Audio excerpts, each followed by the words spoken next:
Welcome to Intelligent and Autonomous Conference. It's the second conference of this title. And we're happy to welcome you at Vytautas Magnus University, albeit it's virtual.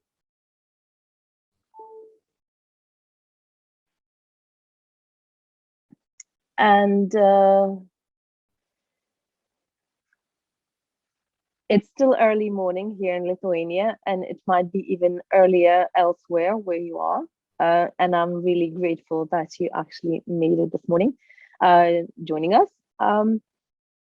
We have a full day, lots of interesting speakers, ranging from lawyers to ethicists.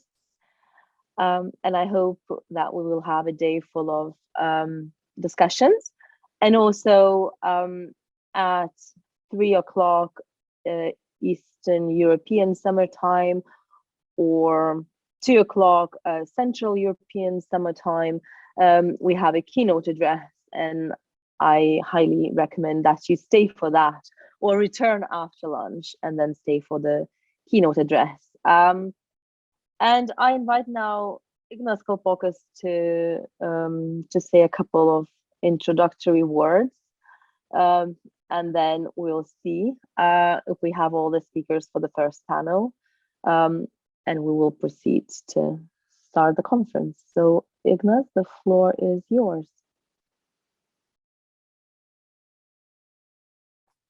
Hello, everyone, and good morning. It is really nice kind of seeing you all, even if that's just a participant list on the right side of my Zoom panel.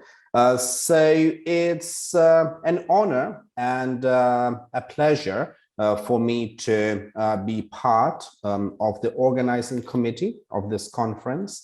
And I'm really happy to welcome you here at Vytautas Magnus University.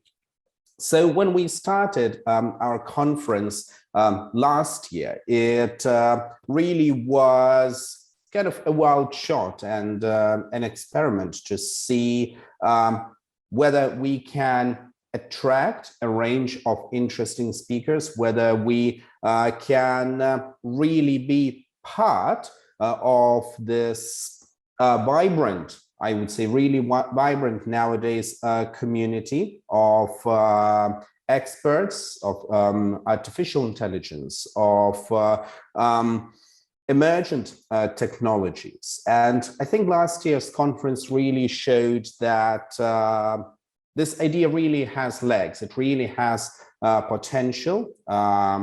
Last year, we had a really wide range, a wide array of speakers, and some of the presentations from last year are ending up in a book that we're publishing with Brill. And I really hope that some of that impetus can be carried into this year's conference as well, because at least from what we've seen from the abstracts submitted and from the people who have applied for this year's conference, it really seems like we're in for a very exciting, for a very interesting day today, and some really, really enlightening pieces that await us. At least that's the hope on my side as the co-organizer of the conference. Now, perhaps a few words about the institution hosting us today, where you are virtually, kind of. So welcome to Vytautas Magnus University. It's one of the main universities in Lithuania, actually celebrating its centenary this year, established in 1922 as kind of the main university of interwar Lithuania.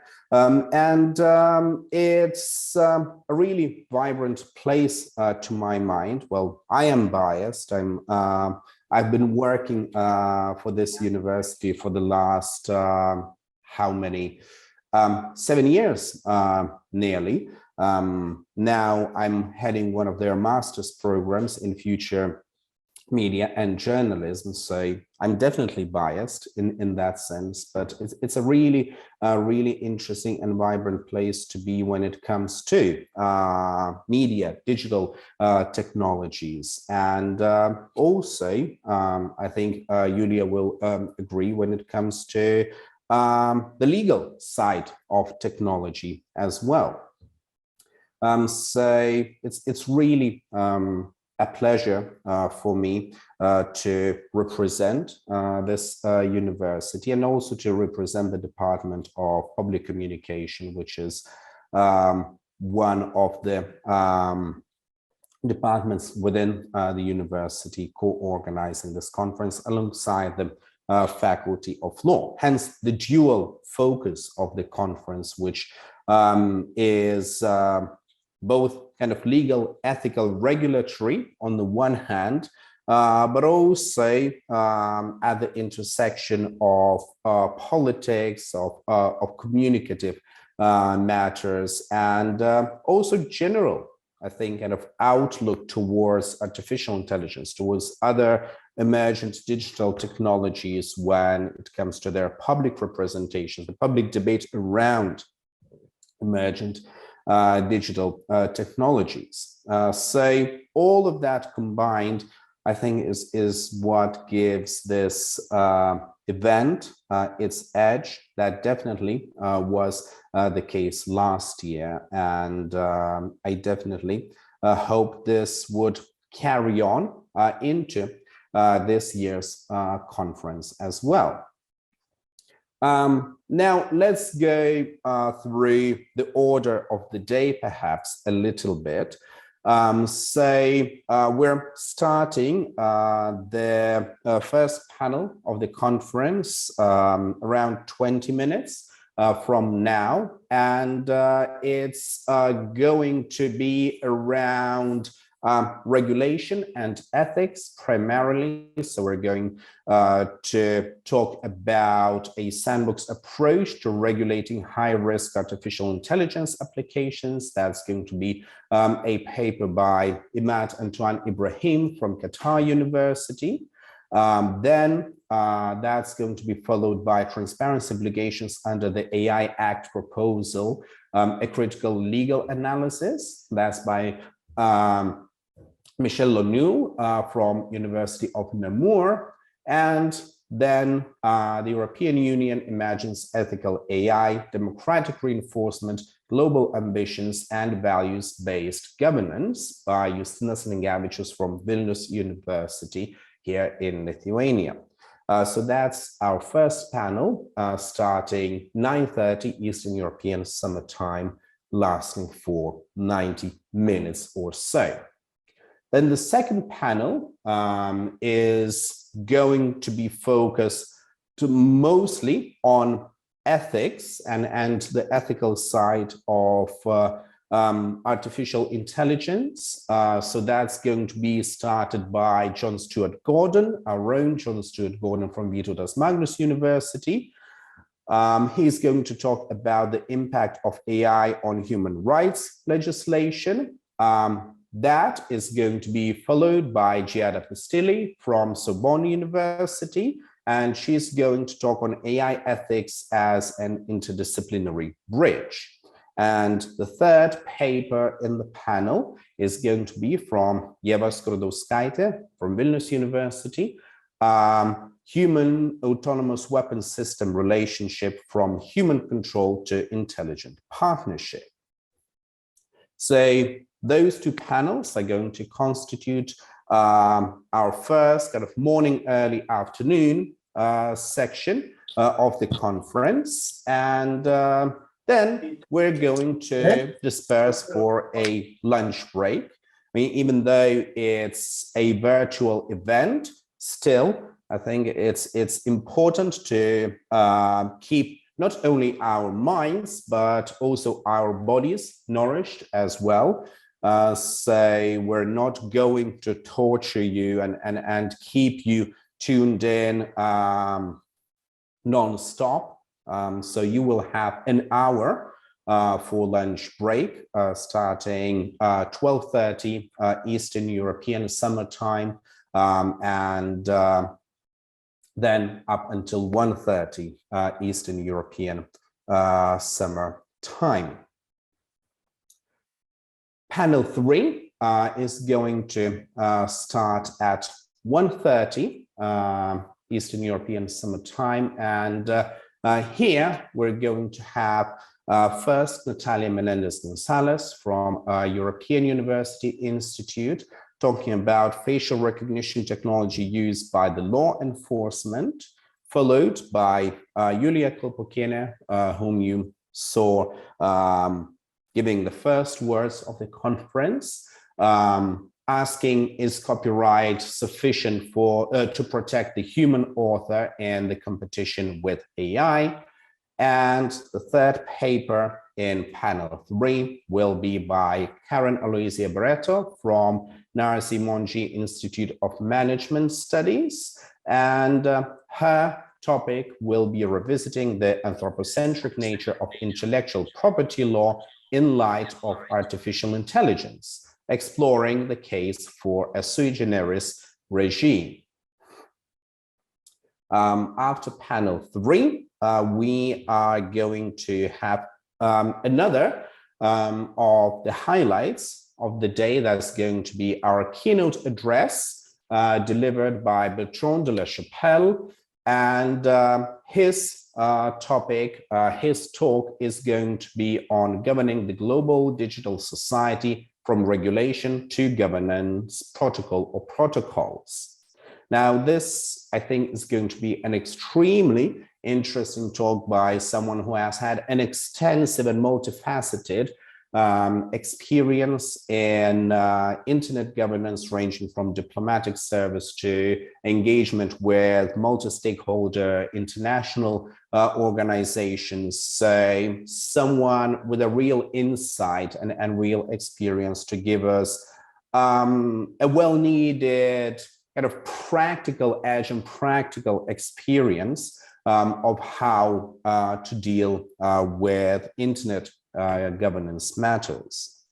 But that's not going to be the end of the day, because we have saved some really interesting papers for after the keynote. That will be followed by Federica Cristani, whose topic is digital solutions during the COVID-19 pandemic in Europe. What about privacy and data protection? Next will be Eugenia Posvanskina from Vytautas Magnus University. Are we ready to accept the fundamental right to technologically enhanced education? And the final but not the least paper today will be by Miguel Luquite from Pompeu Fabra University, Ethics of Data Analytics, Use, Abuse, or Misuse. So as you can see from the program, we will have 3 papers per every panel. So the presenters will have around 15 minutes, maybe slightly more if necessary, but around 15 minutes for their presentations, and that will be followed by a Q&A session. So perhaps 45, at least 30, ideally 45 minutes of each panel will be dedicated to your questions, and hopefully we will have vibrant discussions. Recording in progress. About how to better deal with those emergent digital technologies that we'll be talking about throughout today. So that much about the order of things, and I would like to ask you if you have any questions about how we're going to proceed for the day. If there will be no questions, then I suppose we could have a very short break to grab some coffee or any other form of legal stimulation and await time to open our first panel. So if there are any questions, if you have the need to clarify anything, please feel open to ask, but otherwise, let's grab some coffee and we will open proceedings for panel 1 very shortly in around 10 minutes from now.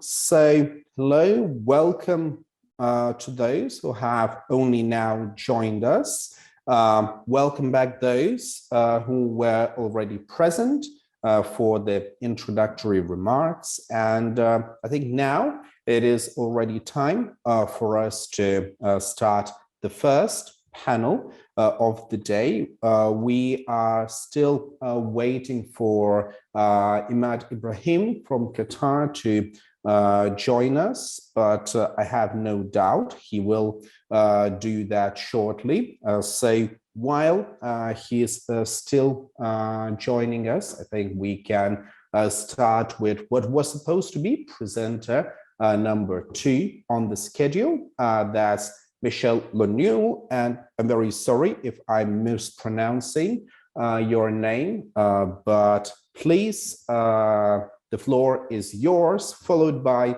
Justinas Mingavičius from Vilnius University, and then hopefully Imad will join us shortly. So welcome, and it is on you to then open proceedings properly today. Welcome. Many thanks and good morning, everyone. First of all, are you able to see my screen now? Yes. Okay, perfect. So many thanks for having me today. Many thanks also for organizing this event, which I am sure will be very rich in great discussions and exchanges. So what I wish to discuss today is a few of the obligations that are currently discussed within the AI Act proposal. So I wish to provide a critical legal analysis on the transparency obligations that are currently discussed at the EU level. And the AI Act proposal, as you all know, is a first step in the direction of regulating AI. It shows objectives that we can all agree on this are most welcome, such as ensuring trust and the respect of fundamental rights. But the question is, how do these high-level objectives translate into policy measures when it comes to the transparency requirements? So in this regard, the AI Act proposal aims to impose generic transparency obligations on all types of AI systems and to the benefit of natural persons facing those systems. And the proposal also provides for more stringent transparency obligations specific to the AI systems that qualify as high risk to the benefit of their users. So during the following minutes, I will discuss these requirements and provide a few critical views. And then I will compare these transparency requirements to the recommendations that were issued by the high-level expert group in their guidelines regarding explainability and transparency of AI systems. So the presentation will come around with a bit of legal, but also a bit of ethics here. And as a conclusion, I will call for the enlargement of the transparency obligations of the AI Act proposal, arguing that the proposal as it stands is not fit to address the issues and harms potentially caused by the opacity of AI systems in terms both of trust and of respect of fundamental rights. So First things first, now I turn to Article 52, and I will briefly discuss its ratio legis, its scope, its content, and provide my critical views on that basis. So the ratio legis that led to this article of the proposal is to avoid risks of impersonation or deception. And this is given the potential of all AI systems, be they high risk or not, to be perceived as human interlocutors, to use natural person's emotional state, or to create content perceived as authentic. So based on what I just said, the scope of the article is pretty obvious. It targets AI systems that interact with natural persons, so in particular chatbots, emotion recognition and biometric categorization systems, so mainly facial recognition technologies, and systems that generate or manipulate content, so creating deep fakes. Now, on the content of the obligations, AI systems should be designed in such a way that natural persons are informed that they interact with an AI system where this is not obvious from the context. And in addition, persons exposed to emotion recognition or biometric categorization systems should be informed of the operation of the system, and the artificial nature of deepfakes should be disclosed. Here are now my critical views on this. Well, first, there are limits to the circumstances that trigger the obligations. And second, there is very little information to provide. So first, Article 52 requires providers to design and develop their AI systems in a way that natural persons are informed that they interact with an AI system, excepted, as I mentioned, where this information is obvious. The exact phrasing used in the compromise text from the Council is, unless this is obvious from the point of view of a reasonable person from the circumstances and the context of use. On that basis, of course, discussions could arise on the meaning of those words. For instance, if a person used to surfing on the web faces a chatbot named a Stuart chatbot, it is obvious for that reasonable person that it is facing an AI system due to the context of use. Yet, where another person with limited skills on a computer, for instance, elder people, faces the same chatbot, it is unclear whether the proposed rules applies or not.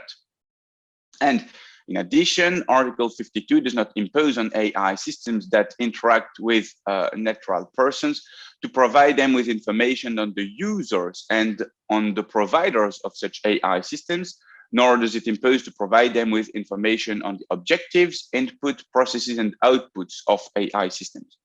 So imposing such limited transmission of information might prove problematic to ensure trust and respect of fundamental rights, as well as to avoid the risks of impersonation or deception, which the article stands for.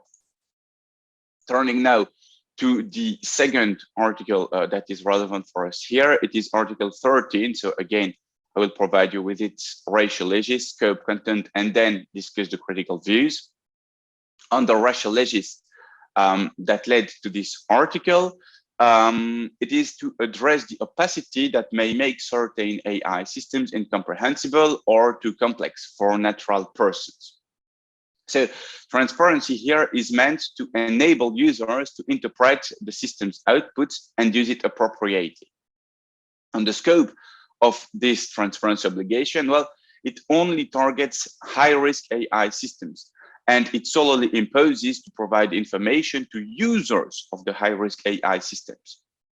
Now, given the proposed legal definition of the notion of users of AI systems, the personal scope of this article is very narrow.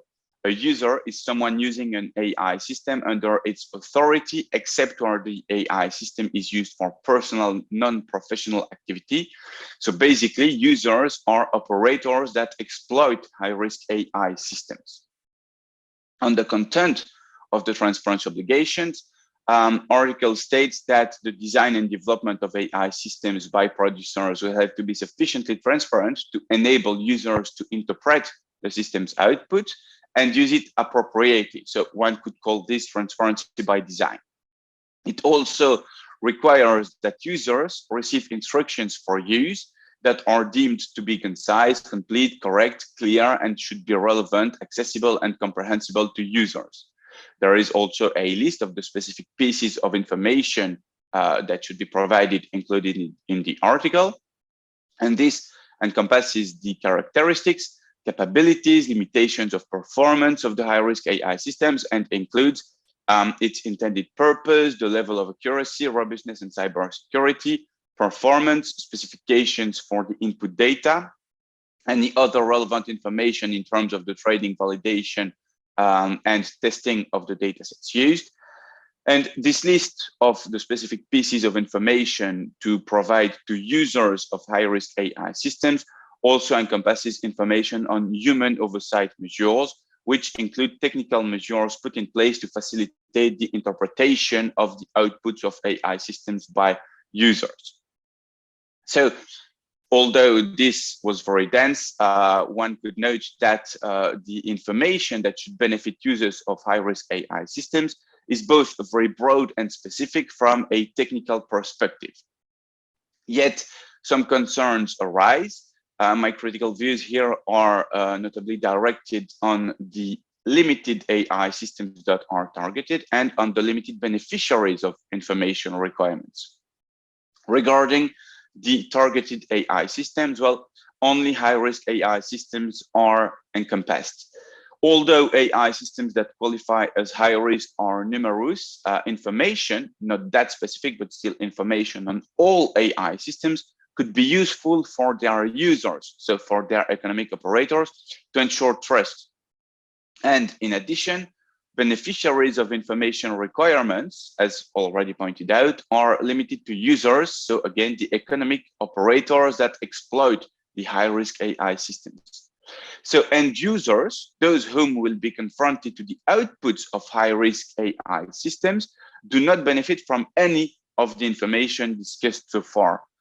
This element might potentially raise concern regarding the respect of fundamental rights, because end users might be unable to understand or to contest AI outputs, so they could be unable to access justice.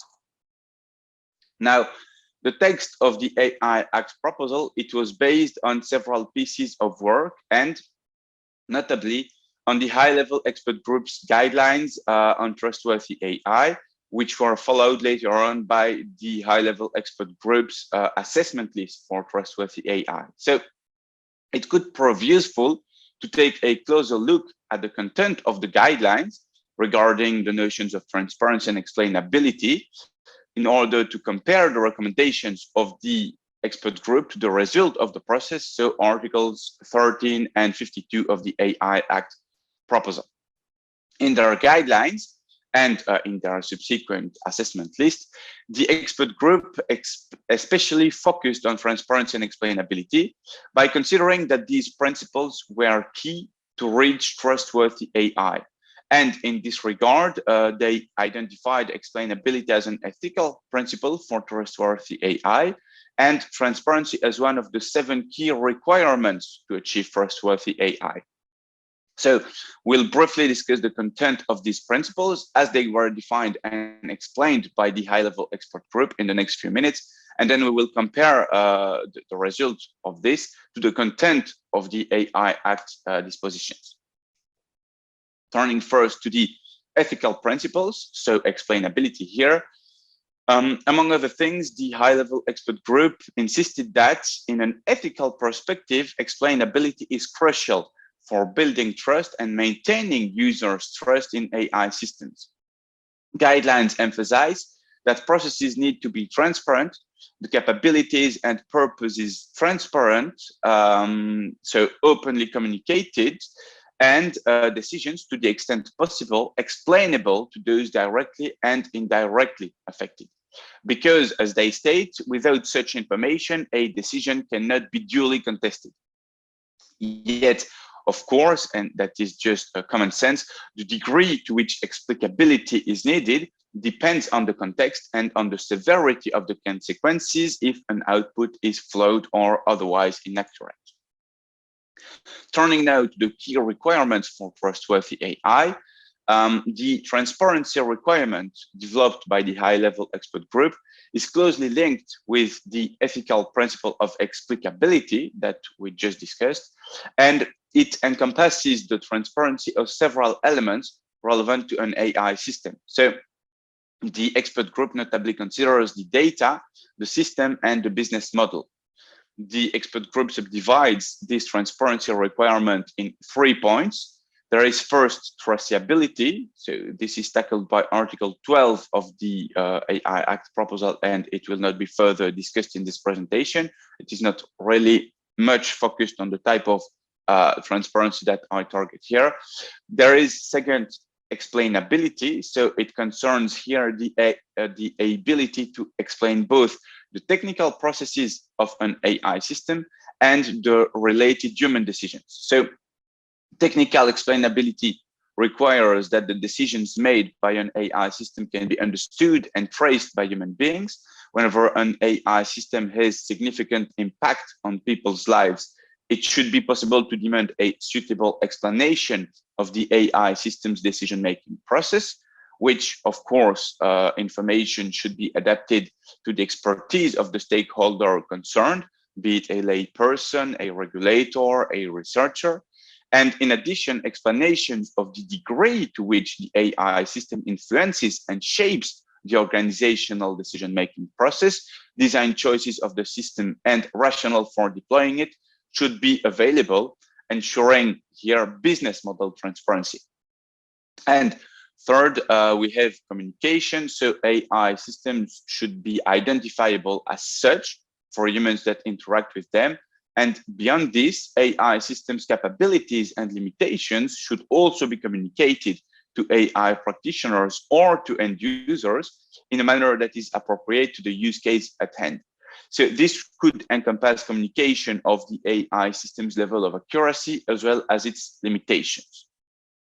Turning now to the comparison between the guidelines and the AI Act proposal. Well, there are several elements that seem to be missing in the AI Act proposal. The first one is that explanations should be provided to those affected directly or indirectly according to the guidelines. And as I already mentioned in the AI Act proposal, the recipients of information are mainly users and not end users. In this regard, the guidelines express that transparency towards end users should encompass minimal technical information and information on business models, which the AI Act proposal does not address at all. Thirdly, the notion of explanation is not used in the AI Act proposal in relation to decisions made by high-risk AI systems. Information to be provided focuses rather on the systems themselves under Article 13 than on the specific outputs of those systems. So, based on all these considerations, one might ask if the AI Act is really fit to fulfill its main objectives, again, to ensure trust in AI and protect fundamental rights. As a personal view, I would argue that there is no high-level and clear-cut answer at this stage, but regarding explainability and transparency, there are undoubtedly some flaws in the proposal. In conclusion, and that is my take-home message, transparency obligations under the AI Act proposal are very limited despite previous works and recommendations. Yet the AI Act proposal is the right opportunity to address opacity concerns, especially as the proposal is meant to regulate high-risk AI systems in a transversal manner. So in terms of policy recommendations, I would say first, broaden the requirements on transparency to all AI systems, regardless of the context of use and the notion of reasonable person. This relates to Article 52. In addition, impose communication of basic information on all AI systems in any case. So identification of operators and business models, level of accuracy and limitations of the system. That is still for Article 52. Of course, information does not need to be too specific, otherwise there could be a risk that people can cheat the system, but at least some minimal information should be provided. And then regarding Article 13, well, include end users in the beneficiaries of information where high-risk AI systems are used, and impose mechanisms of explanation of decisions made, both for users and end users, within the transmission of information required regarding high-risk AI systems. So this would be, of course, technically challenging, but imperfect techniques already exist, and there is room for further research and improvement in the fields of interpretable and explainable AI. I thank you very much for your attention, and should there be any question, comment, or remark, I will be glad to address them. Well, thank you very much indeed. Do we have anyone from the audience who has questions? Because I do have questions, but I will wait until we address the audience's questions, if there are any.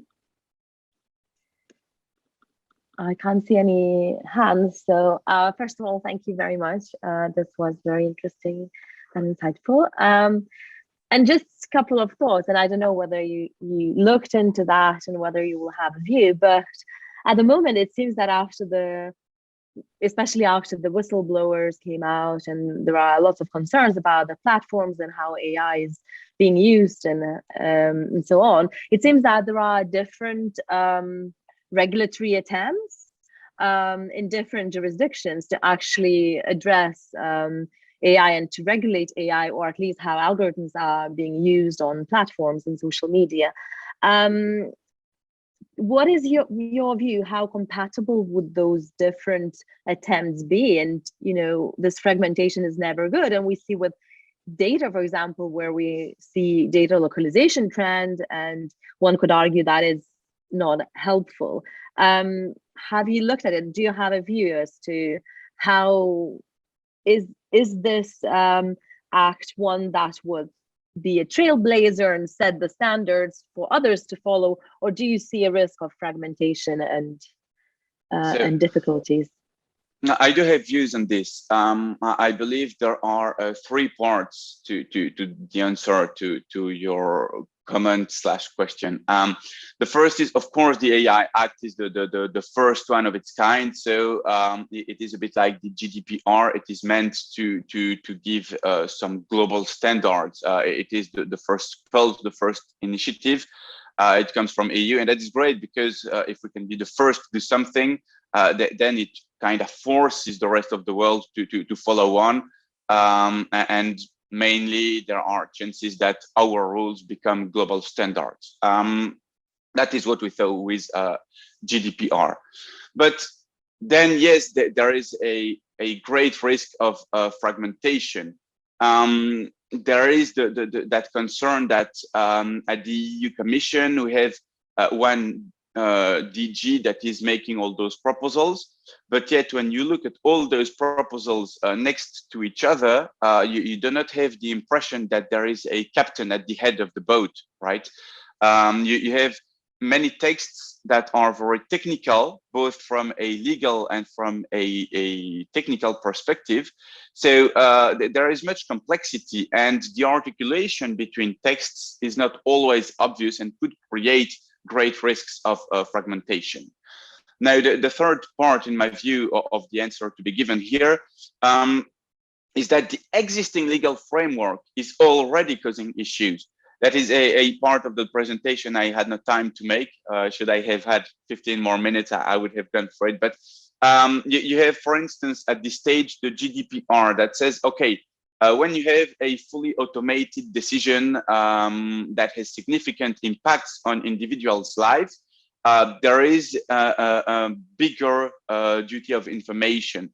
You have to give meaningful information about the logic involved in the data processing, the envisaged consequences of the data processing, etc., etc. So here you have one information obligation when you have personal data at stake. And you don't have that in the AI Act proposal, which relates to high-risk AI systems. So you always have high-risk outputs that will come out of it, but that could be extracted without personal data. So if you don't have personal data, you don't have the obligation to provide that kind of information. And if you look a bit further, you also have, for instance, the platform to business regulation that was adopted like 2 years ago. And it states that for the providers of online intermediation services, they have to provide the main parameters used for ranking of offers presented to consumers. And then you have here a different level of explanation that is required than under the GDPR. You have to provide some information, but that should not be too technical or too specific.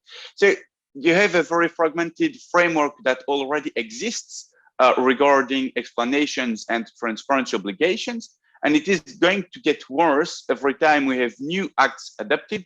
For instance, I think here of the DSA and DMA, which when they relate to platforms also add some transparency obligations regarding advertising, regarding algorithms, etc. So yes, the risk of fragmentation is real. I believe that when we have one central act that we wish to adopt, well, that central act should do more than just give a few big rules. It should be a bit more detailed.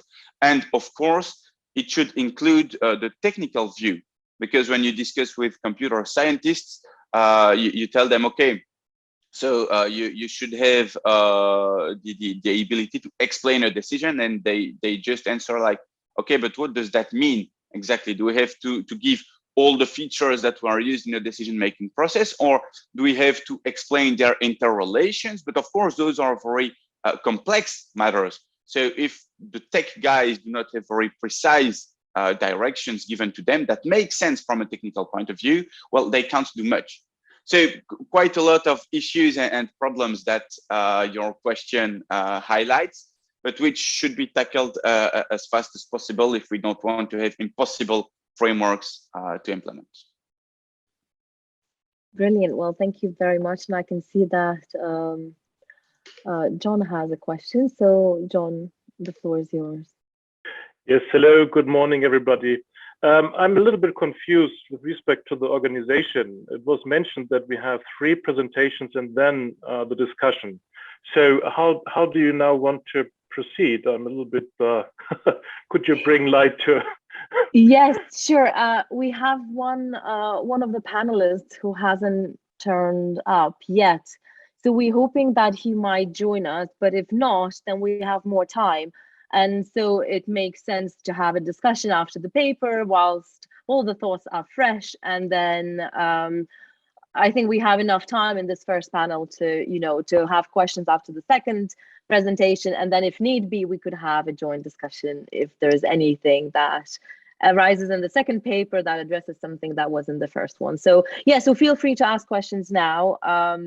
This has been, the order has changed a bit for the first panel because we have fewer speakers and this wasn't planned. So yeah, so if you have any questions, feel free to ask. No, thanks. You already answered mine. Okay.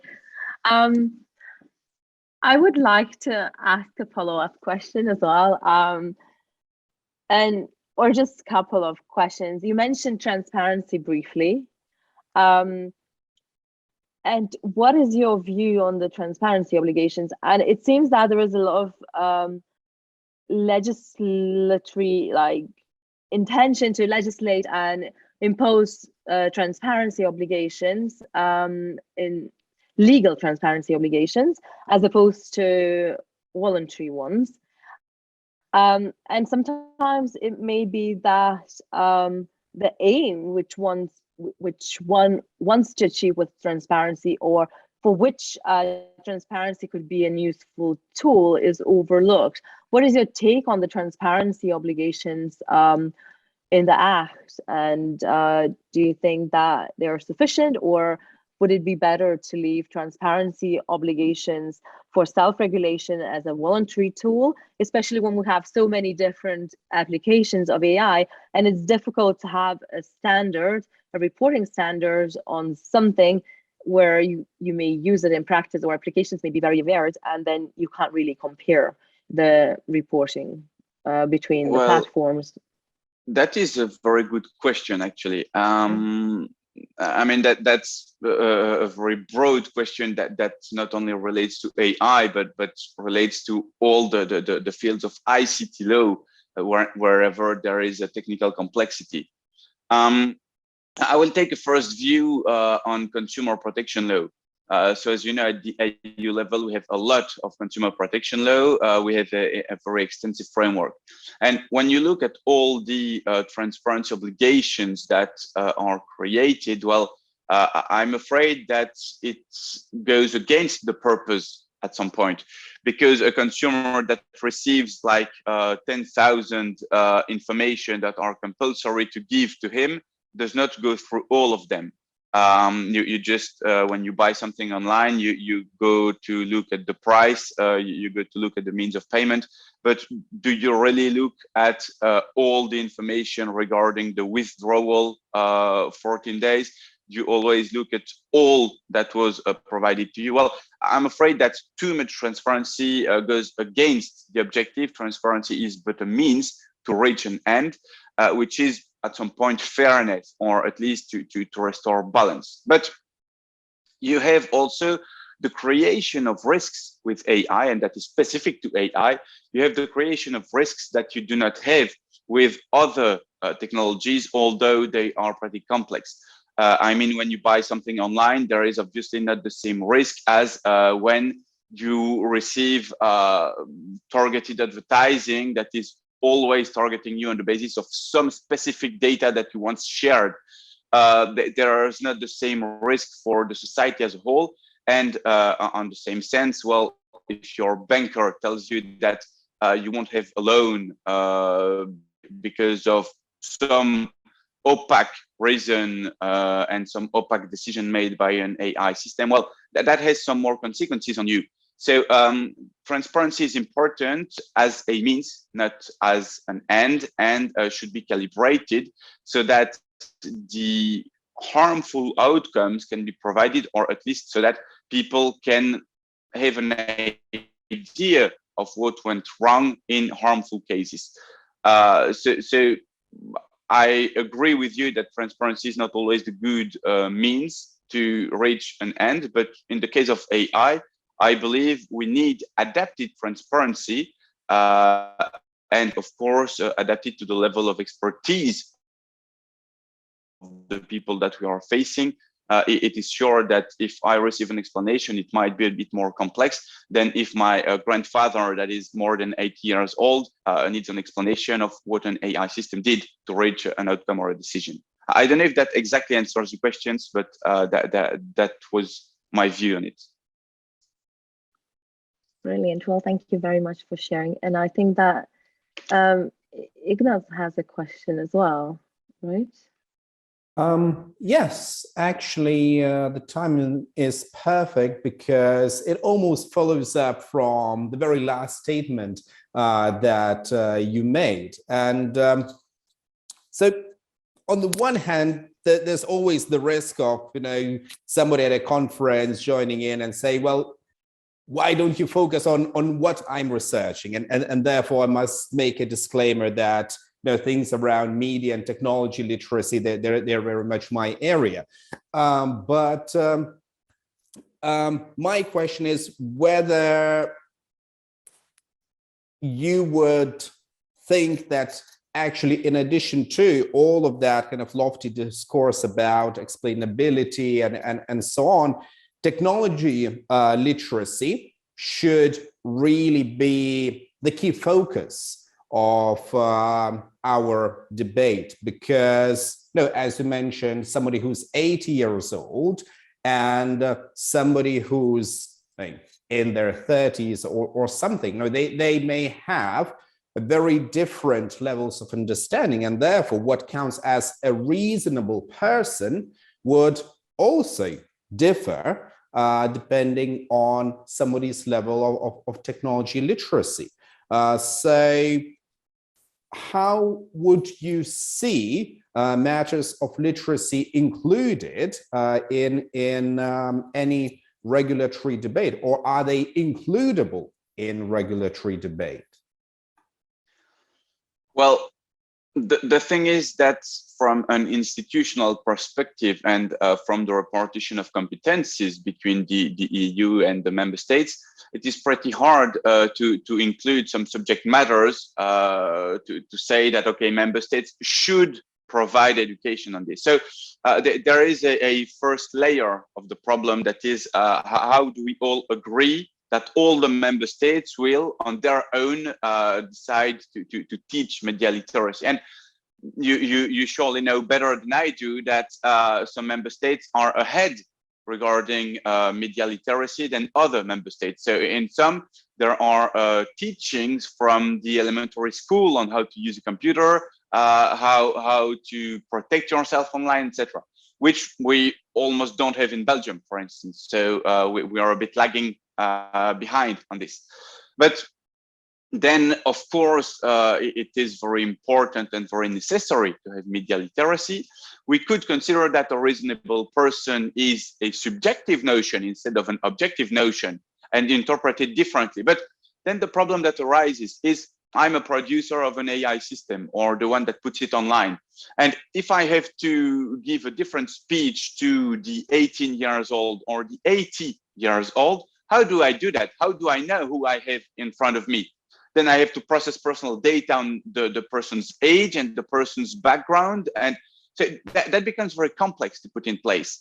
There is a need, I believe, not to impose further obligations on the providers of tools and AI systems, but the need for states to realize that this is their central role and action. They are, you can't do that without them. So that requires strategic plans and formations, teachings on all these matters. But on the same time, you have different layers of technological complexity. So if you need to learn how internet works and the TCP and IP protocols, or if you have to learn how an AI system works, those are two very different types of complexity. On the one hand, you have something that can be pretty easily explained, although it requires some background on what is a computer and how do all that work. But if you try to see what an AI system is, it's like thousands of lines of code. And if you try to see the output and the process to get an output of an AI system, it's like pages long of calculation. So to address the media literacy is very important, but to address media literacy regarding AI is pretty difficult to do. And that is why I mentioned by having the right level of details in the explanation so that it can be accessible to the person that receives the explanation. So it is sure that if I, as a member of academia, ask to have some explanations, I will expect something more detailed than someone that just wants to know, okay, was the criteria of my gender used in the decision making from the bank? You see, so there could be different levels of explanation by a generalization of the categories to which people could be entitled for to receive explanations. Does that address the point you made? Yeah, definitely. Okay. Thank you very much.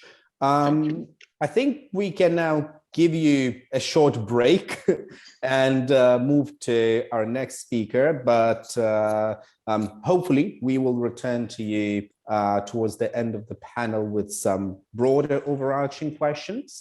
Nevertheless, now it's time for us to turn to Justinas Linkevičius from Vilnius University, and let's talk about how the European Union imagines ethical AI. So, Justinas, the floor is yours.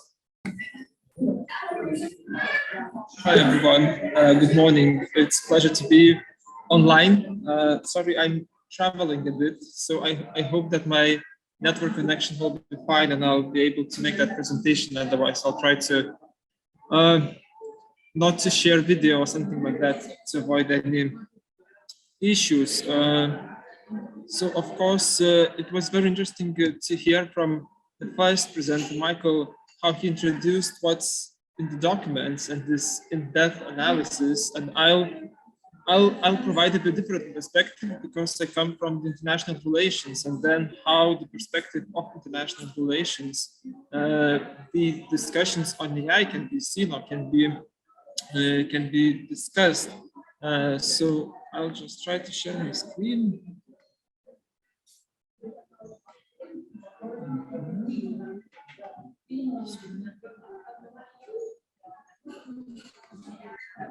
Hopefully you can see it.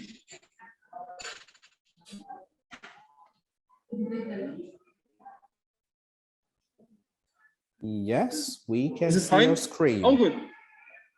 Oh, excellent then. So as I mentioned, I start with thinking, so what is ethical AI, and the proposal from the European Union on this, what does that mean in terms of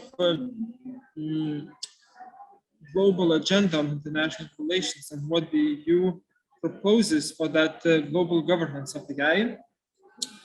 So my main starting point is, of course, the theory of ethics in international relations, which usually suggests a very broad and non-binding understanding what should be achieved, what should be done, and sometimes it's very normative and in a very broad sense. But when we take a look at the ethical AI proposal by the EU, it seems to be that it is very much about how the EU sees itself and how it wants to position itself in this global discussion of global competition of AI report. So my aim of my paper has been to unravel what are those ethical AI imaginaries within the discourse of the EU, how they are constructed, what are the key elements of that, and what could be said more broadly about the EU as an actor in these global discussions on AI. And I follow two main arguments. One is that those imaginaries that I will briefly discuss later, that they are very much focused on democratic and rules-based international order as a possible response to digital authoritarianism or autocratic practices of using and applying AI. And then also that this ethical AI becomes a sort of another instrument for the EU to position itself internationally as a standard setter, as a norm setter who can shape the global governance, not only to be a part of that, but even to shape that global governance of AI. So coming then to the socio-technical imaginaries, so this concept is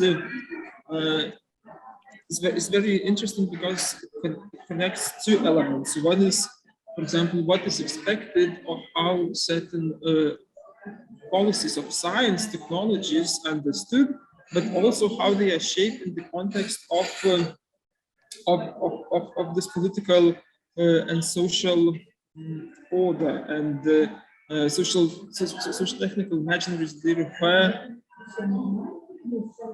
to vision or ideas. It doesn't mean that it's measurable or objective, but what are the ideas behind and how they are framed in the particular context, and in this case, how they are framed in the EU. And in order to apply this concept of socio-technical imaginaries, it's important then to focus on showing, so what are those imaginaries and how they could be deconstructed, how to show their use and their performativity in the discourse. So that's why I just focus on this main concept. And as I mentioned, I applied discourse analysis, and I used different texts. So one block is AI strategic documents, which mainly came from the European Commission.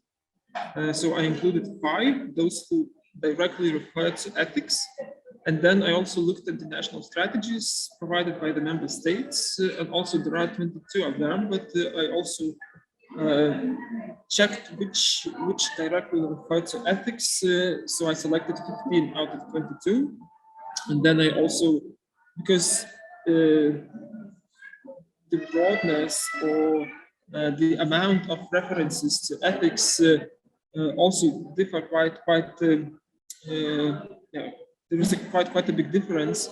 So of course I categorized that and then looked at what are the most overlapping ideas and what are the key tendencies of that. What is associated with ethics, what are the key definitions, in what context ethics is used, and what imaginaries can be mentioned out of that. So maybe 3 main findings.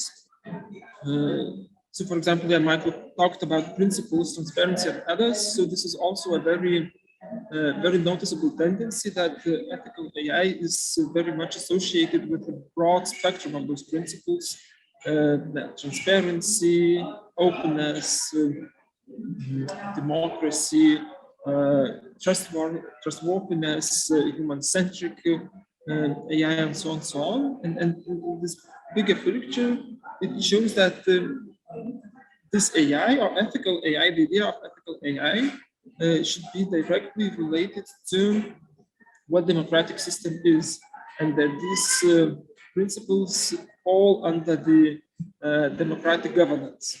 And a bit differently from the European Commission, member states particularly focus on proposing very concrete ways of how this governance of AI should be institutionalized. So for example, there are various ideas of what kind of bodies should be created that could ensure this transparency, or that could ensure those principles being followed. And this also shows, and it also refers to requirements of inclusivity of different society groups in order to avoid bias, in order to avoid any discrimination. So member states are very much focused on how this ethical AI governance should be turned to very practical solutions in order to create this society that is also mentioned in a couple of different strategies. And when it comes to this, the EU's activeness, so apart from describing AI, or apart of describing what is expected from this ethical AI, there is also quite a chapters or provisions related to how the EU should engage internationally on this. And it is very much proposed to building alliances, to building partnerships in different formats, but which again are very pro-democratic, and that this trustworthiness, ethics, transparency should also become a part of that. Governance, meaning that actually the EU wants to use this ethical AI concept related to all those different principles that we've discussed to push certain agenda and to push certain standards that to be followed by like-minded partners. And these are probably the main conclusions from my side.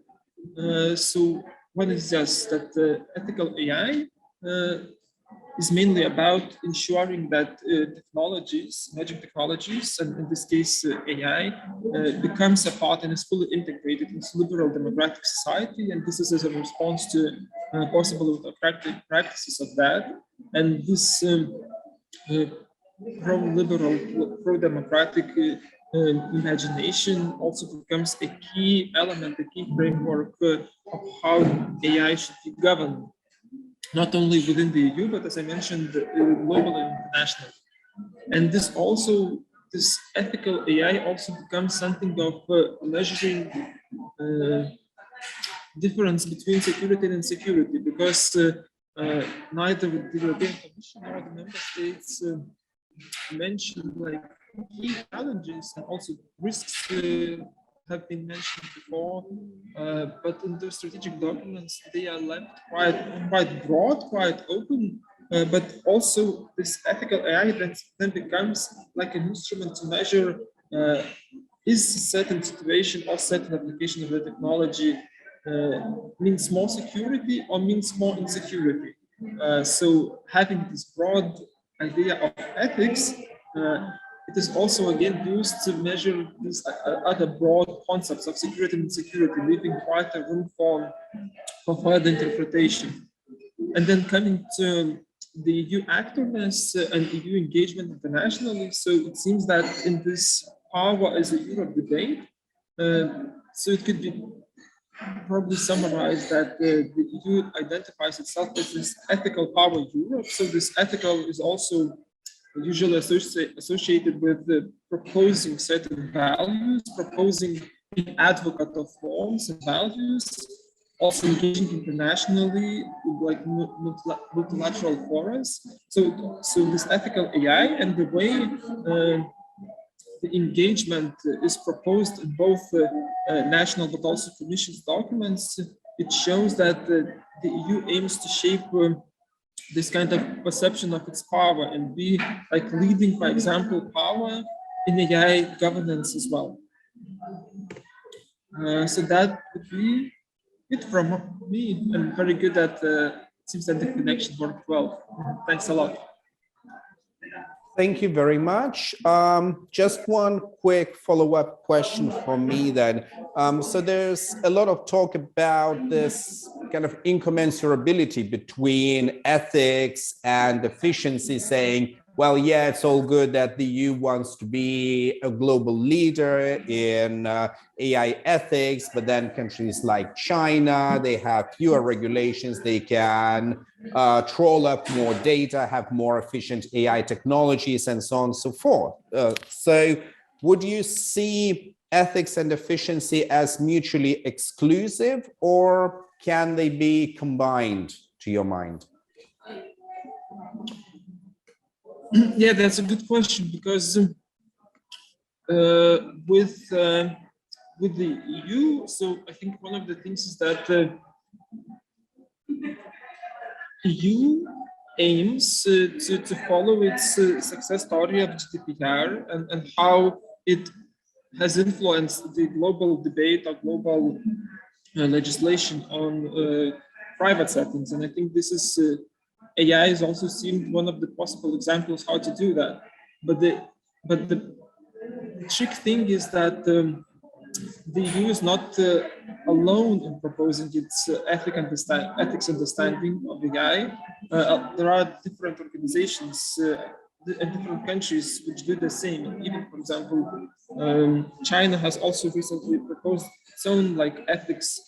But this is a part of the struggle. Which standards, whose proposals will be taken and will be agreed globally. So, for example, yeah, from the EU side, I think this is very important. For the EU, it is very important to ensure that this trustworthiness ethics as one of the key elements that needs to be ensured. While, for example, when we look at China's case, so its interpretation of ethics, it's more on having an autonomy to shape AI agenda or broader technological agenda in the way they want. They have this idea of sovereign internet and these kind of things. So how to reach now this agreement and what kind of partnerships will be created? That's an important question, because I think we will see more and more proposals on that, and how the EU will manage to succeed in being first. And yeah, that's I think still to be seen. Thank you very much. And now let's move forward, because we also have Imad Ibrahim from Qatar University joining us for this panel. So welcome, and now the floor is yours to talk about a Sandbox approach to regulating high-risk AI applications. So please. Hi, Ignace. Hi, everybody. Thank you very much. And apologies for the delay. I got mixed up with time. So I'm just going to try to share fast my screen. Where's the, okay,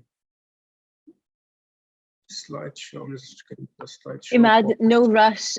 We still have time. We did discussion after each of the presentation.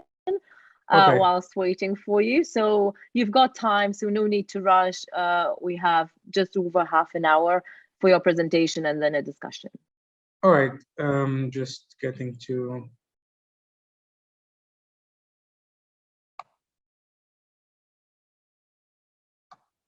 Okay, right.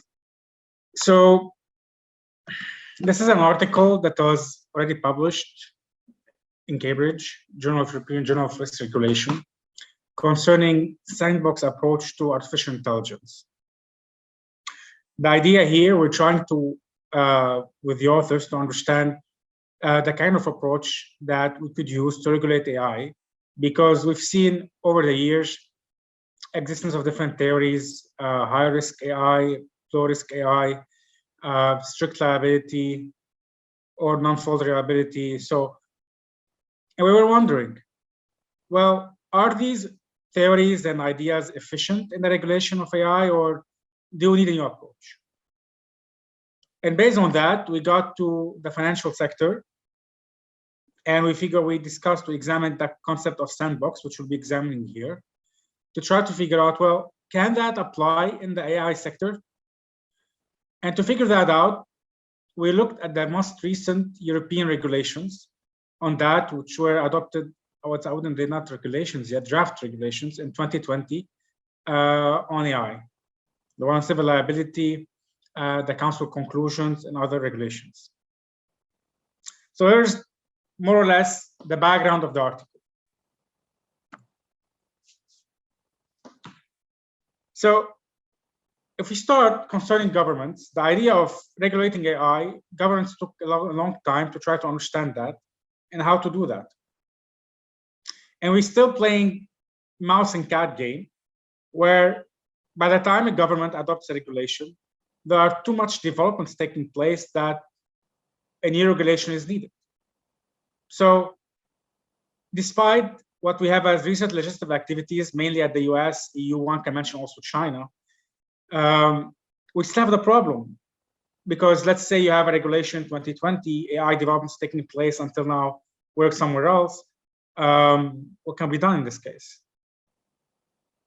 One can mention, for instance, I mentioned the Algorithmic Accountability Act of 2019 in the US. But since then until now we're 2022, too many things happened in the context of algorithms, then these stuff were not covered. So what can be done?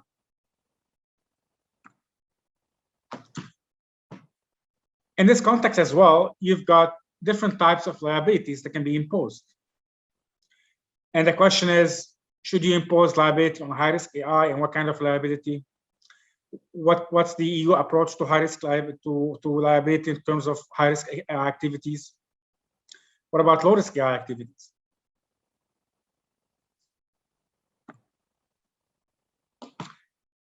One thing for sure, AI liability regimes are very complex, but they're also needed.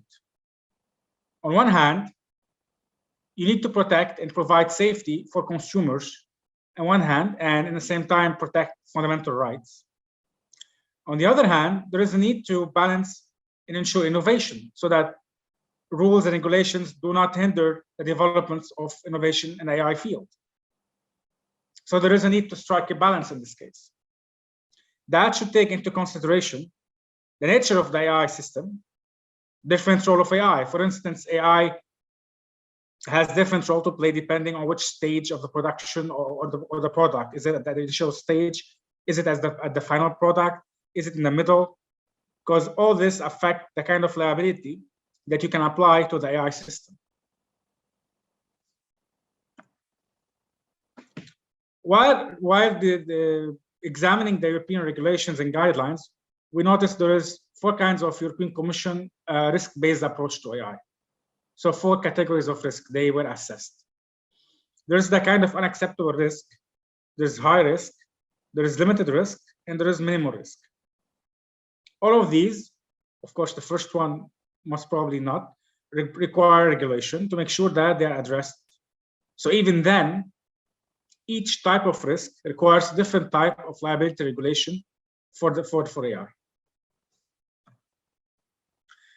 I'm going to focus here on a couple of them that are extremely, that they are very like known in the basics. So we have the fault-based liability, and we have the strict liability. The focus on these two is because these are the main two being used within the European draft regulations. So the fault-based liability, basically, it's focusing on the level of care based on legally recognized duty and the corresponding breach and causation. So it's not the person who is responsible. It's not the producer or the operator that is always responsible, but the actual person who, at that point, is the closest to the AI system and made the mistake.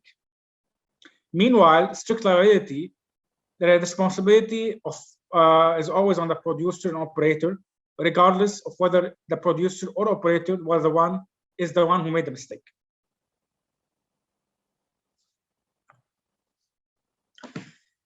So if you try to focus a little bit on strict liability, there are many drawbacks to that. A, you're affecting innovation, especially for startups and small companies, because they cannot handle that kind of exposure, the kind of risk, or the kind of responsibility. At the same time, regulators may overlook the fact that the developments of AI require multiple parties to work together, and then some of the parties may find it extremely difficult to do that if they have that kind of high responsibility in terms of because of strict liability. Regardless, European Union opted for strict liability. Before I go fast within the European regulations, I will just examine briefly what's a sandbox regulation. In the financial field, we have something as companies coming in, especially in the UK and Singapore, where you don't know whether these companies pose a risk to the state, to society, to the market, especially financial technology startups, we're talking here. So how do you regulate them? You create something as called a safe space. Within this safe space, you give companies trial and error duration, where the company and investors are trying their product on selected amount of consumers or clients that they volunteer to do that, where the regulator can observe how this is happening, based on which they make a decision whether this product or this financial technology product or startup is actually safe to enter the market or not, whether the rules and regulations there are efficient or whether they need to be amended. This is how, in one way, you provide flexibility to innovators. Back then in the financial technology startups and in the financial sector, you provide them with flexibility to make sure that innovation is ongoing. In the same time, you balance that with the protection of the society. This is how it's being applicable in the financial sector. Here, we try to apply the same concept toward AI technologies, especially high-risk AI technologies, as defined by European regulation.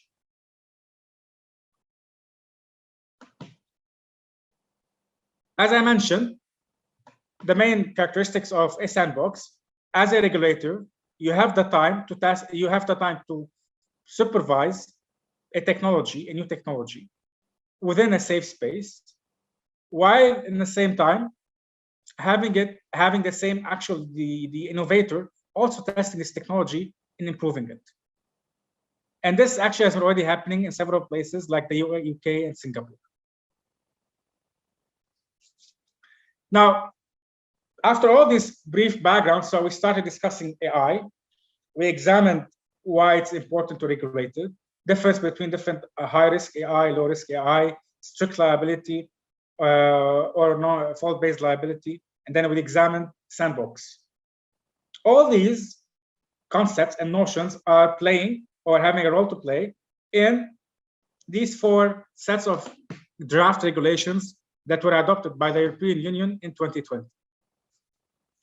The first one is the Council conclusion on regulatory sandbox and experimentation for an innovation-friendly, future-proof, and zero regulatory framework for AI. We have European Parliament resolution concerning a framework of ethical aspects for AI, robotics, and related technologies. You have a resolution on civil liability regime for AI, and also another resolution on intellectual property rights.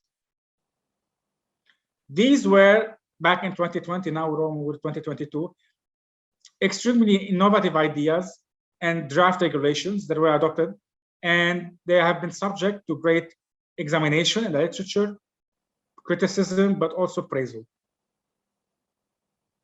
Within these regulations, we have some of them mention liability, some of them mention strict liability, others combine liability and sandbox, especially for instance the council conclusion.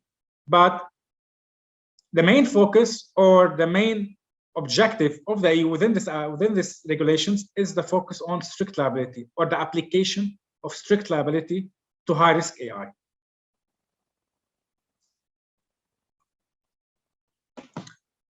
So what's the EU's approach to high-risk AI applications and activities? Well, for now, there is no specific liability regime to high-risk AI activities in the EU.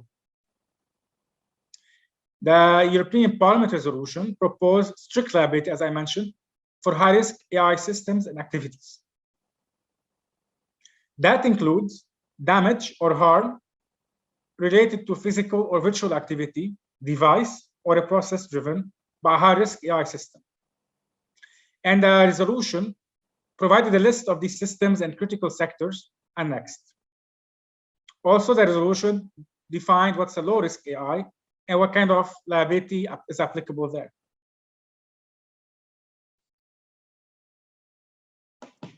So under this resolution, or under the strict liability approach, operators will always be held liable for the damage, or when the damage is occurred by an autonomous activity, device, or process driven by the AI system, unless there is a force majeure. In this case, it's excluded. This approach was justified by the need to protect the public.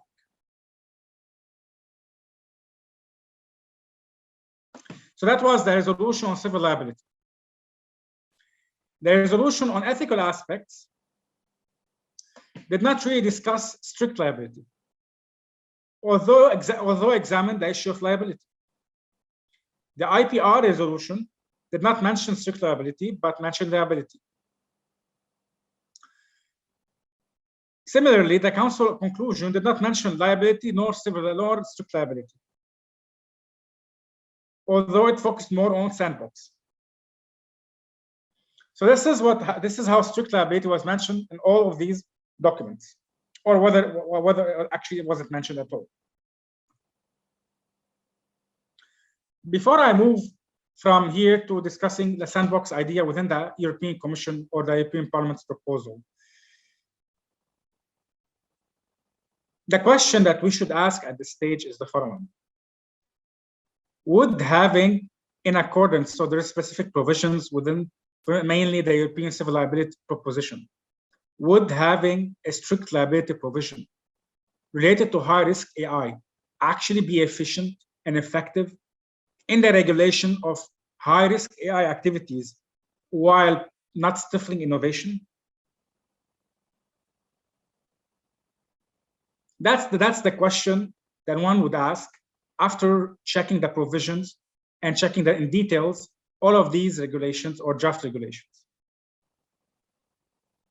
And the response that we came out with was actually no. Having a strict liability regime is not sufficient. It may protect the public in the short term, but it will stifle innovation in the long term. Based on this, we went first to check or to examine how is Sandbox being used in the European regulations. The Council conclusion or the proposal, they mentioned Sandbox regulation as a way to address AI liability within the EU. Some scholars also mention sandboxes. So the idea of having a sandbox approach is not new when it comes to the EU. But so far, what concerning the proposals concerning Sandbox, there are limitations. Having a main focus on liability within existing regulation affects the implementation of a sandbox approach. So in that sense, a sandbox for now won't be extremely effective because of the focus on strict liability and mainly strict liability.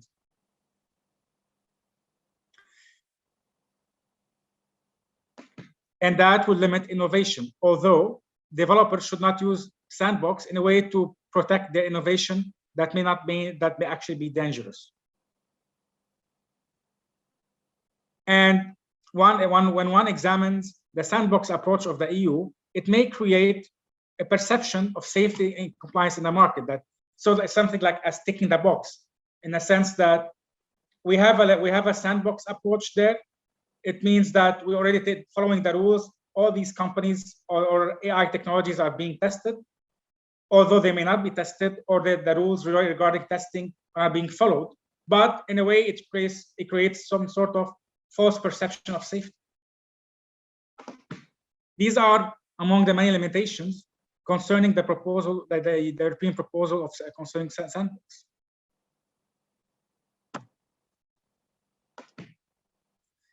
Given this reality, when it comes to what's happening on the Sandbox approach and high-risk AI system in terms of strict liability, we came up with our own proposal for the regulation of high-risk AI activities, where a regulatory sandbox and strict liability rules both coexist and complement each other.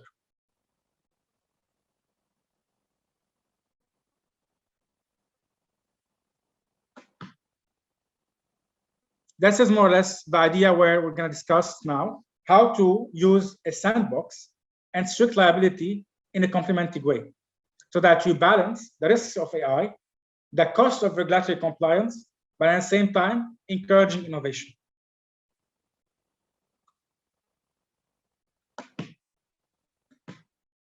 So how does that work? Suppose we have an innovator or a startup company, AI. They have a new idea or a new AI technology. It's a high-risk AI technology, and they want to introduce it to the market.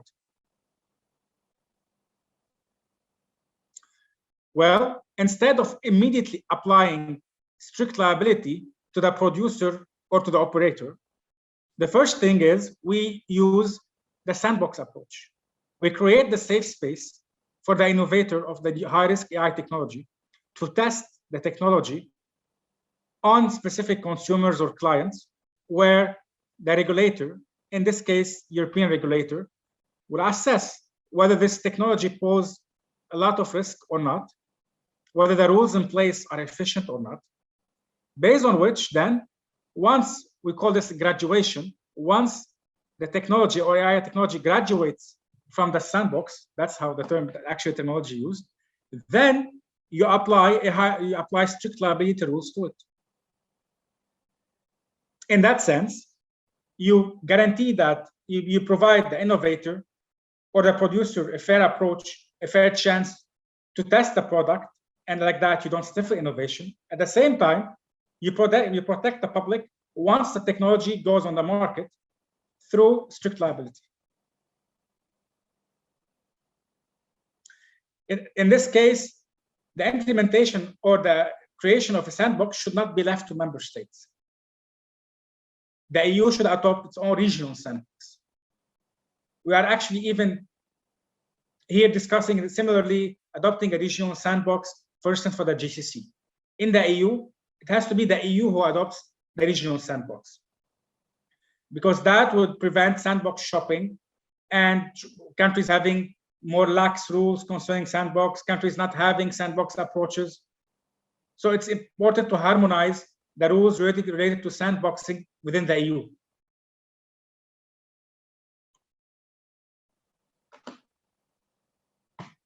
So this is how we see things moving forward. That would reduce the compliance costs and the barriers to entry, especially to small and medium-sized enterprises. And at the same time, it will balance protecting the public in the end, ensuring that innovation is there. I think this is the end. Thank you very much for listening, and looking forward to your questions and comments. Well, thank you, Matt, for a very interesting presentation. Do we have any questions from the audience? If you have any questions, feel free to raise your hand, and I'll start in the interim with my question. I just wanted to ask, and I think that the sandbox approach is really interesting. And do you know of any initiatives or any attempts to actually have a sandbox with AI regulation? Because I know that the RA talks about a sandbox approach to data governance and attempts to actually have the sandbox, right? There is the Data Sphere initiative that my colleagues are working on, and one of their projects is a sandbox for data governance. But I'm interested, are you aware of any initiatives to actually try the sandbox approach for AI regulation? There is what's happening in the financial technology sector in terms of AI. So we are currently using AI technologies in the financial industry through algorithms, through various ways. So every time you create an application to order food online, and then that application, it's algorithmic, it's independent. So you have the algorithm there, so it's essential AI at one point. You have plenty of financial technologies like that.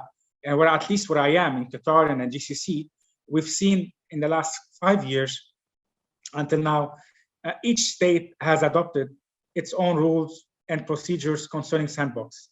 And we've got companies getting inside the market. They want to test the market. They go to the regulator and they ask, okay, what are the requirements and the procedures so that I can at least get into the sandbox? And if they qualify, they start the entire, they have even 2 phases over a year period where they test the technology. If there's any problems, then the regulator gets back to the company or the AI developer and tells them, this is the issue, these are the risks, please fix that. And at one point, after a year or so, depending on the duration of each sandbox and the procedures, either the company graduates from the sandbox and they go immediately to the market, or they actually, the regulator tell them, you're not viable option for the market, to pose too much risks. So it's already happening in fintech, where AI is being used. That's for sure. That's how we're addressing it. Is it being happening elsewhere in other fields? I'm not very much aware of, but I haven't looked there to provide an actual response to that. But most probably people are starting to look at that for sure. Thank you. And I invite the audience to ask questions. We could have a broad discussion as well with all the panelists. So if there is anything that you would like to ask, I encourage you to put your hand up.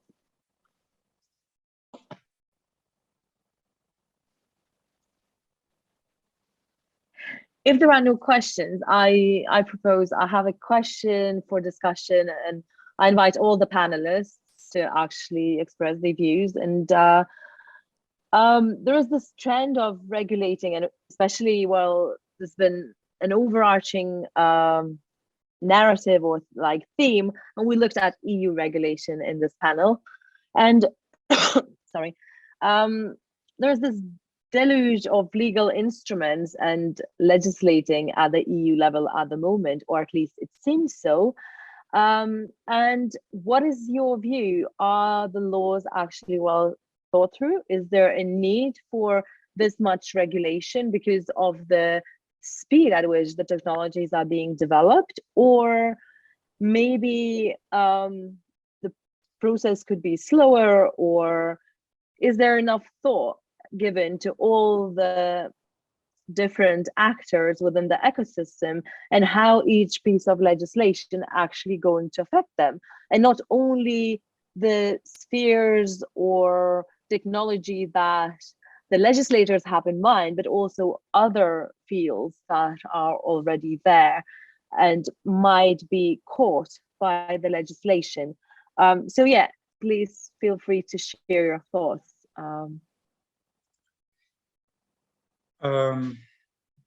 Should I go first? Yeah, sure, go ahead. Yeah. So I will take this even further than the EU, because I'm examining a little bit the issue of global governance of AI from a public international law perspective, and trying to understand how do you actually regulate this and whether you can actually regulate it. And my understanding is that we cannot keep playing the game of cat and mouse with AI. It's developing at an extremely rapid pace. No state or international or regional authority can adopt regulations that catch up with what's happening. So we need flexibility. How can that be guaranteed? It could be, there are various ways for that. It could be that the set of voluntary guidelines between the companies creating all these developments, at least at the international level, but that's different conversation at the regional level. Having sort of agency or authority, for instance, at the EU level that constantly deals with these things, similarly to International Energy Agency or IRENA dealing with energy issues, that constantly follow up on what's happening and provide guidance. Because otherwise, we're going to have an inflation regulations to the point where nobody will understand how to regulate it. So this is more or less how I see this should move forward. Otherwise, it's going to be problematic. That, without considering that each state globally has its own regulations of AI, and we have to harmonize that, at least at the global level, in a certain way, and not considering each approach, culture, perception of how AI should be used, and its role in geopolitics as well. Okay, so I guess I'll go second. Although I agree with part of what Imad just said, I might have a different view. I'm rather of an EU law specialist, so as you can see, I have a different approach. But the thing is, I believe there are issues that are arising and we need to tackle them.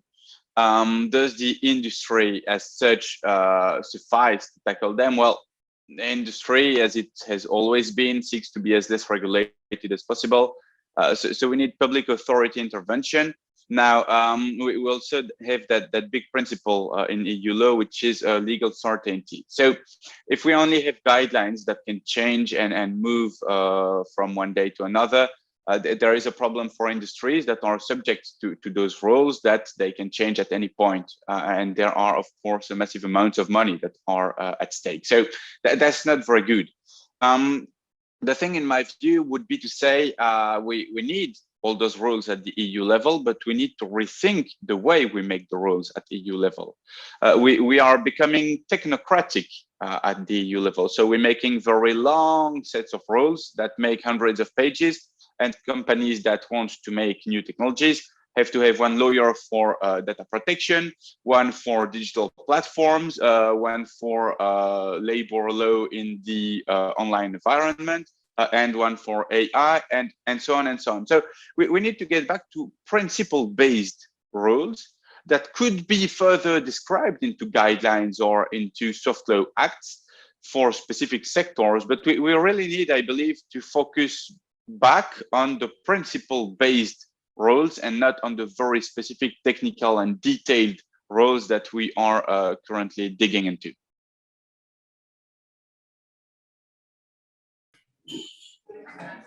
Yes, maybe a few additional points from my side. Maybe I would say in that way that I understand the motivation from the EU side to move with legislation or to move with this kind of strategic goals, because I think there is quite a clear understanding in how this draft the AI Act was proposed, even in these conferences. There is quite an understanding that the EU cannot compete with, for example, China or the US in terms of the level of investment, innovations, and development of AI. So the EU chooses like its own way of doing that by proposing certain standards, and this is the way I think the preferred way to be engaged in this global competition or global developments of AI. But at the same time,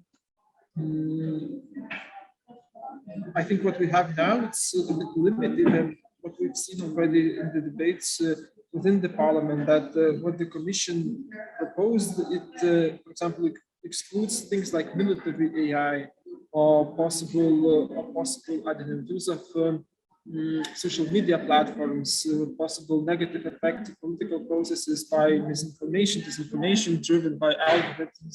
So quite some things are not into the current AI Act or current broader spectrum of how the AI challenges are presented by the EU.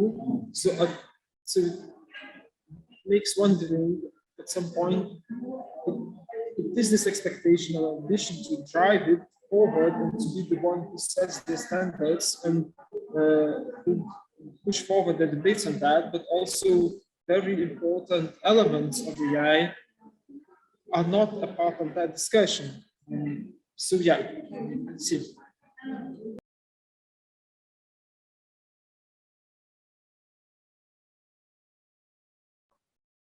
Thank you very much for your responses.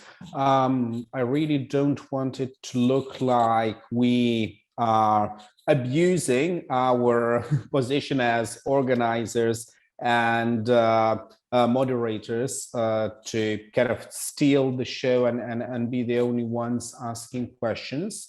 So still, I would like to encourage all attendees to contribute.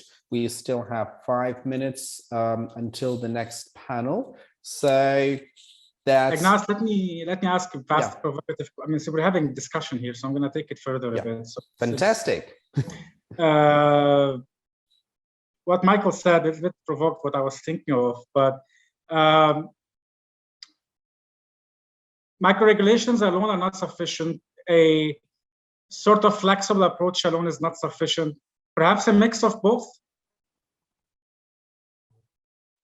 You know, having a salad and some tomatoes on the top of it, but at the same time the basics is there.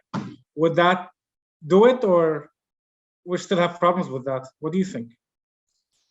Well, of course, it is a good idea to have everyone involved. So that's like the governance of internet as such. You know, you have some top-down and bottom-up approaches where you have the states that make rules, but you also have all actors that are involved and also participate to the elaboration and the creation of rules. So yeah, I think in that regard, giving space for certification schemes that are developed by industries or for standards is a very good thing.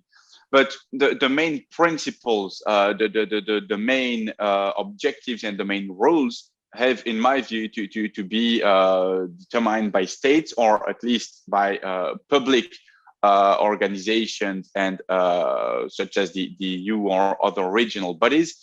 And then, of course, you have the how to implement. You have the specificities that have to be addressed by the actors. And I would even go further. I would say that you can have different approaches and different implementations depending on the sectors. Of course, in health, you won't have the same requirements as in automotive. So of course, you need to have some flexibility and some room left for actors and industrials to act at some point and to help setting the rules. But it is more, in my view, in the definition of the implementation and the techniques to do so than in the definition of the principles themselves that there is room for private intervention. That's interesting, but that also fits with I mean, what Justinas was saying concerning global race, because I heard you mentioning a little bit about the global race for AI, but mentioning the European regulation. Do you think having a EU approach would help how to govern AI at the global level, or they have to be both separate in a certain way? How do you see these two complementing each other in this regard? or they're not related? I think the main question is, will the EU manage to make its regulation or its principles in a broader way more global? And for example, we have this Trade and Technology Council with the US. Yeah, so the question is, for example, will we have this some kind of agreed transatlantic partnership on certain elements? Or, for example, the EU also wants to engage and propose its ideas, for example, on G7 or G20 formats, but of course the G20 might be especially difficult. So the question is how the EU will manage to make it externally from the EU side, not only about the EU itself, because yeah, other than that, we can end up in proposing these kind of regulations, but the innovations itself, they will be developed somewhere else. And then where the EU will be left with that. So that's also the question, especially if other countries like the US, China won't have such a strict framework as for example, the EU. If I may bounce on this, I believe here there is also the question of cultural differences. Because you have the capacity and the ability for Chinese government to collect a huge amount of data, and then they are able to process in real time people's data and to give them some kind of social scoring, which I believe, and I personally would say, we don't want in the EU, for instance. So here, although we need to have a global framework, we also have at some point to set out what we want and what we don't want. So if we are the first ones to move, well, you know, the first player's advantage, we are in a position that to some extent can give us the advantage to put up some standards. And that's what happened with the GDPR. If you look around the globe, how many countries did adopt similar laws? So I'm not saying that they are effectively enforced. That is a very different question, of course. But how many countries did adopt similar rules because the EU was actually the first mover? Okay, so there was already a directive on data protection before, which was not very much effective. But when the EU decided to move on very much on that topic, it created a global standard, or at least part of a global standard, something that is expanding very much outside the EU. I believe this is the same idea that is pursued with the AI Act and the idea of regulating AI. It is to say, okay, as we are the first ones, we will try to have something pretty convincing, and we hope that people will take on, although they can make differences based on their cultural differences. It is certain that China, if it adopts rules on AI, won't forbid social scoring, because that's what they have so far at stake, and that is a way for them to collect data. So of course there are benchmarks that need to be made, and we have different forums to do that, but what we are doing so far in EU is not so bad. It just needs to be refined and be more principle based, I believe. Thank you. Now, I would like to abuse my position, although it's always very sad to cut short what I think is a really interesting and fruitful discussion. But we do have 3 more speakers lined up for you. So I think we can, first of all, give a virtual round of applause for participants of our first panel, because it has been, I think, a terrific session. So thank you very much. Now let's move on to panel number 2. We have 3 presenters, once again, John Stuart Gordon, Giada Pistilli, and Ieva Skłodowskaite. So without further ado, let's move to the first speaker according to the schedule. That's John Stuart Gordon from Vytautas Magnus University. So Professor Gordon, the floor is yours. So hello, everybody. I'm happy to be here, and thanks for inviting me. I'm trying to share my slides with you. Can can you actually see me? Yes, no? We can see the slides and we can see your background picture. Ah, okay. That is... But you seem to be invisible. Oh. Yeah, I need to figure that out later. So let's maybe continue with the talk now. So I'm at the moment at Caltech, Tallinn University of Technology, on a research stay, and I would like to share with you some very first remarks on the implications of AI on human rights legislation that I'm working on.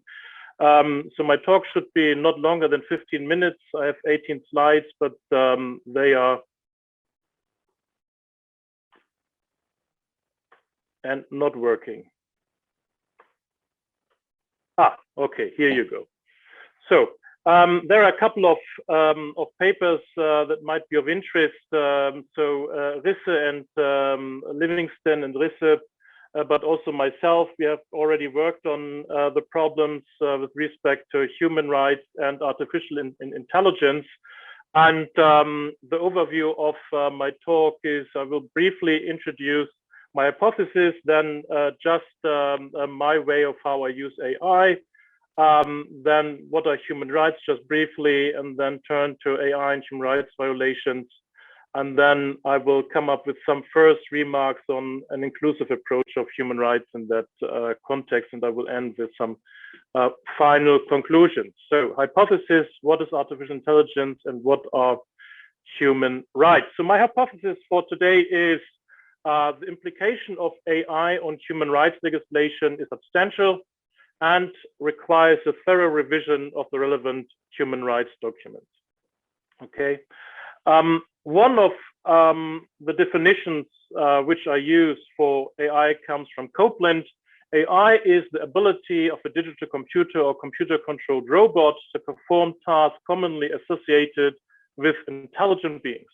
The term is frequently applied to the project of developing systems endowed with the intellectual processes characteristic of humans, such as the ability to reason, discover meaning, generalize, or learn from past experience. I think this definition is pretty straightforward, and we can move on to what are human rights.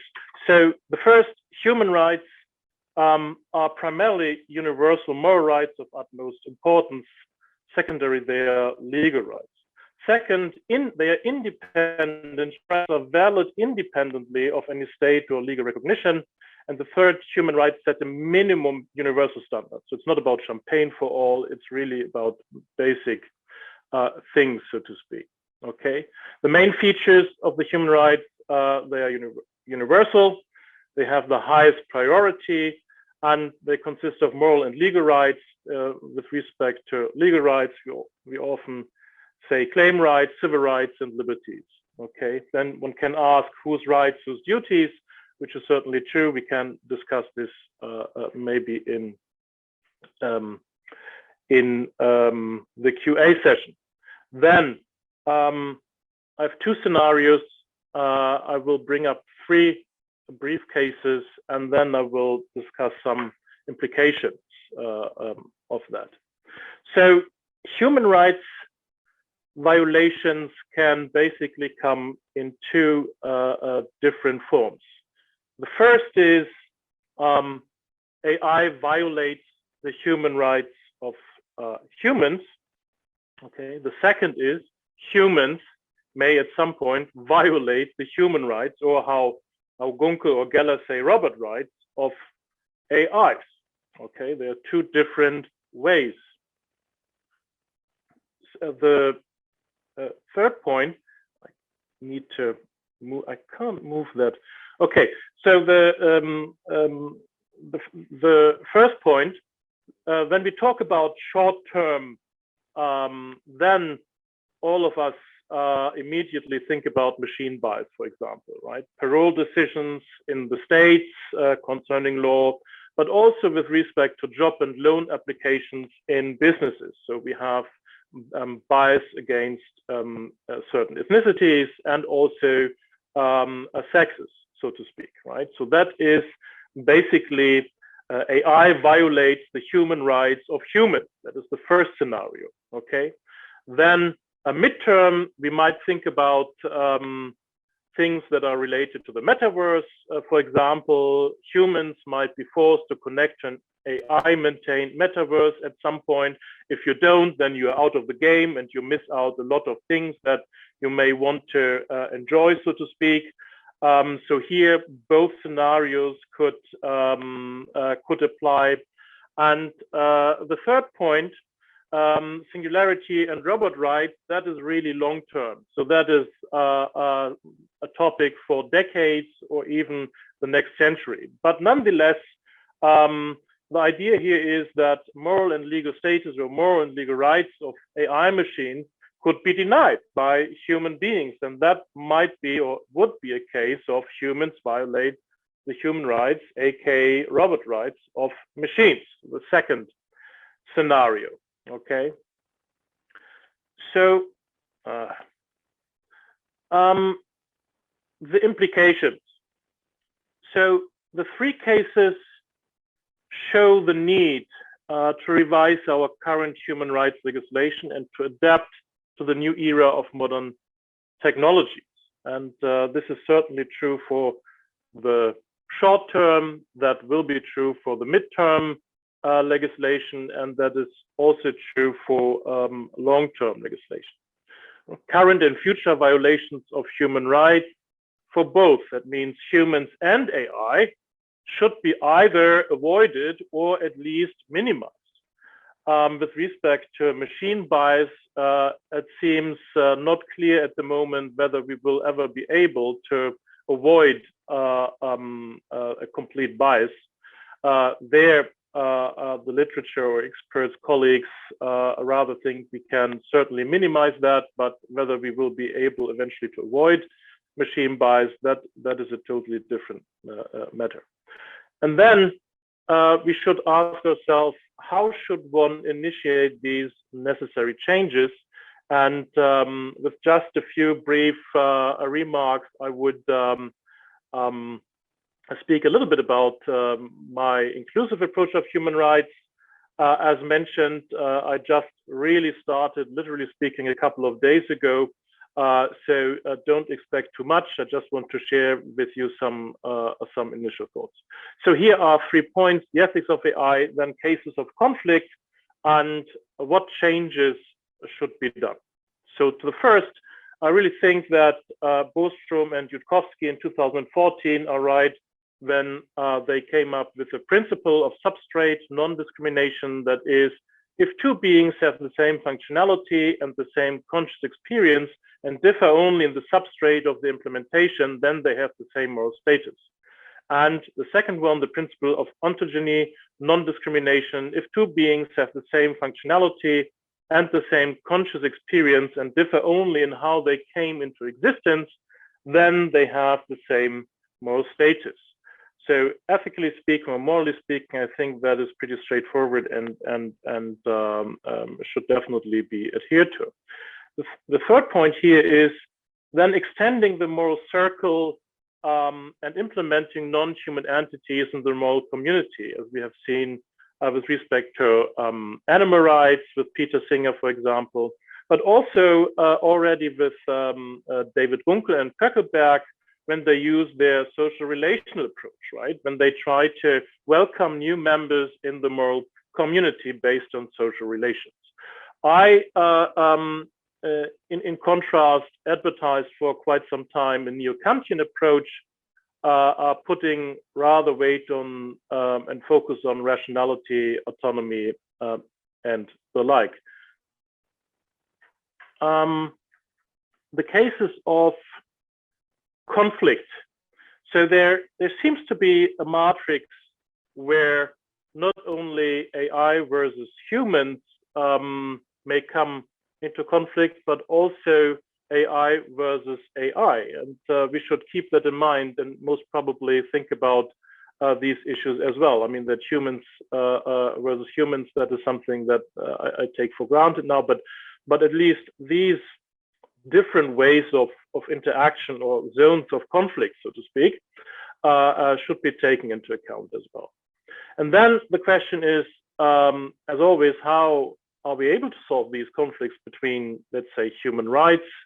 There are basically two ways that we usually apply, namely either by balancing or by specifying the rights that are at stake. And that would be also something that we can think about in that context as well. So what changes should be done? So basically we have two approaches. Either we could revise the Universal Declaration of Human Rights, 1948, or we can create a special convention on the rights of AI machines, called that the AI Convention. You have similar ideas, or you have similar conventions put in place. For example, the Convention on the Rights of Persons with Disabilities. So along these lines, one can think about an AI convention with respect to future legislation. So the purpose of the AI convention would be to promote, protect, and ensure the full and equal enjoyment of all, let's say, human rights and fundamental freedoms by all AI persons then, and to promote respect for their inherent dignity, okay? The conclusions would be human rights violations are already happening. Something must be done about this. I mentioned that with respect to the machine bias, where AI already violates the human rights of humans, but we will see also other types of violations, in particular later on, or much later on, the idea that humans violate human rights of AI machines. Then the second point, it seems to be in order that we should have a special AI convention at some point to counter current or future developments of human rights violations. So that's it for today. I'm looking forward to the discussion. I suppose that will be at the end of the panels. And thank you so much for listening to me. Thank you very much. So indeed, since this time we have all of the panelists from the very beginning, I suggest that we ask the questions at the end of the three presentations. I myself already have a few questions, but I will try to keep those to myself for the time being. Now, the second speaker in this panel will be Giada Pistilli from Sorbonne University in Paris, and her talk will be on AI ethics as an interdisciplinary bridge. So please, we're looking forward to hearing from you. Hello, everyone. Good morning. Thank you. Thank you for having me. Such a pleasure to be with you and listen to all your presentations. So I'm just going to share my screen.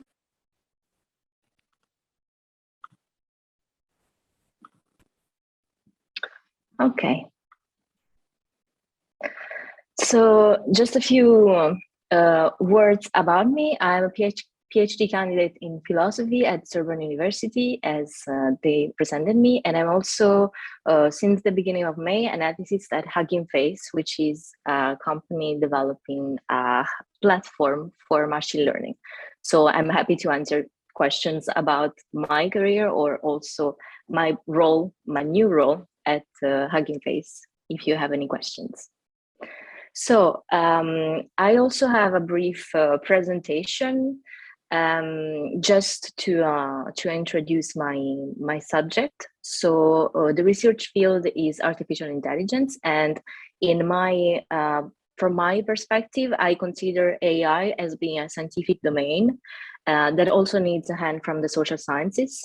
From my experience, I'm mostly focused on natural language processing and large language models, but I'm also extending this point of view to computer vision. But the questions that I'm going to try to answer today are how can ethics serve as a tool for collaboration in interdisciplinary AI research? And the case study I'm going to bring to you and present it to you is how to draft the ethical charter for an open science project, which is big science, and I'm going to explain all that to you. Beginning from the case study, so maybe it could be even easier maybe to follow me. And what's big science? So big science from the original maybe history designates extensive scientific collaborations with really large groups of scientists instead of a small team. So big science often requires experiments using big constructions, such as the really most known research experiment known as today is the Large Hadron Collider at the CERN. And those large collaboration inspired the open science project Big Science. So what's Big Science? We are over 900 researchers from over 60 countries, speaking more than 25 languages and dialects, creating a very large multilingual neural network language model and a very large multilingual text dataset. So that's the case study I'm bringing to you today. Why is it interesting maybe for my topic today is because during the workshop, every participant, like each participant is investigating the dataset and the model from all angles. So we have some work groups working on bias, on the social impact of the model, its capabilities, its limitation. Of course, there are also people looking at on how to be more ethical, if I may say, from a legal perspective as well, its potential improvements, its specific domain performances, its carbon impact, its cognitive research landscape, etc., etc. Those are just few examples, and just maybe a snapshot to show you how it is really interdisciplinary. And so for coordination organization to achieve these goals, as I said, this project has been organized around working groups with researchers. So it's, as I said, it's mainly for research and from researchers from different but complementary disciplines. So we have historians, sociologists, philosophers, linguists, computer science, engineers, lawyers, and all kind of disciplines really working together and investigating those questions and those issues. Of the point of view that I'm bringing today to you is how we wrote all together, so in this interdisciplinary way, an ethical charter. And so we decided to adopt an ethical charter to govern all different aspects of the development of big science artifacts. So as you remember, the artifacts are mainly two, so a really large multilingual dataset and a really large language model, which is also multilingual. So we're still in the domain of NLP in artificial intelligence.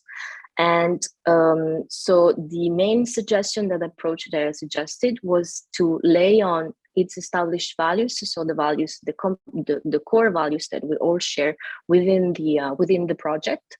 And the interest of drafting an ethical charter was for it to be and to serve as a pivot for developing documents governing more specific ethically and legally sensitive aspects. So it means that I always picture it as you have a huge tree, so the roots of the tree are the ethical charter, and then from there and from its core values that we all share within the project, of course, we're developing different and really specific documents. So when I talk about specific documents, I'm talking about the model license, so from a legal perspective, the data governance documents, and we already have some papers talking about it that I may eventually show you, and the code of conduct, so kind of doing a more, so descending from the ethical charter and from its values to develop some ethically specific documents regarding the code of conduct, or as you may know, or you're not familiar with it, I'm happy to answer questions about it, model cards, which are something more and more used in the domain of AI for transparency, use restrictions, as I said, the license, etc., etc. So some additional goals of the ethical charter are to let all collaborators of the project to commit to big science core values, so both individually and collectively to be responsible about it, and also to promote those values within the research community. So to kind of inspire and do the promotion of those values that are really relevant for us within the NLP community, the machine learning engineers community, and of course also the AI ethicists and AI ethics as a discipline as a whole in that matter, to let ethics as to be seen as a habit. So just a few, unfortunately don't have the time to go through the whole ethical charter, but I just put some short snaps here for you of some of the examples of the core values that we chose. So we have the value of inclusivity. We work to ensure welcomeness in the process and equal access to the big science artifacts without any form of discrimination. This is pretty standard. But we believe that inclusivity is not just non-discrimination, but also a sense of belonging. I'm just going to maybe explore or give maybe a few seconds to explain these values to you, because what was really interesting about the the methodology that we used to draft the ethical charter. So as I said, since we were really lots of different disciplines coming together, was to really have and give a presentation or a brief definition of what those values meant to us, and are really pushed to have not only a kind of negative impression or negative description of a value, so not just being as such as non-discrimination or not doing that or not doing this, but also to be proactive and explaining and trying to describe in a positive way what it does mean to us. And I found that the sense of belonging has a description of the value of inclusivity. I found it really, really relevant for the field, and especially knowing that really AI can be really discriminative. So as I said, we really wanted to be proactive and trying to give also a sense of belonging and welcomeness. Also, we have reproducibility, which is really used and coming from some scientific fields such as computer science, but also biology. And the main focus was to really trying to, as we can see, ensure the reproduction of research experiments and scientific conclusions. So that was really important to us. And then also openness, but unfortunately I don't have the time to develop, but I'm happy to answer questions if you have some afterwards. So what are the ethical challenges about drafting an ethical charter? So bringing together all kinds of different scientific disciplines to discuss ethics was really quite a challenge, because as I said, also everyone has maybe some definition of what are, they have their own definition of what are those values, or they have their own background coming from their scientific field. So it was quite challenging to bring together and be gathered around the table and discuss those values and those goals too. Explaining the basics of moral philosophy in a simple and practical way to it to really be to be seen in an applied way and not just a theoretical way. And this is our main point today of the presentation: using ethics as a glue capable of building bridges between different scientific disciplines, and moderating and welcoming all different views from the hierarchy of values to be adopted, finding consensus among various definitions of the values chosen, as I said, given all the difference, and finally, last but not least, adopting an ethical charter that allows for the coexistence of divergent value system, but with the same goals. So I decided today to kind of do a focus, since also giving the public that we have here today, to do a small focus maybe on between the complementarity that could exist between law and philosophy when it comes to AI ethics. So how to operationalize the ethical charter's value, and So a better understanding of the complementarity of legal and philosophical subjects, sometimes confused when it comes to ethics, and if I say so, is of course not always coming from lawyers and philosophers, but most people maybe even within their companies or doing some kind of research that really doesn't deal directly with legal and ethical aspects. When they talk about AI ethics, they tend to confuse them. So a better understanding on how they can be complementary and not opposed, it would allow really consolidation of the ethics of AI. That's, at least it's my point of view.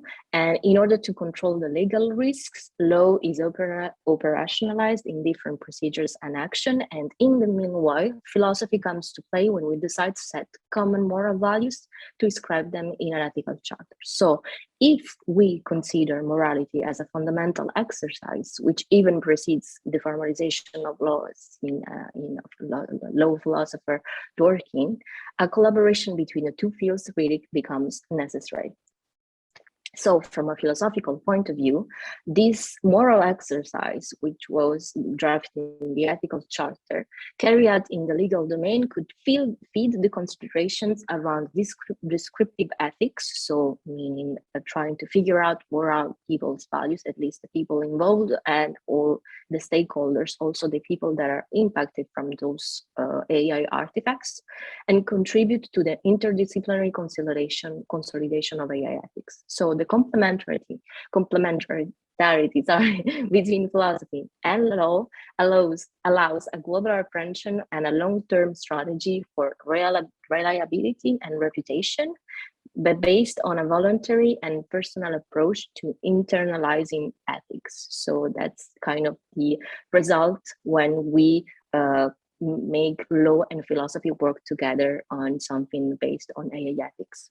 So when it comes to ethics, law and philosophy have the same goal: to determine the modes of action that allow the protection and safeguarding of human interest, even when talking about language models and natural language processing.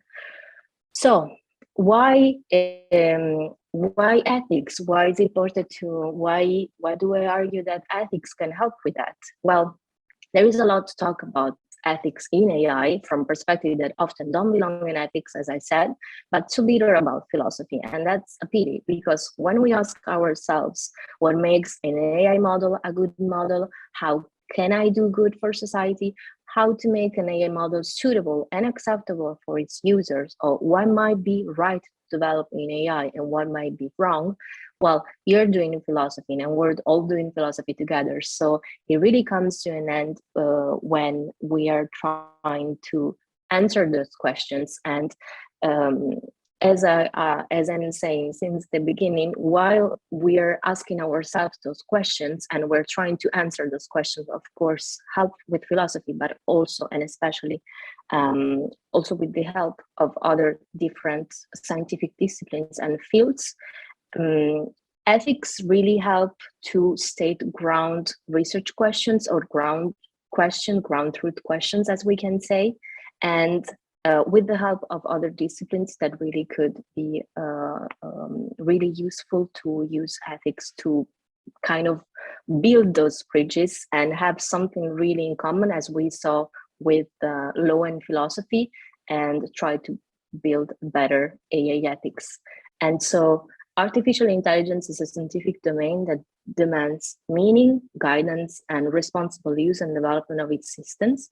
And awareness of these issues is increasing, and with it, new generations of scientists too, so engineers, computer scientists, but also lawyers, sociologists, and of course other disciplines are increasingly aware of the risk and the need to have critical philosophical thinking around AI systems. So only through interdisciplinary research, assisted in significant stride by ethics, can help answer the fundamental questions that scientific community is asking about AI, the models, and how to build and make acceptable and to develop acceptable AI systems. Thank you.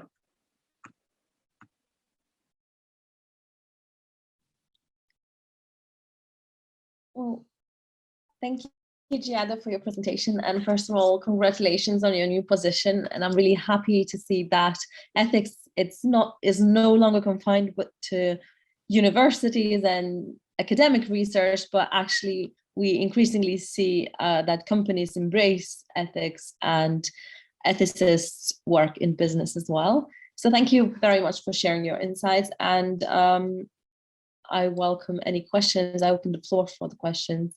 Please feel free to ask and start the discussion, I think. Maybe let's give a chance to Yeva first, and then we will have a joint discussion with everyone, because I already see some interesting points that I will want to address to John and Giada simultaneously, and quite possibly to Yeva as well. So hopefully we will have sort of joint three-way discussion after all the presenters are done with what they've prepared for us. So now let's welcome the third and final, but certainly not the least, presenter for this second panel of today, Yeva Skrzydlowskaite from Vilnius University. So please, now the floor is yours.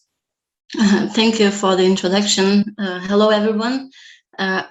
Just give me 1 second. I will share my slides with you. Yeah, I think you should be able to see them. Yes, all is good. Okay, then 1 second.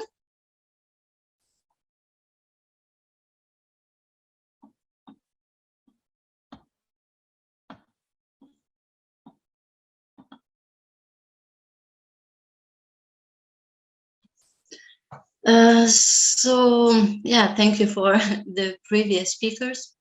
My presentation and my research paper is more from the international relations side of the subject, but I guess it touches the aspects of ethics, law, military field, and many others, because the in artificial intelligence, the relationship between humans and autonomous weapon systems, the ones that I'm researching, is such a complex issue that I don't think it should be or it can be put in one box. So as the title suggests, I am mostly interested in the understanding of human and autonomous weapon systems and the model of the relationship. So for this presentation, I focus on the discourse analysis that I conducted of the United Nations Convention on Setting Conventional Weapons discussions. And I also distinguish at the end an alternative model of the possible relationship between humans and autonomous weapon systems using Karen Barad's gentle realist theory. So just to set the scene for where the main puzzle of my research comes from, I'll firstly present you the background of the research. So the human and technology relationship has actually always been an important topic of consideration when analyzing warfare. And even though the discussion is not particularly a novel one, the fourth industrial revolution brought it to the center of attention in ways it hasn't been discussed before, especially autonomous weapon systems that once activated can identify, select, and apply force to targets without very minimal or without any human intervention. So usually when people think about autonomous weapon systems, they imagine military drones, but apart from remote piloted aircraft, there are now numerous unmanned ground and marine systems that already have different levels of autonomy or might be similarly automated to be capable of functioning without the direct human involvement for targeting and use of lethal force. For instance, autonomous unmanned surface vehicles, missile and rocket defense systems, anti-personnel sentry weapons, and etc. But the most important feature that unites them all is their increased autonomy in lethal decision-making, which now represents a qualitative shift in the way we comprehend warfare, precisely because A, they embody the emergence of non-human agency, and as a result, they shift human-technology relationships in general. And in international community, there is this common tendency claiming that human technology considerations should focus on the human element, where the use of force must reflect human intention. Well, however, it's unclear how this relationship model should work.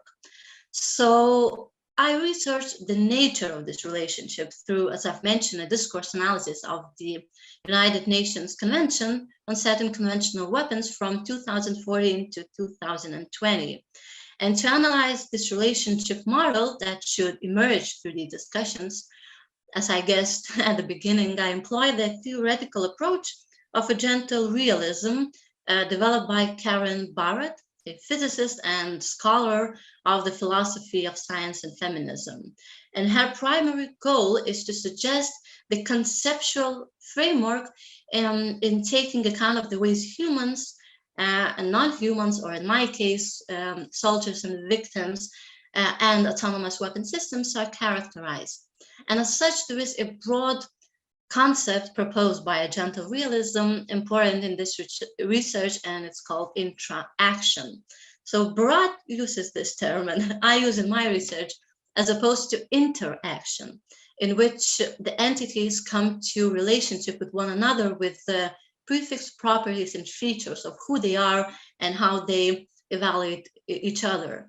Intra-action, on the other hand, is a process through which the characterizations of different entities, for instance, humans and non-humans, are propertied. So according to Barrett, there are no entities with clear characteristics before the interactive relationship, and only through that they get their properties and their subjective, objective, and gentle roles in the relationship with each other. So having all of that, my analysis uncovered the human-centric approach to autonomous technologies that imposes the preferred model of the human autonomous weapon system relationship through meaningful human control. And that's why I named this model a control model. It wasn't a surprise per se. As I've mentioned, there is this common tendency to prioritize the human element, talking about the relationship between technology and human. But having that in mind and using the data from my research, I argued that the concept of control is primarily built on restrictions rather than technological utility, which is rather usually claimed by delegates which are pro-technologies. So I found out that two interrelated components and requirements to determine the extent of this interaction in the control model are the applicable international humanitarian law and different levels of autonomous capabilities and weapon systems. So firstly, international humanitarian law, as we all know, is established for a human subject, and it requires human accountability and responsibility to comply with the standards. And on the flip side, it protects the human subject. Also, taking into account different levels of autonomy in weapon systems, it's important to evaluate the range of actual functional technical capabilities in these weapons. So the actual state and the imagined one, on the one that we can see in the fantasy movies.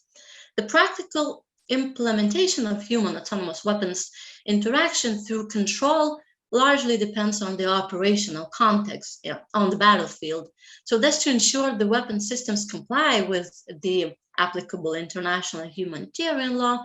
There is this, among delegates, there is this expressed urge for human involvement in various stages of the life cycle of the weapon. So from intervention in the final decision-making or other stages of the weapons deployment to ultimate control in the case of full autonomy in weapon systems. Nevertheless, in all cases, and in this model, the human agency prevails the autonomous weapon systems autonomy in decision-making in all legal forms in their relationship. So the combination of the two main components also leads to the power imbalance between humans and autonomous weapon systems. A discourse of human control depicts the power projection in a human agent over the autonomous weapon systems. The relationship of agency and object is seen through the element of control as a form to assert the agency over the object. So in this case, autonomous weapon systems in human relationship, it is either the control performed by humans or autonomous weapon systems control to make lethal decisions. The desire to retain, as I've mentioned before, the meaningful human control when it comes to technology supports the first case and reduces the lethal decision-making by the algorithms to the bare minimum. And to sum up this control model, it embodies an imbalanced power relationship between humans and machines, in which humans have a default agency, so pre-coming to this relationship, and technologies are seen as mere tools, basically the objects that are under human control. However, the control model as its human-centric approach, but relying on a gentle realist claims about interaction that I just briefly introduced at the beginning of my speech, in which the characteristics of entities are entitled only in relationship with one another. I also analyzed or kind of suggested an alternative model of thinking is still in theoretical stage of human autonomous weapon systems teamwork, named intelligent partnership. And this term is not my creation. I found out in discussions, and this term was first introduced on the platform by the United Kingdom's delegation in 2015. However, it sadly didn't evolve to provide an alternative framework for the debate on human control. So the primary idea was that within the process of human involvement in the lethal decision-making, a human may be supported by a system that has the appropriate level of automation to assist the human to make informed decisions. So for instance, the delegates argue that with respect to the autonomous weapon systems in the military context, the machines are designed for tasks that require the assimilation and computation of vast amounts of data, such as navigation, system management, or other logistical calculations. Humans, on the other hand, are more equipped, if I may say so, institutional awareness to better understand the operational context on the battlefield, assess intentions, and evaluate the possible consequences. So the latter is related to the more of a moral capacity embodied in the human mind, and this entails empathy for others and compliance with applicable humanitarian standards. And accordingly, the intelligent part in the intelligent partnership refers to teamwork, where an entity seeks to use its capabilities to the best effects. So the utilization of human and autonomous weapon system capabilities results in assistance and support for human responsibilities and accountabilities that are written in the international humanitarian law. So as I claim, technological assistance does not reduce the agency of human being per se. Instead of denying human decision-making, it looks for ways to enhance it. So simply speaking, to make informed decisions on the battlefield, humans need better eyes and ears and computation that can be afforded by technology. So what? So why do we need this alternative model of the human-machine relationship? So, and to sum up my presentation, the intelligent partnership, and especially its idea of technological support, removes the label of enemy attributed to technologies in politicized debates, as I found on the conventional platform. According to this approach to the human-machine relationship, the machines are understood as more of a assistants and supporters instead of harmers. And changing the discourse from meaningful human control, as we saw in control model, to intelligent partnership implies the basis to utilize the strengths and weaknesses of both machine and human, instead of separation between predetermined duties and responsibilities, goods and bads, as is present in the control model. And I argue that it actually leads people to hyperbole and to exaggerate the technologies and make them evils for all the bad in the world. And in the context of the convention on conventional weapons debates, it would be not about the consensus of whether the human will be involved in the machine's decision making, but more of a question of how to take advantage of the most beneficial functions and capabilities that humans and autonomous weapon systems can offer. And with this rather rhetorical question and statement, I would like to end my presentation, and I would be very, very gladly to discuss any questions and topics that that you had in your mind. So that's it from me now. Thank you very much. I think these were 3 extremely interesting and thought-provoking presentations. I would first of all like to ask if there are any questions from the audience. I mean, if I can use my position, I could start. Please do.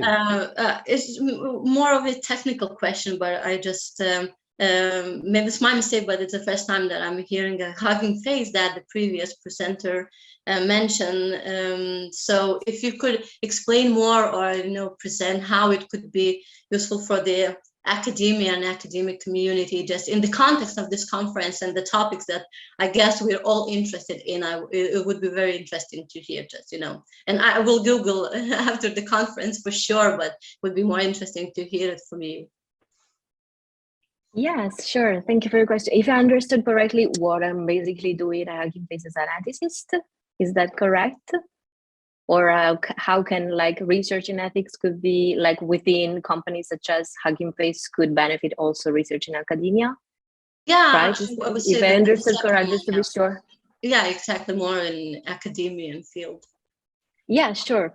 With pleasure. Thank you for your question. So Hugging Face has several teams. So there are the engineering team, which is really how to operationalize in in machine learning what actually people are working on. The infrastructure team, so working on the hub, and the science team. So I'm mainly focusing the science team. So we're working on papers, and that's also why I was really fond of interdisciplinary research when Yulia asked me to send an astronaut to this really interesting conference today, because I really think that, and then was also the subject of my presentation, that when it comes to AI, but it's also true for different scientific fields, is really important to have ethics as kind of the center of the discussions, because we're basically asking ourselves the same question. And I say so because when I confront computer scientists or machine learning engineers,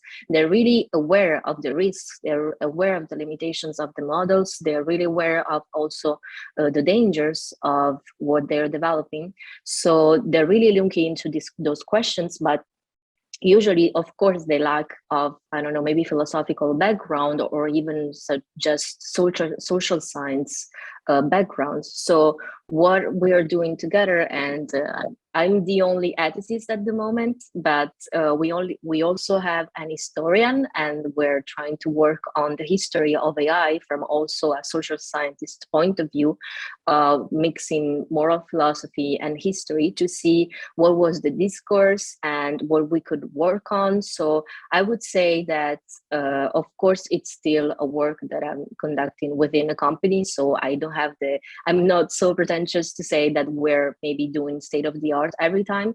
But I think, as also Yulia was saying, that it's really important to have those kind of companies that are really in the center of AI development to kind of start asking questions about themselves and kind of welcoming to their teams people trying to focus on those questions that were the questions that I was presenting in the presentation. So for now, it's only been 3 weeks that I've been working there, but that's why I showed you mostly the big science project, because it was a really open science project, and it's been like over than 1 year that I've been there working with them. So I would say that yeah, maybe that's what some kind of interdisciplinary research when it comes to AI ethics could bring to the table, also research and academia, if that answers the question.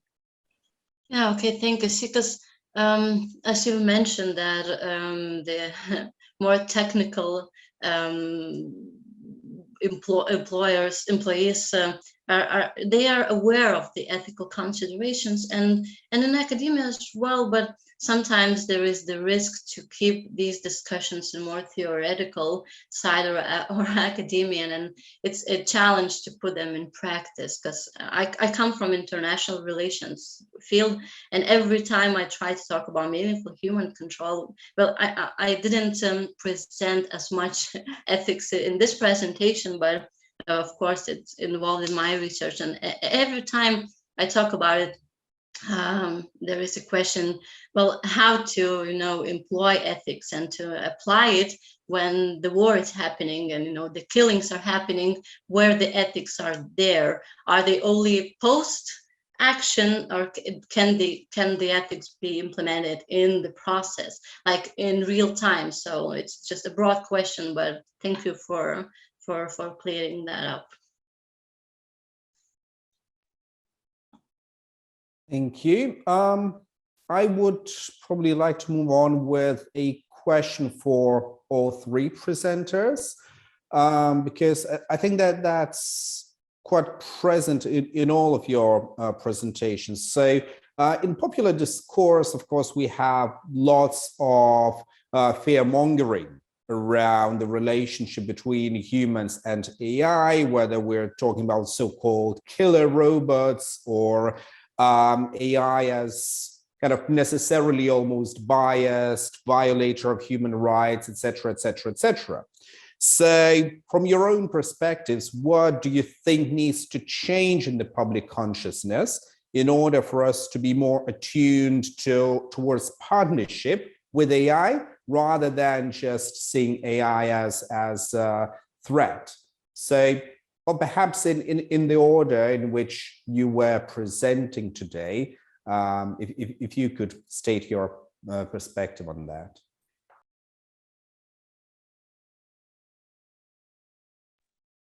John, you're on mute.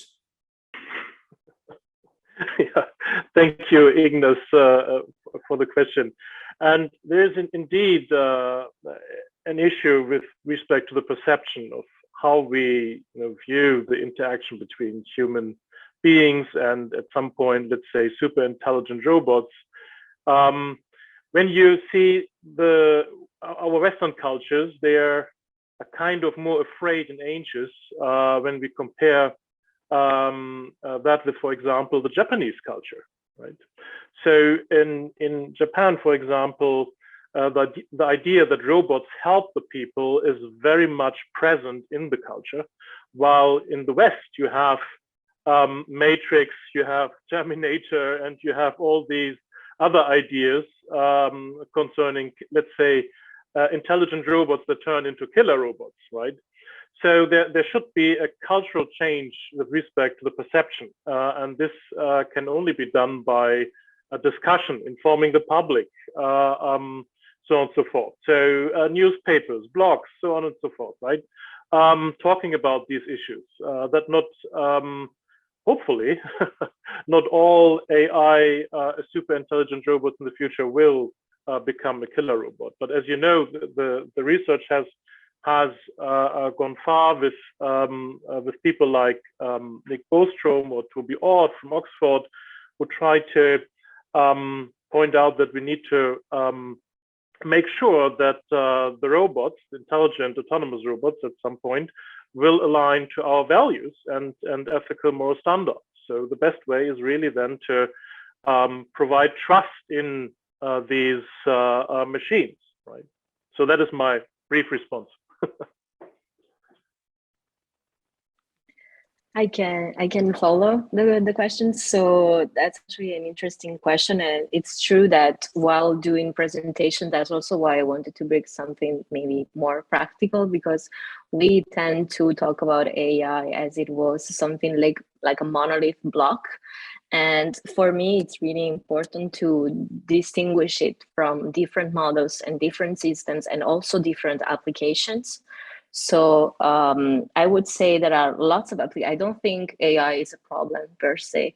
I don't think that we need to talk about superintelligence or consciousness at the moment, because just the state of the art from a technical point of view, it's not there, and maybe it's never going to be there. I don't know, at least in the near future, we don't need to talk about that maybe, but there are also serious problems, as also the president panelist was talking about autonomous weapons, or we had some I'm thinking about developing maybe a language model that is based on a really toxic data set that could be dangerous, that could be like harmful. But there are also really useful applications. As I said, my main focus is on NLP, so that's just the examples that I'm going to bring on the table. But I recently discussed with someone working within the US government for the environment ministry, and he was using a BERT, so it's a language model for classification for the documentation and to find some useful documentation. And he told me that this allows him to gain hours, and like 10 hours per week of work only using AI systems. Or there was also some other applications of people using large language models to find useful legislation when it's applied to specific subjects and specific cases. But we also have examples like, I don't know if you know Grammarly, which I'm not a native an English speaker, so those are kind of tools that are really used on a daily basis, that are based on natural language processing, that are really can be useful. And so, as I said, I don't think we have to solve the thing as a whole, but it's really important to work along with ML engineers to see the state of the art and to kind of address the problems that are existing today, such as maybe toxicity within large language models, or how to not perpetuate the famous bias that everybody talks about, or perpetrating like a monoculture when it comes to the English language, and how to ensure maybe multilinguality, on how to represent minority languages and minority cultures. And I can go on, but that's kind of my intake, and I'm going to stop there. Just to clarify, John, do you have an immediate reaction to what has been said? Yes, immediate reaction indeed. So what Giada mentioned was, let's basically not talk about what is the impact of superintelligence, because eventually superintelligence might not be possible after all. I think it's highly negligent to frame it like that. Not only because most experts in the field, when you see the polls, would agree that at some point we will certainly see these things, whether it's 100 years or 80 years or 50 years, it really doesn't matter. The problem is we need to start talking about these issues now and not when they come around the corner. I mean, when you see Nick Bostrom and Toby Ord, they exactly do that. Very smart, clever colleagues to make aware us now about the issues and not when it's too late. So therefore, I think it's philosophically speaking, negligence to say no, we don't need to think about these issues now because they seem to be far too distant in the future. I think that's a bad idea, really. Thank you. Can I just Would react to that?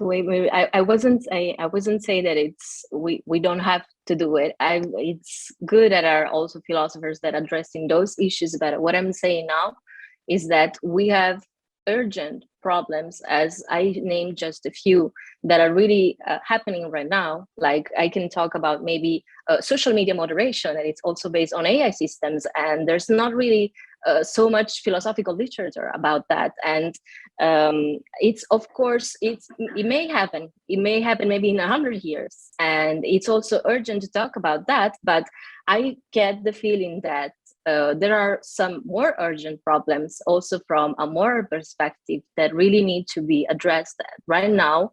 And unfortunately, since we're looking at the really, really big picture and not addressing maybe the kind of small technical problems that are really, I'm talking about natural language processing, but of course, if we talk about computer vision and how it makes marginalized people and marginalized also cultures to not be included in those technologies, those are also urgent problems. So I'm just saying that we can do both, and should be free to do both. That's all I'm saying. I'm not saying that the one it's useful and the other it's useless. Just to clarify. No, that is good. Thanks for the clarification. I mean, no one would question that there are also other urgent matters at hand. There's no question about that. My point was to make sure that, you know, all voices are heard, and this is one part of the voice. Thank you. So, Yeva, you have had to wait a bit, but now it's your time. It's okay. It's an interesting discussion, and again, as the question is a very challenging task, and sometimes when I do my research, it seems that it's impossible to answer because, as I've noticed, we tend to actually exaggerate the real technical state and capabilities of current technologies, and we used to concentrate on the top of the mountain, the result that they made, for instance, on the battlefield, the victims, but how they were created and who was involved and the thought process in it, I think it's, you know, the real question and the real problem.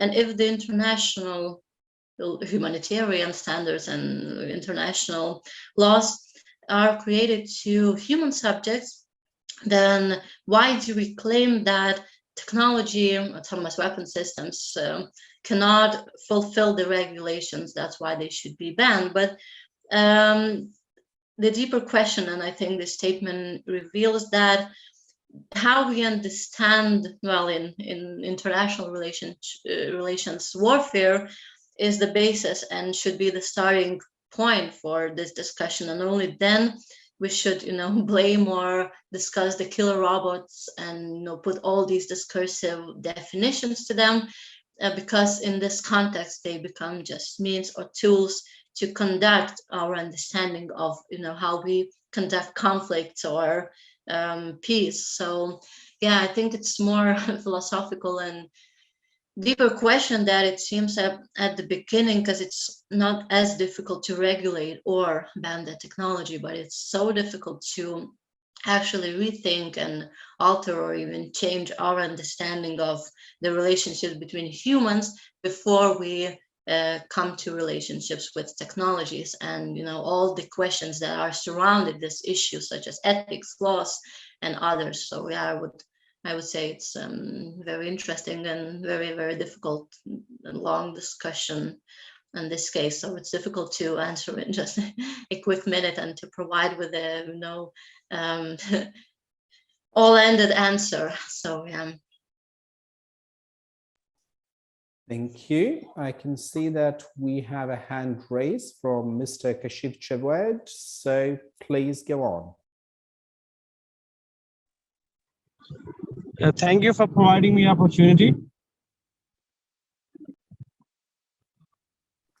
Yes, please. Actually, I want to discuss regarding the autonomy of AI. As solus populi, every law must be in the favor of humans. All the inventions are also must be favor for humans. So are we moving towards a machine rule And what will be the fate of AI if there is no human control over it? And up to what extent we can give the opportunity to machines to work for humans? Are we going to, for some kind of machine rule in future? And autonomy of AI, if you discuss, what will be the subjectivity of judicial power in this context?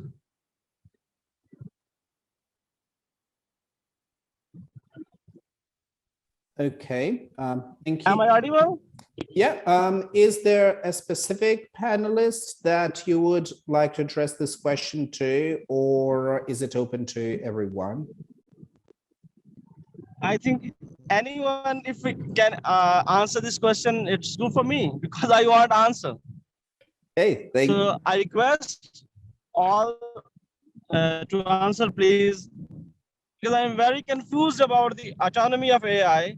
That if we are moving toward the new future, like the machine rule, what will be the fate of humans here? If we are favoring AI to sublet humans, will machine rule us?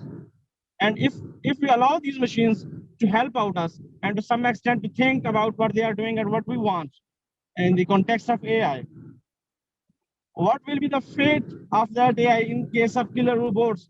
If some robot doesn't follow the rules, or if about the learning, but we have learned to that machine, if that doesn't follow, how we put the consequences to that machine? Who will be responsible for that? If the machine will be responsible, how that machine can be punished? Okay, thank you. That is a very multifaceted question. So who would like to start answering? I can see Eva has unmuted herself, so I presume we can start with you. It's a very, very complex question, but I guess I can start from the broad beginnings. Again, the scenario that you've described is rather a radical one, I would say. Well, I would be here to claim that, because as I've mentioned before, we tend to exaggerate the real technical capabilities of technologies, but we actually analyze and look into the technical papers of these technologies. We do not have full autonomous weapons yet. If we will have them, if we have them in the future, it actually depends on us. And the control model, as you've said, that will they control us, how it will look like, what's the role of human subject? Again, it depends on human, and that's the good and the bad part in it, because the development is in human hands, but as well, it's difficult to decide on the mere rules. I don't think so, and it's my opinion that we will reach the future where technology rules us. Because what does it mean? I mean, I think when we think about technologies ruling the world, we think about the pictures and the scenes from the movies, all the pessimistic, depressive, and everyone is killing everyone, so to say. But in reality, I think the rule is more like giving more and more functions to technologies. But the question is whether we will be willing to give the lethal decision making to technologies is on us.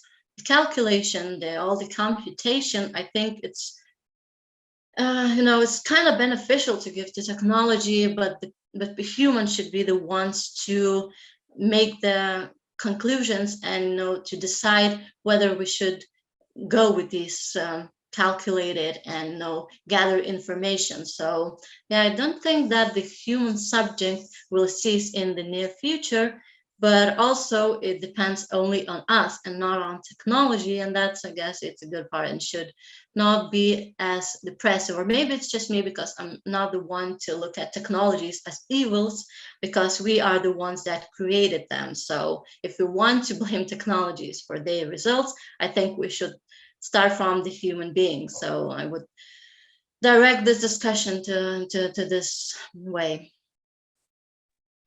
Thank you. John, now you have your hand raised, so let's move to your part of the answer. Yeah, I would just like to comment on what Yeva just mentioned, because it seems to be that you know, the awareness of that there is something like a control problem at some point or another seems to be, you know, quite important, right? So when I listen to what you say that or said, then it seems that, you know, there is no control problem and we can just, you know, move on and live all happily ever after. But it seems to be a quite urgent thing to think about these issues now. And yes, we should keep in mind that we have current short-term issues, which are important, but we also have mid-term and long-term issues to talk about and to examine these issues. So no, the control problem is not solved, and we need to think about these issues. And whether, and now turning to the initial question, though I couldn't hear it properly. There, the idea is whether are there any, let's say, safeguards when AI robots may turn the back on us. I mean, people work on this in order to ensure that this will not happen. Whether it will happen or not is a different question. It's an empirical question, right? So it also depends, of course, on the way how let's say, either intelligent or super intelligent artificial life forms will behave in that respect, right? So usually, what people say in the literature is if you behave properly towards these beings, entities, then you're more likely receive in return also proper behavior. But also, if you implement some laws, such as as has been done with Asimov, for example, the 3 or 4 laws of robotics, obviously they do not work properly. Otherwise, the stories wouldn't be that interesting. So then the story goes on to say, okay, if this doesn't work, how will it be in future? So it's open, and we need to take care that we find a solution to the control problem in that respect, with respect to the questions asked. Thank you. Thank you very much. Giada, now you have waited quite a while, so it will be interesting to hear your thoughts on the matter.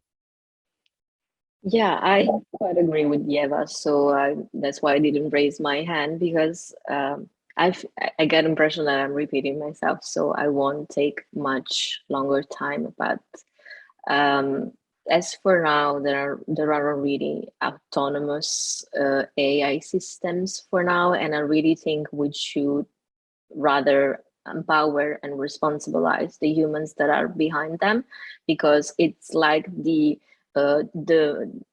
Wizard of Oz, is that is said in English, the Wizard of Oz, that really wanted people to think that everything was autonomous and it was magical, but at the end there were just humans behind the curtain. So I feel that, like, we're, at least in this precise historical moment, we're at this point of the state of the art of technology, and I agree that we should address also more mid-term and long-term questions for the future. But I think it's important also to address the question that already raised before about what's happening right now and what we can do at the moment about what we have so far. And also, I feel that we, at least AI practitioners, because I work with AI on a daily basis, that we have the responsibility also to reassure people that we're not at Terminator and now, so we don't have to contribute to those kind of crisis or panic or fear, because at least for now, which we're not talking about, I mean, Terminator is not here, so no worries. That's all I have to say. Thank you. do we have more questions from the audience? I might have a question for my panelists, but also for everybody. We talked about how people, because we talked about machines, but of course, since at least our fields are mainly focused on humans and how humans should treat machines, I used to work on chatbots and I used to work on, so that's why I'm specialized in NLP. And I used to read how and to see how people actually treat chatbots. And I really was quite shocked in seeing how people mistreat machines and robots for now. And I'm sure I didn't see it with my own eyes, but I'm pretty sure we do the same maybe with robots. And so kind of a philosophical question to raise is how we should address the human behavior towards machines and towards AI systems for now, and what are the moral consequences that we could raise and address in the near future about how we humans treat those technologies, maybe because we just think that of course, they're just, I mean, for me, they're just tools, especially like state-of-the-art chatbots for now that really just empty machines with stuff that are fed by humans. And as I said, there are humans behind conversation, usually reading them in order to improve the machines. But how we should, and I'm addressing this question just to know how we should address the humans that are behind the curtains of AI system, and what about their morality? That's kind of the hard question. Yeah, just to kind of interject very quickly, it seems like Giada has been reading my mind quite literally, because what I had written down was a question about, we are talking about how AI behaves towards us, but how about our behavior towards AI? And I was going to reference an article that was published, I think, by Wired 3 or 4 months ago about a trend of men created kind of AI girlfriends and then kind of abusing them verbally and otherwise. So indeed, the question might be whether we should actually start thinking about maybe even some kind of machine rights approaches. And I know that John has been working quite a bit on that. Not just as an abstract matter, but also as something that's already quite current, because it's sometimes we think that AI should be aligned with our values. Well, maybe sometimes our human values, or at least the values of some humans, are not something to really look forward towards AI being aligned with. So I know, maybe John, you probably have your own views about that. Yes, thanks. Absolutely. I mean, the human-robot interaction is, I think, a very important one that Giada mentioned. And there's a recent book, came out by Sven Nihon, Human-Robot Interaction, that really is concerned with this type of these type of questions, for example. But also philosophically speaking, there are quite a few approaches that already try to provide even current robots of today with certain amount of, let's say, legal protection based on neo-Kantian reasoning. For example, Kate Darling in her paper, the indirect duties approach, for example. Okay, the point seems to be indeed that we shouldn't just pick anybody and then align the robots with those people's values. No, we do have ethical theories already in place, which are quite good. And then the question really is, which values should we pick? What is important? What duties are important in the context of the relationship between humans and AIs. And we already have, with David Gunkel, for example, Robert Wright's, but also with Köckelberg's approach, social relational approach. Recently, we have from Ubuntu ethics, so that is African philosophy, some who would try to make an argument based on traditional African reasoning. So Jekka and colleagues, the paper just came out. I commented on that, and others. So it's really important to see which values should we bring to the table, and also whether at some point there should be more strict applied duties towards the robots as well, right? Thank you. And I think it's also really important what you mentioned, that some of the value systems that are being proposed, they come from African traditional values and elsewhere, because we seem to sometimes be quite poised to say, hey, AI is biased, therefore we need to introduce more moral values, etc. But then, the moral frameworks that we're thinking about, they also tend to quite often be biased, as in very much Eurocentric. So in that sense, I think it's important that initiatives are being made to, in a way, decolonize probably AI ethics, or ethics more broadly conceived. Yema, perhaps you would like to join that discussion as well. Okay, just really quickly, because I agree with the panelists on their views.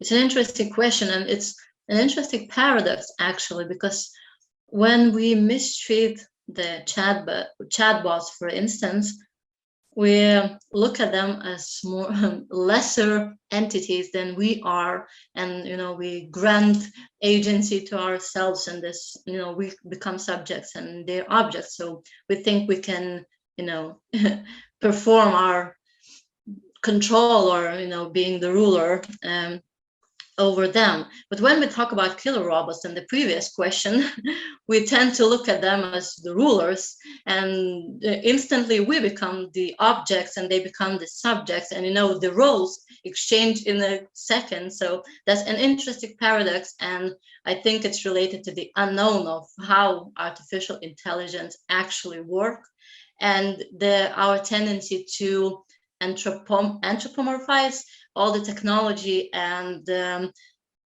grant them intentions. And in chatbots, we can see the face, we can see the body, the matter of this technology. So I guess we don't think they have intentions, they have feelings. But when we get in touch with technology or with human robots, we actually tend to treat them as humans, and even higher than us, and more powerful than us. And adding two recommendations that Mr. Garan said, I would add the documentary, if you're interested. It's called Hi AI, and it's about sex robots, about the relationships between people and humanoid robots. So they try to evolve this question and to analyze it. Of course, the documentary doesn't answer all the questions, but I think it sees interesting ideas. And if you're interested in this discussion, I think you should be interested in this documentary as well.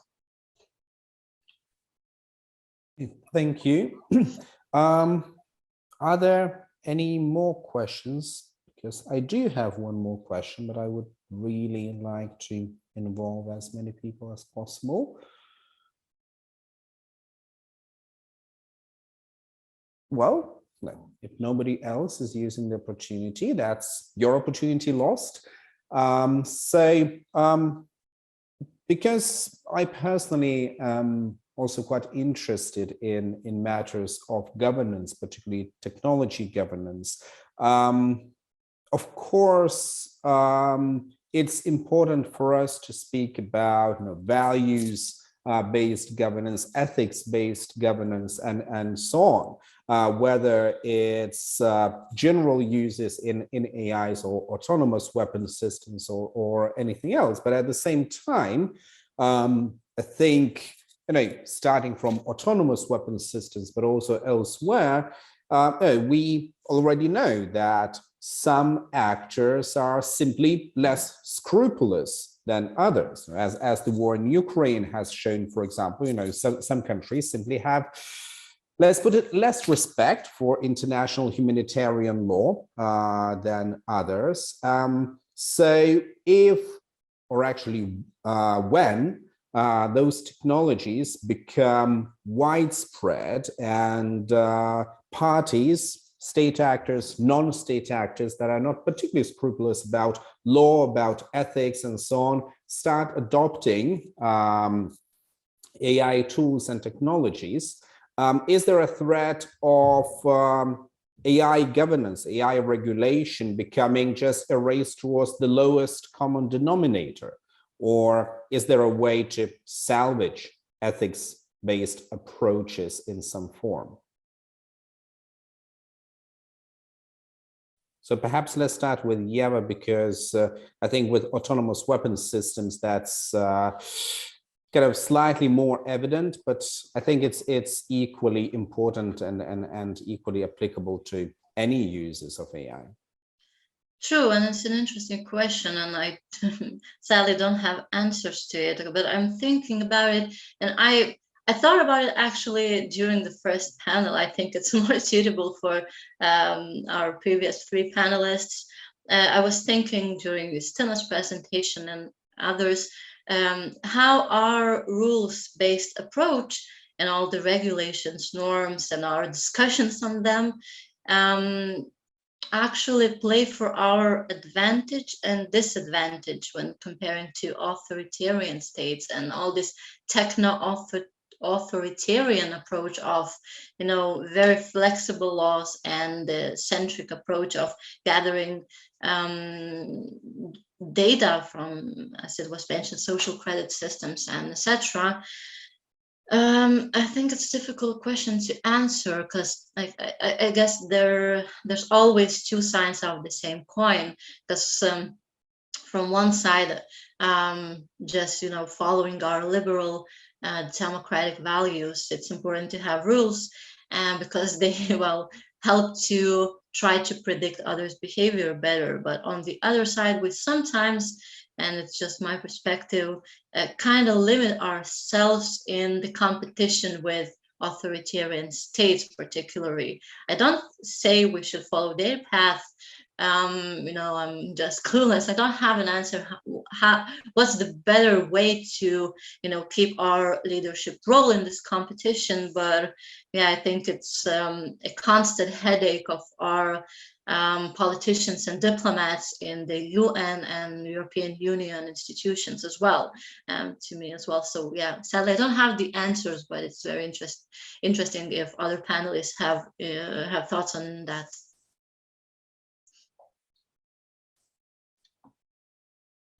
Gianna, John, what are your views?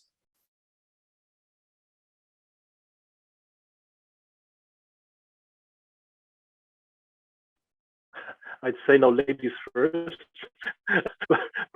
but just give me a second. With respect to so-called killer robots, then the idea could be, as Peter Asaro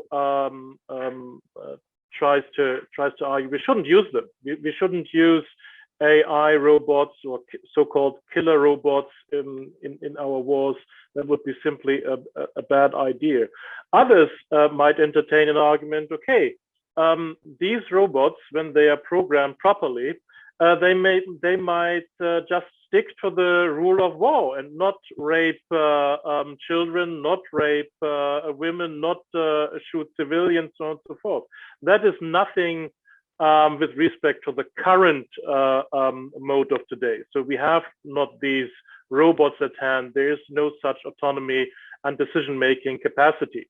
But when we think about these things in 30, 40, 50 years, maybe there will be around. And then the question is, should we not rather use them instead of use human beings? So then it's a kind of idea, if you are scrupulous, as you mentioned, Ignas, right?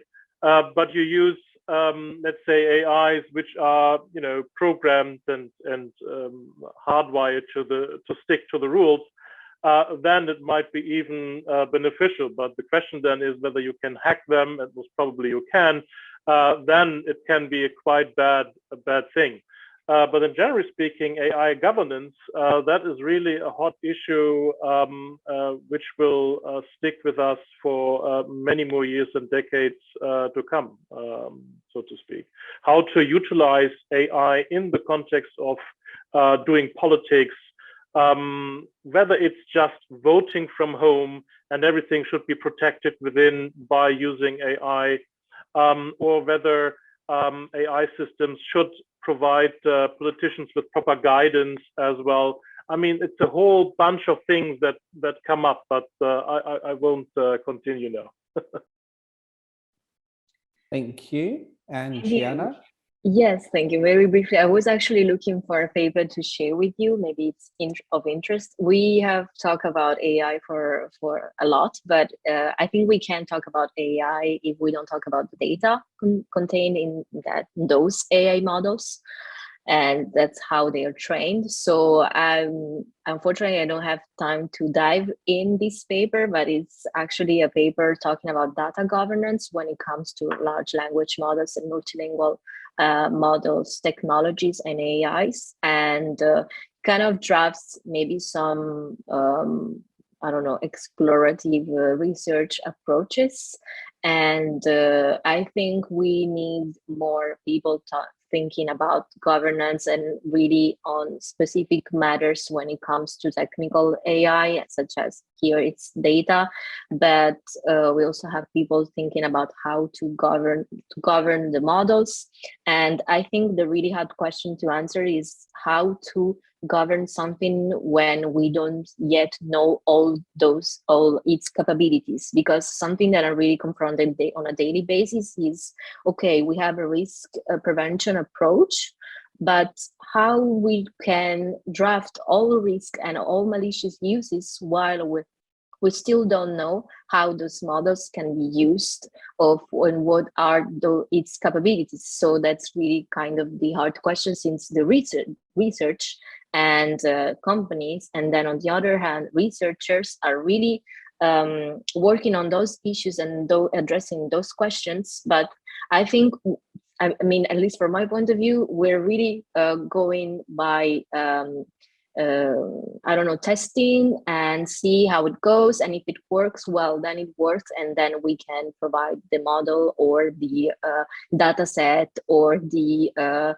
everything. So that's kind of dangerous approach, but that's the main technologist approach so far. So I think we really need also social scientists and philosophers thinking about those questions and really join the discussions, because as also the paper shows, there are computer scientists asking themselves the question, and we should be able to have them. That's all I can say so far. Okay.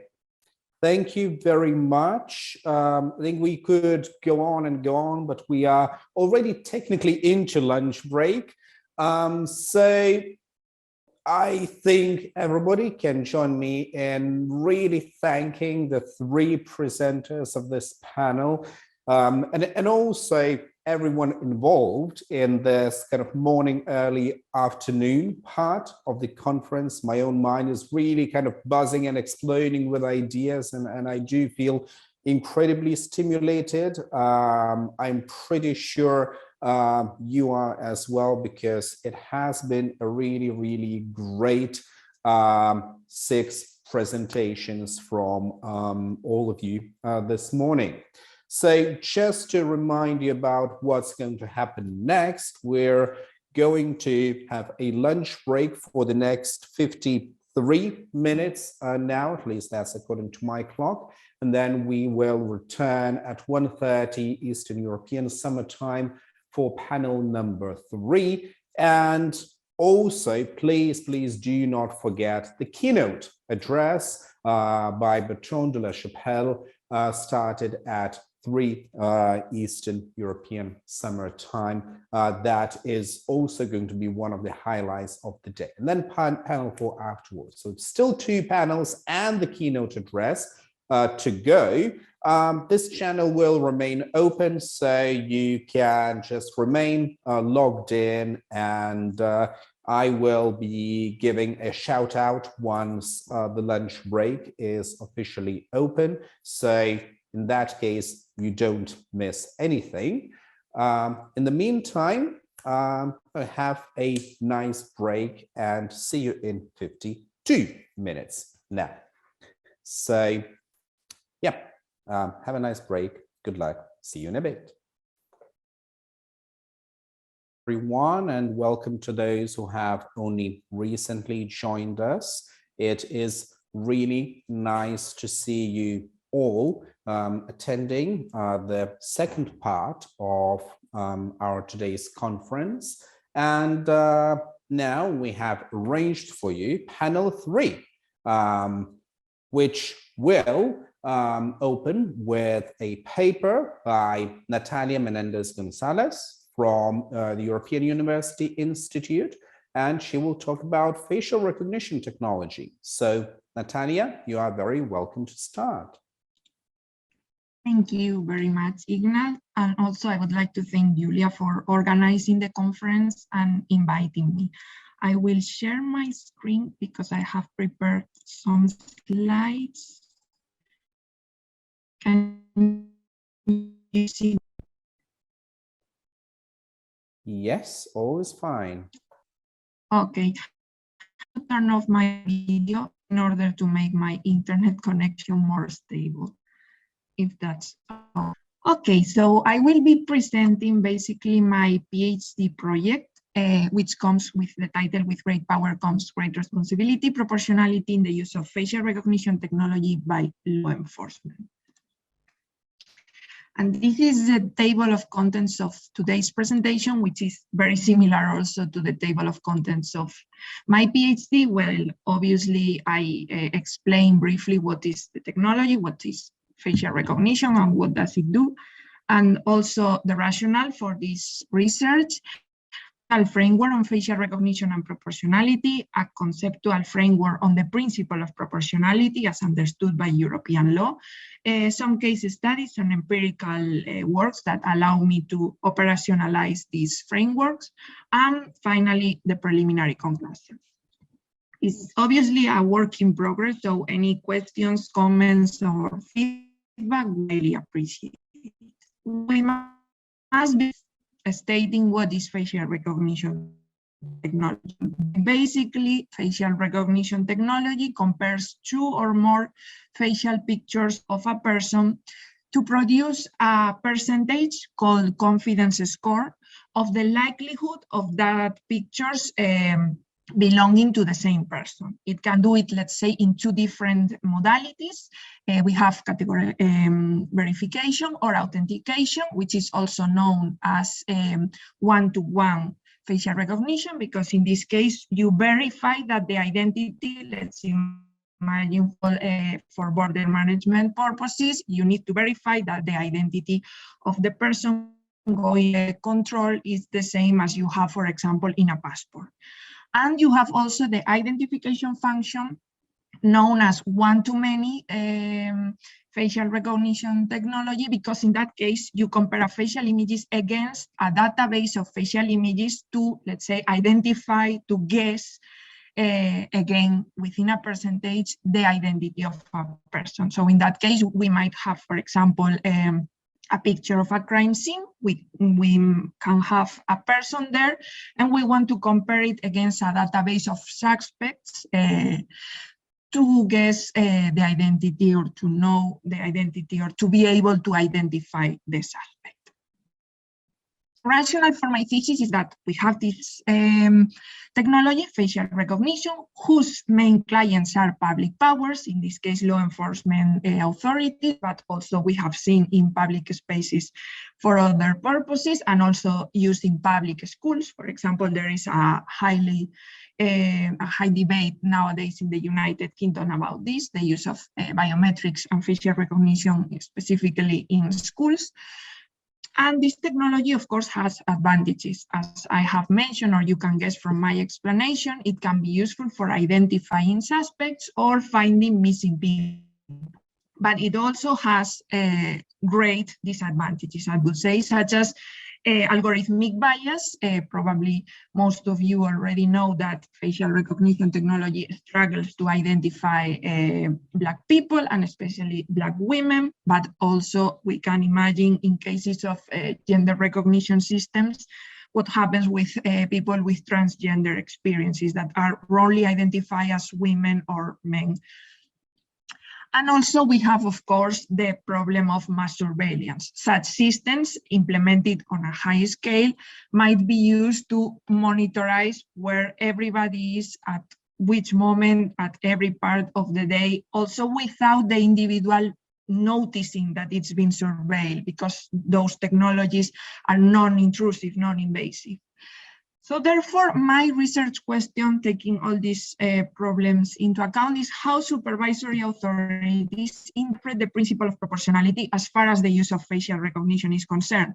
And why the principle of proportionality? Well, because I consider there must be a balance between these advantages and these disadvantages. The use of facial recognition, let's say, can be legitimized for some purposes, as identifying suspects or finding missing people, but of course it must be balanced against the disadvantages that I mentioned, which are not all of them, but let's say the most important. And for this, my legal framework is based on the European Convention of Human Rights, also the Charter of Fundamental Rights, the GDPR, the Law Enforcement Directive, and the AI Act, the proposal AI Act.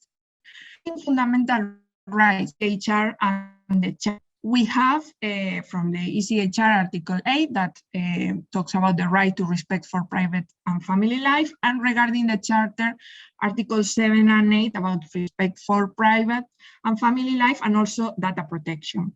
These are not the only ones, but I would say are like the basis, the core, and this because facial recognition, as you might imagine, is fed by facial images, and facial images, when they are technically processed for the purposes of identifying a person, which is, as you can guess from my previous definition, when they are technically processing for identifying a person, are considered personal data.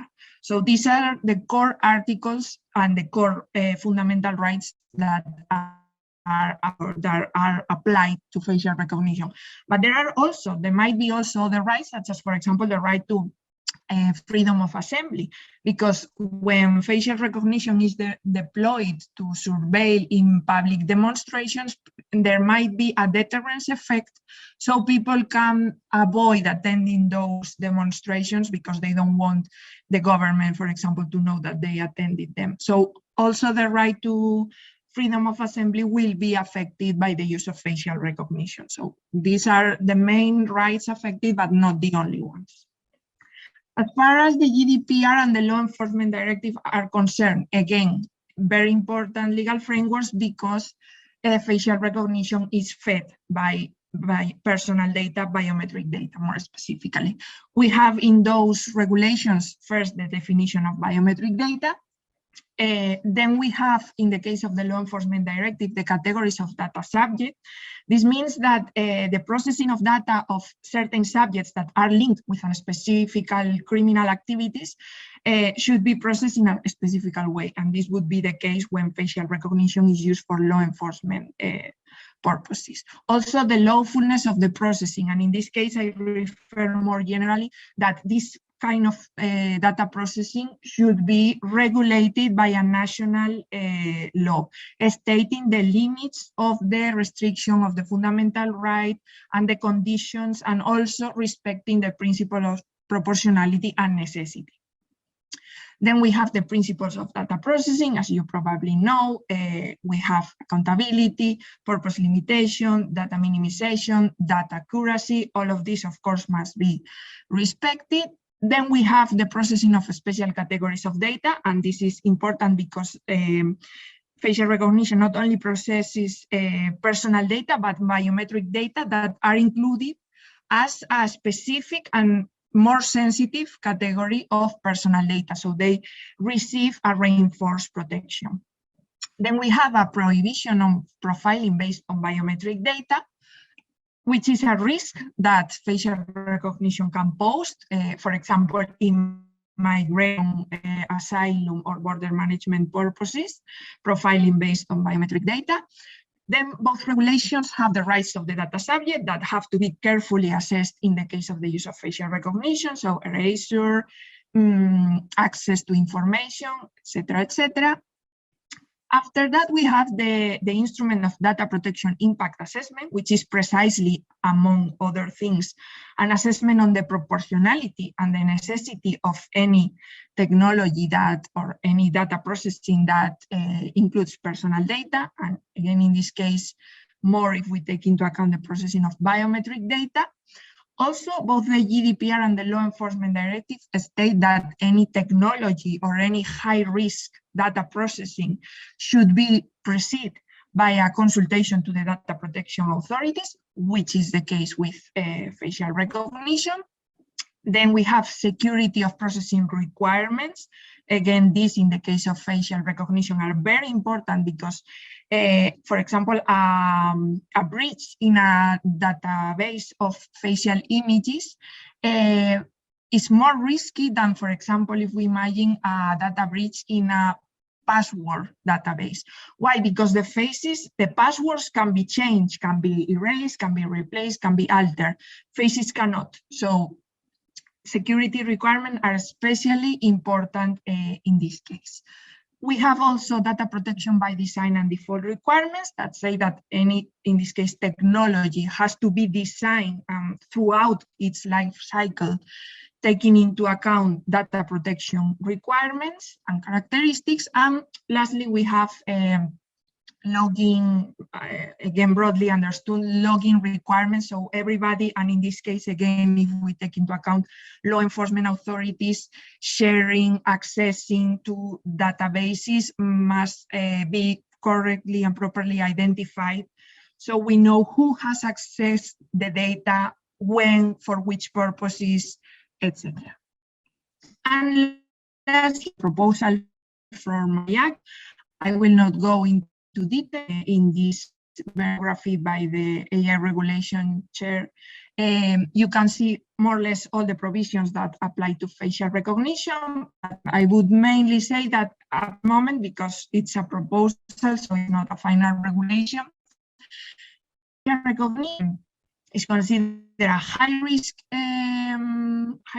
AI application. So it's subject to specifically let's say, specifically requirements in compliance that AI providers need to comply with, and also real-time facial recognition in public places. It's up to this moment completely forbidden, except from a series of let's say, a series of exceptions that precisely are related to law enforcement, and you can have and you can see it in the regulation. And if we move to the theoretical part, the principle of proportionality, we have, let's say, two understandings of the principle. First, from the constitutional law point of view, it's a balancing of rights. So in this case, for example, we must balance the rights to privacy and data protection against the rights to freedom or liberty or security. And if we move to an understanding of proportionality, for example, as it's expressed by the European Court of Justice, proportionality is precisely a criteria used to assess national measures. In this case, to avoid disproportionate national measures that overstep their initial, let's say, aim. The principle in both understanding is composed by 3 elements and a precondition. The precondition is that a legitimate aim must be established, an aim must be established in law in order to fulfill this principle. And then we have to attend to criteria of suitability, necessity, and proportionality stricto sensu, that more or less it's proportionality stricto sensu more or less corresponds with the constitutional law interpretation of the principle, so balancing of rights. And in this case, what I understood for proportionality for the purpose of my thesis is that it is an accountability framework used usually by judicial authorities to monitor discretional activity by public power. So when law enforcement authorities, for example, deployed facial recognition without a legitimate aim or without strictly necessity criteria, they are overstepping their functions, and they must be subjected to an accountability framework that I propose could be proportionality. And in order to operationalize all this theory, I will focus on 3 case studies: DPA's opinions, supranational DPA's opinions, mainly the EDPS, also the EDPB, and Article 29 Working Party, and also some pieces of national case law, as probably you know, for example, the Bridges case in Wales, which precisely analyzes the proportionality of the use of facial recognition by law enforcement, but also the use of facial recognition in high schools in France. And at the moment, I have only focused on the first one, on the National Data Protection Authority's opinions. And these are the preliminary conclusions that I have extracted, although, again, this is a work in progress. So I'm feeling that there is much more to unveil still. But up to my knowledge, up to this point, from what I have seen from the interpretation of the principle in opinions concerning deployment of facial recognition, the principle of proportionality, or the application of the principle of proportionality, is a very circumstantial analysis. So each case must be individually assessed. We cannot apply the principle, for example, to all the uses of facial recognition in schools or all the uses of facial recognition by law enforcement, depending on the specific activity, the specific school, because, for example, it's not or it cannot be the same if it's a private school or a public school.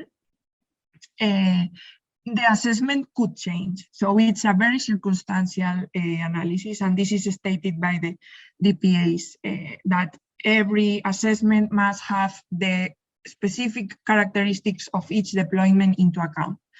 Then not all the 4 elements that I have mentioned are always considered. Sometimes proportionality is interpreted as a whole. Sometimes it's divided into the 3 elements. Sometimes maybe only proportionality and necessity are considered. So it seems that not all the elements have the same importance. Usually, I would say, if I had to say, I would say that proportionality, stricto sensu, and necessity are the most or the best well-regarded elements by the data protection authorities, which is more or less my third point. But also, I wonder in the rest of my thesis, what are the necessary elements? Because if not all of them need to be considered, maybe some of them are redundant or not so necessary or could be merged. For example, the difference between suitability and necessity, it seems not to be very differentiated depending on the authors that you read. And finally, data protection impact assessments, which I mentioned before on the legal framework, are about proportionality and necessity. So the content that those assessments must have is very related. The data, in this case, the data processor must justify the proportionality and the necessity of the data processing, and are also considered by the doctrine, the literature, but also the DPAs, are considered an accountability mechanism. So all in all, it seems that the understanding of proportionality mechanism to monitor discretional activity, in this case translated as discretional deployment of facial recognition technology by public authorities, can be a key to assess each case and to determine when the, let's say, the competitive or the technological advantage that the technology might provide should not be overstepped by the threat to fundamental rights. So by applying the principle of proportionality as an accountability mechanism, we can maybe make a use of facial recognition technology that does not endanger the fundamental rights that precisely is trying to protect or is trying to envision. And that would be all for my part. Thank you very much for your attention, and I'm looking forward to the discussion. Thank you very much. That was a really interesting and enlightening presentation. We will continue with the discussion after all three presenters will have talked. And now we are moving to Julia Kolpokiene, my co-host of this conference, who will talk about AI creativity and protection of humans. So some further scope in terms of what humans may have to be protected from when it comes to artificial intelligence. And from what I know, also a take on images from a very different perspective. So let's listen to you, to what you have to say. Well, thank you very much. Thank you everyone for joining us today, and it's a pleasure to have an online conference. It would be even better to see you all in person, but at least we can gather from around the world and have a discussion. So let me share my slides.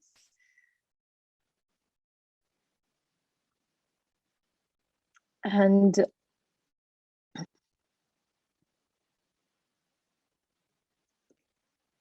can you see my slides now? You should be able to see my slides. Yeah, let me just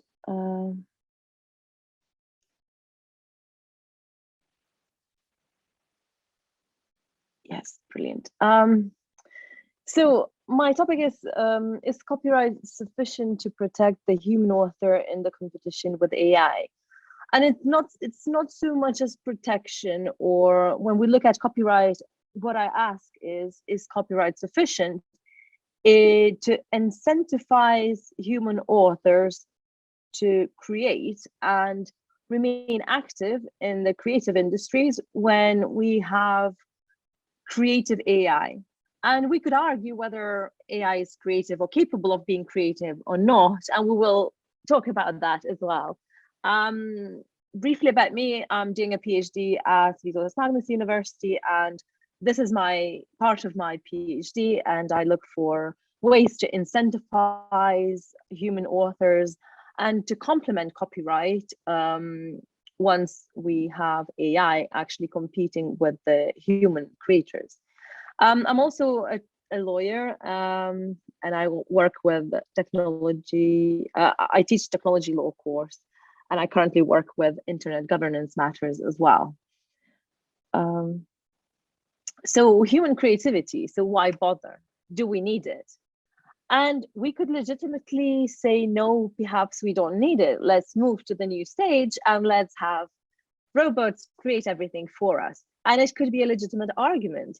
But I, as a lawyer, say, okay, let's leave this to philosophers and let's leave this to the society to decide. And once the society decides that we don't need human artists and human creations, and we don't need to incentivize that, then it could be transferred into law. It could be made law, and then we will no longer have incentives for authors. However, at the moment, the status quo is that for years and years and centuries, we have incentivized human creativity, and we have incentivized people to actually create and engage in creative activities. And one of the ways to do that has been copyright law and the protections it affords to those that create original outputs. So for the moment, it seems that we as a society see creativity as something good and beneficial to us all. So there is a need to actually ensure that those incentives remain and are effective. Then one could ask, shall we care? If we as society benefit from creative outputs, maybe it doesn't matter whether it's created by a human or a machine. And it could well be. It's a great philosophical question again. But at the moment, there are different views as to whether copyright should be afforded to machines, or if machine created outputs, original outputs, are copyrightable or not.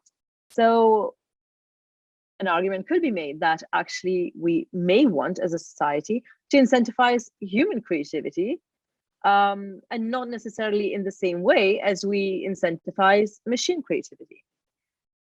And also there is another issue which we will have to grapple with as a society. Where's this delineation between AI used as a tool, and there are lots of creative people in the creative industries, and I use this term creative industries because I talk about different excuse me, about different areas. So it could be writing, creative writing, it could be journalism, it could be advertising, or it could be art or sculpture or music. So this creative industries kind of encompasses everything. So whatever we as people do, where we produce some sort of creative output, which is then protected by copyright. So there is this issue. Where's the boundary between AI being used as a tool and actually AI being the creator without the human? So when does it cease to be a tool and becomes an author in itself? That's not an easy thing to answer or to decide, and we leave aside it for now. And let's look at some art. What could be better after lots of legal and things that we have discussed so far? Let's look at art. So what do we see here? We see a picture, and this has been produced by technology, which is language to art. So whatever prompt you give, computer makes an artwork from the language, from the prompts that it receives. And it's an original piece of artwork. And there are galleries, and you could see lots of pictures like that. You could use something like that to illustrate a book that you have written. It could save costs. It could make art more original or more enticing. It could be something different from what normally people create. We have also AI, which helps to transfer styles, and you see some examples of that. So you have a perfectly legitimate piece of art, a photograph or a picture, or painting or whatnot, and then with the help of AI as a tool, you can make it look completely different. And then you have art.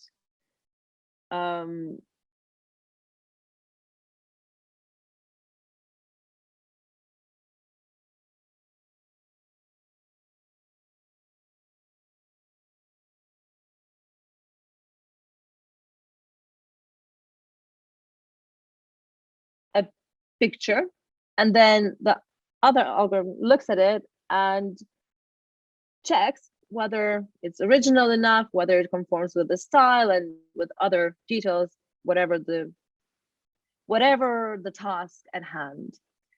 And then it comes up with pictures. And nowadays we already have pictures that have been pictures by AI, which have been sold at auctions or art galleries having exhibitions for AI paintings and so on. So it's already there.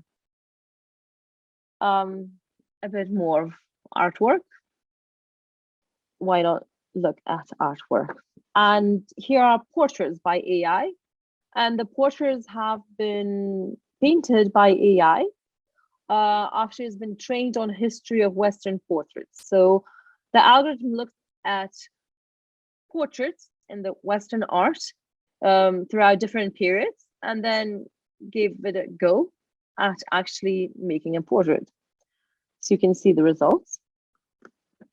And this is my favorite, I would say. It's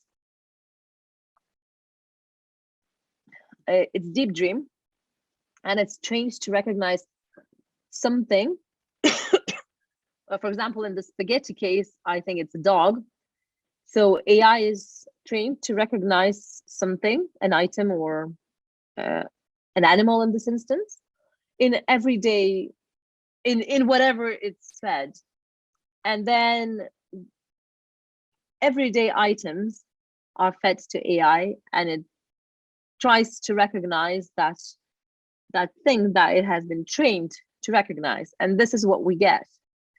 Yes, it's mind-boggling. And I've shown you pictures because it's easiest, right? Because you can see it, and it's easier to embrace it. With novels, it might be a bit too difficult to read. You would have to read too much. With music, well, again, you can listen to it at your leisure.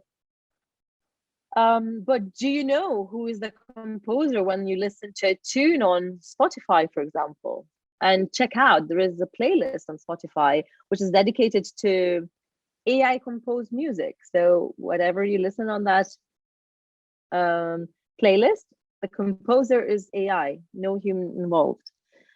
So is AI everywhere? And what can it do? Well, it can write books, novels, and poetry, and has been used for that already. There've been academic papers produced by AI, and most of them were, it started as a joke, and apparently they went through peer review and were published. So there are a few academic papers out there that were generated by AI, and some of them don't even make much sense, but it just shows the deficiencies of academic publishing. And we're not going to go down that route today, discussing that.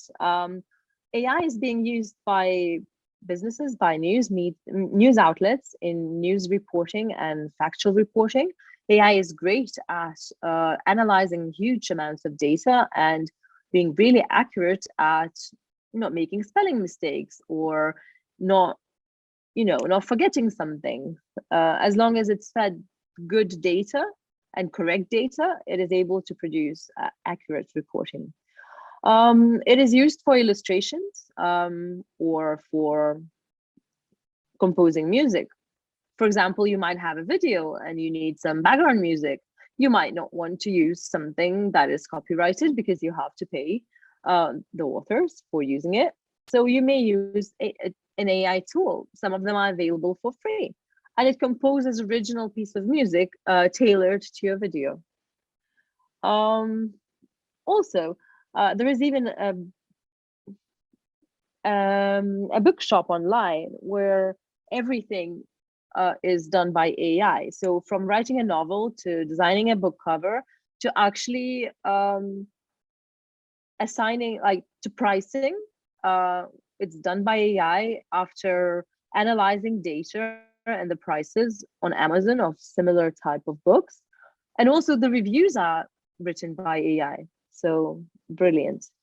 Yeah, but it could be used for marketing, for content production, for plot ideas, for SEO optimization and whatnot. So, and this is just the creative industries, and it's in no way an attempt to have an exhaustive list. It's just examples to start thinking. So what are the prevalent academic discussions? And there are some, but I see that at the moment, some are discussing whether, well, the copyrightability of AI generated content, and that's perfectly legitimate. And it's a very important discussion to be had.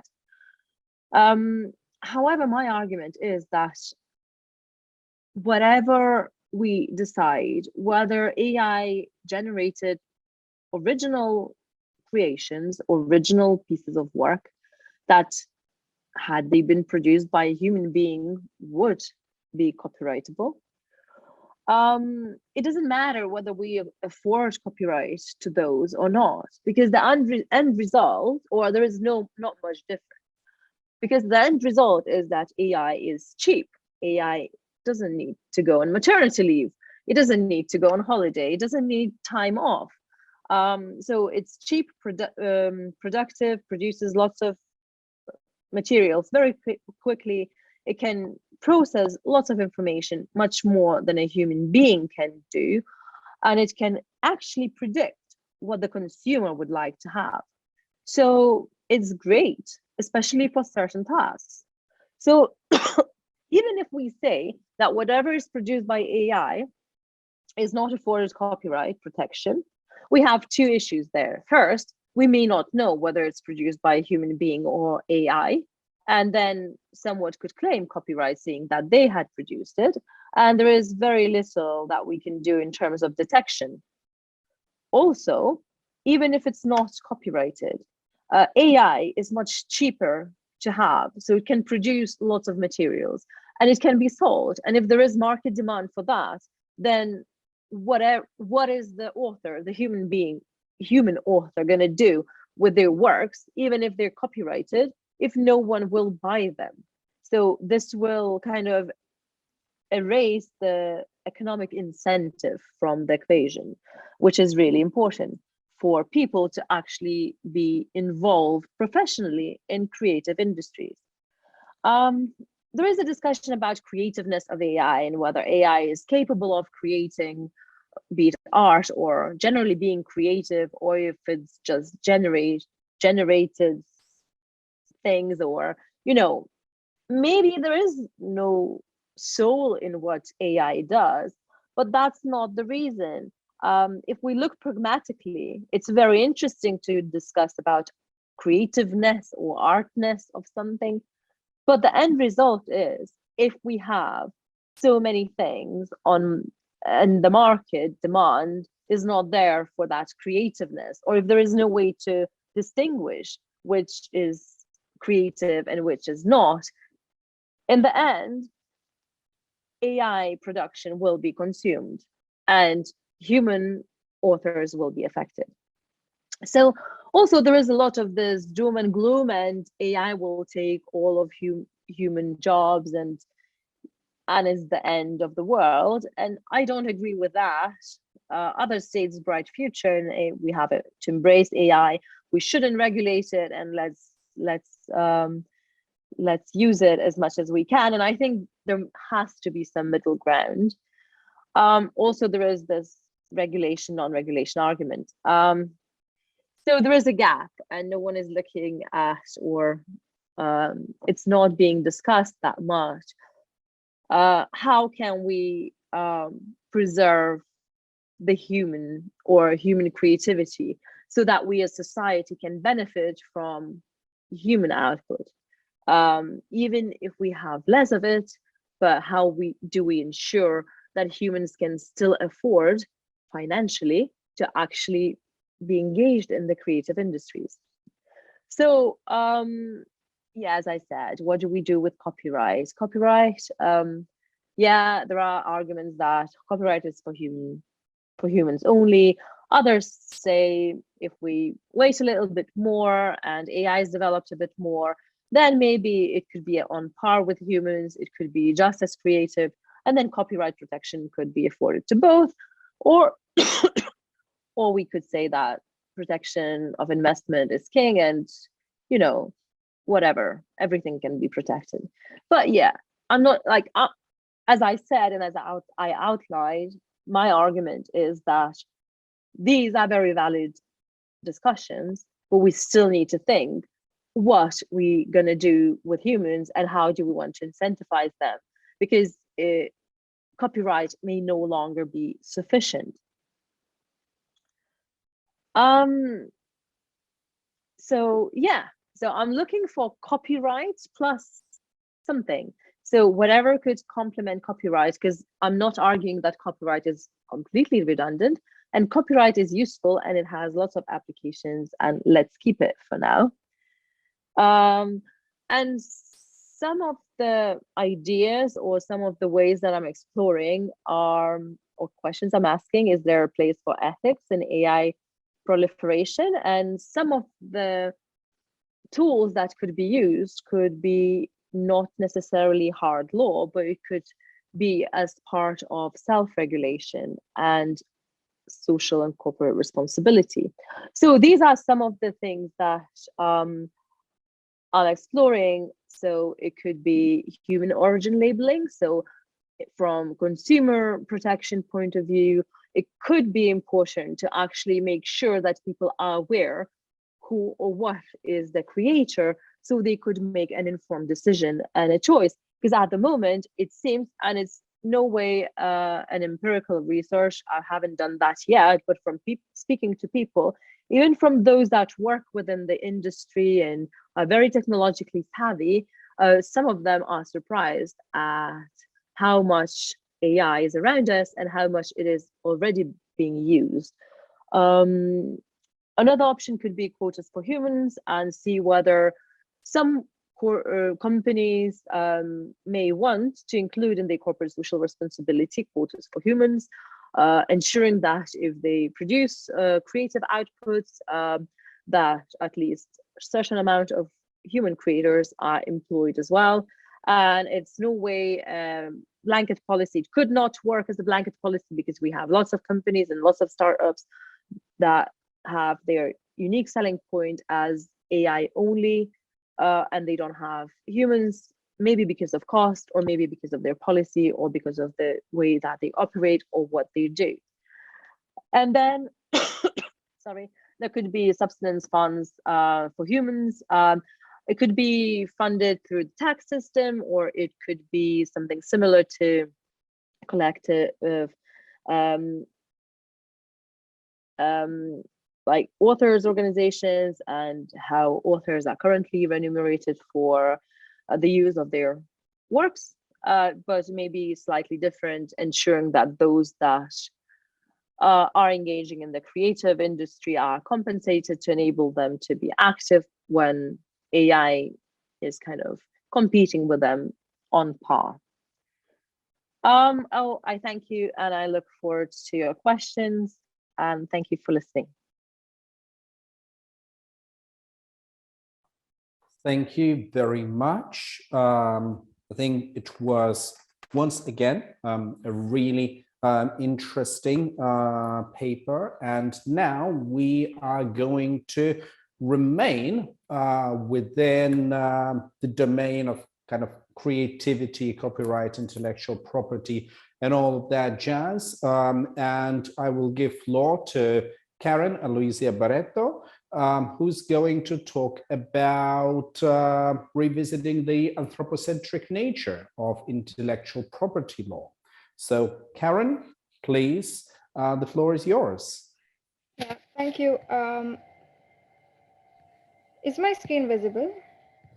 We can see you at the moment. All right. Is it visible now? Not yet. Just one moment.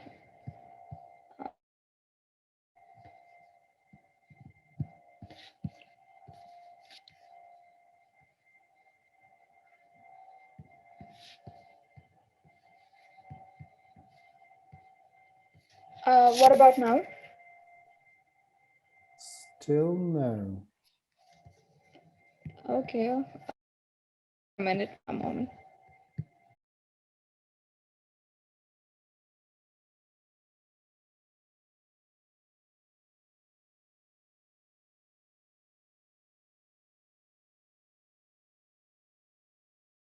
And I think Yulia just gave a precursor to what I'm going to discuss, and it may be sort of diametrically opposite to what she said. So I'm hoping there could be a good conversation on the same. So a brief introduction about myself. I'm a final year law student from India, and this topic was part of my dissertation in law school. And it revolves, as the title suggests, exploring the case for sui generis regime in light of intelligence, that is AI generated output works, and that is challenging the very anthropocentric nature of intellectual property law.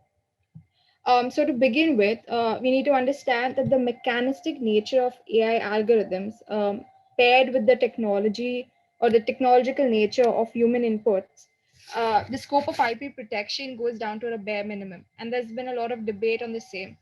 The primary question being that the bare of IP law is mental conception of an idea by humans, that is natural individuals or natural persons, and it does not extend to non-humans.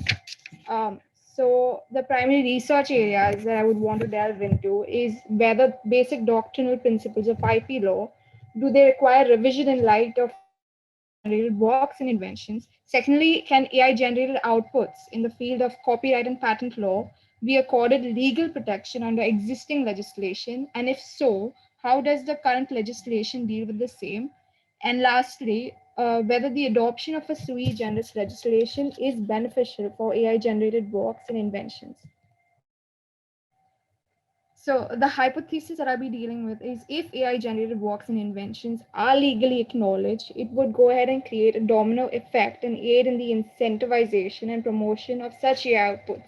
I say so because at present there exists a sort of legal vacuum of absence of a legislature that accords protection to AI-generated outputs. And to give a brief background of the same, I'll just discuss few case studies. This case study revolves around the works of Dr. Stephen Thaler, who is a pioneer in the field of AI, and he's the brain behind the groundbreaking AI system, which is known as DABIS, and has been receiving a lot of traction in the past few years.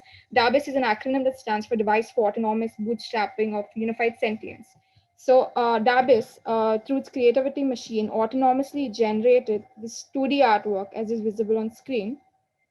And when applied for copyright registration, this said artwork was denied copyright registration by US Copyright Office on grounds that the said author was not a human. And I quote the judgment that was given by the Copyright Office, and it's emphasized that works must not be produced by a machine or a mere mechanical process that operates randomly or automatically without any creative input or intervention from a human being. The second situation is that of the DABIS AI system in the realm of patent law, wherein it autonomously generated two inventions, namely an emergency flare and a food container. Now, the patent application named DABIS as the inventor, and the said application for the inventions was filed globally across all patent offices. And the application was, however, rejected, and most of the patent offices, including the EU, the UK, and the US. However, there were few exceptions to the same. And the said reason for rejecting the application was that the inventor was DABIS, that is the AI system cannot be named as an inventor on the application because it is a non-human. It has to be a natural person. However, Australia and South Africa had divergent views with respect to the same and sort of granted this form of legal recognition to AI inventorship.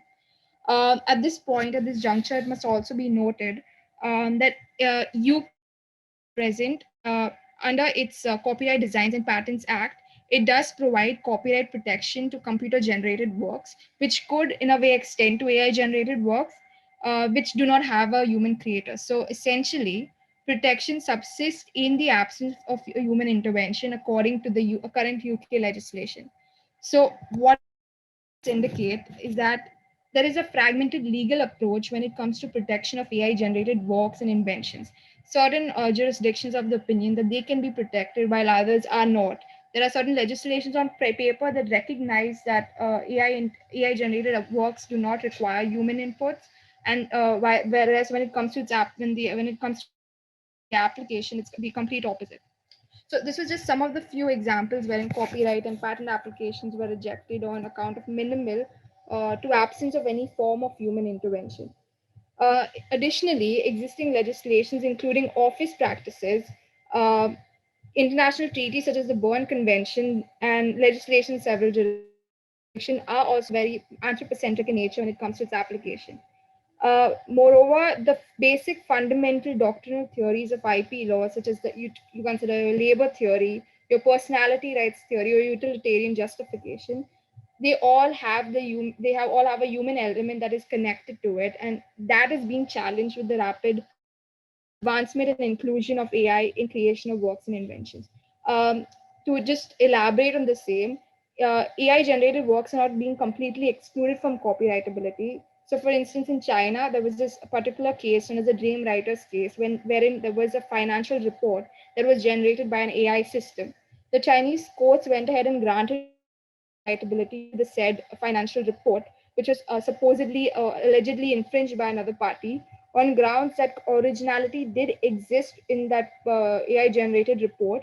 However, maintained that originality existed because of the presence of human intervention.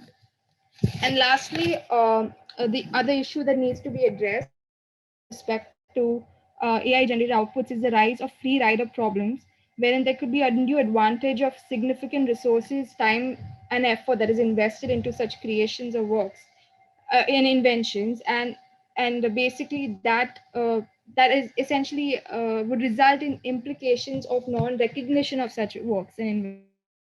And in order to curb such free rider problems and the negative impact it has on economic incentive, it would be best suited to go ahead and try to adopt a protection system which acknowledges the same.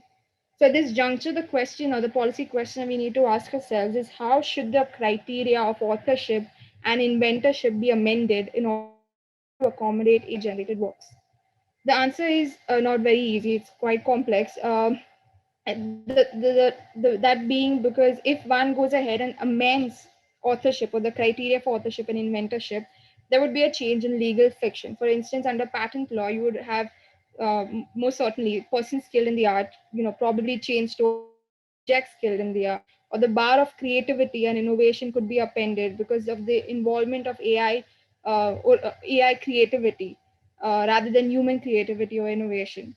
So the answer is not to go ahead and shoehorn AI generated outputs into extant legislation, but to create a sui generis legislation. So when I speak about a sui generis system, it is a type of protection that relates to an encompassing yet specific subject matter, which does not exactly fit into existing legislation. So when I speak about AI generated outputs, they do not fit within your traditional forms of IP. They do not fall under industrial property, neither under copyright, nor do they adhere to your traditional doctrines of intellectual property law. As I said, at the moment we are witnessing this paradigm shift from human creativity and innovation to machine creativity and innovation. And an AI, a sui generis system could be best suited to address this unique class of works. And secondly, a sui generis system for AI generated outputs could also be further underpinned from the paradigm shift from incentivization to human authors and, inventors to investment protection system. While I say this, I do not mean that incentivization must not be considered in a sui generis system. It is in fact the backbone of a sui generis system. But at present, we are currently in an era where there is explosion of AI commerciality, and that we need to take into consideration that investment must be given a due consideration. And in order to buttress this point, I would like to name few of the sui legislations that were adopted. You have the database directive in the EU, you have the CHIPS Act in the US, and the primary intent of such legislations is to stimulate investment, encourage R&D. And this basically shows that the paradigm shift from incentivization is to investment protection system, while maintaining that incentivization still plays a key role. And when I speak of incentivization with respect to, probably formulating this sort of sui generis system, it is directed towards AI developers, operators, or AI trainers, or companies investing in the R&D for AI generated works and innovations. Moving on, the mannerisms of going ahead and proposing this sort of sui generis system for AI generated outputs copyright and patent law is to consider two categories. One is the augmented AI.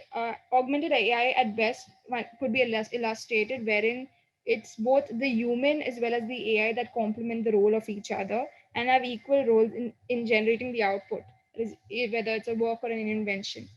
The second form or category is automated AI, wherein it's only the AI system that autonomously generates the work. And at best, currently there are only borderline cases of the same, but there is going to be an increase in the same as machine learning and deep learning is being actively used within the creative and innovative industries.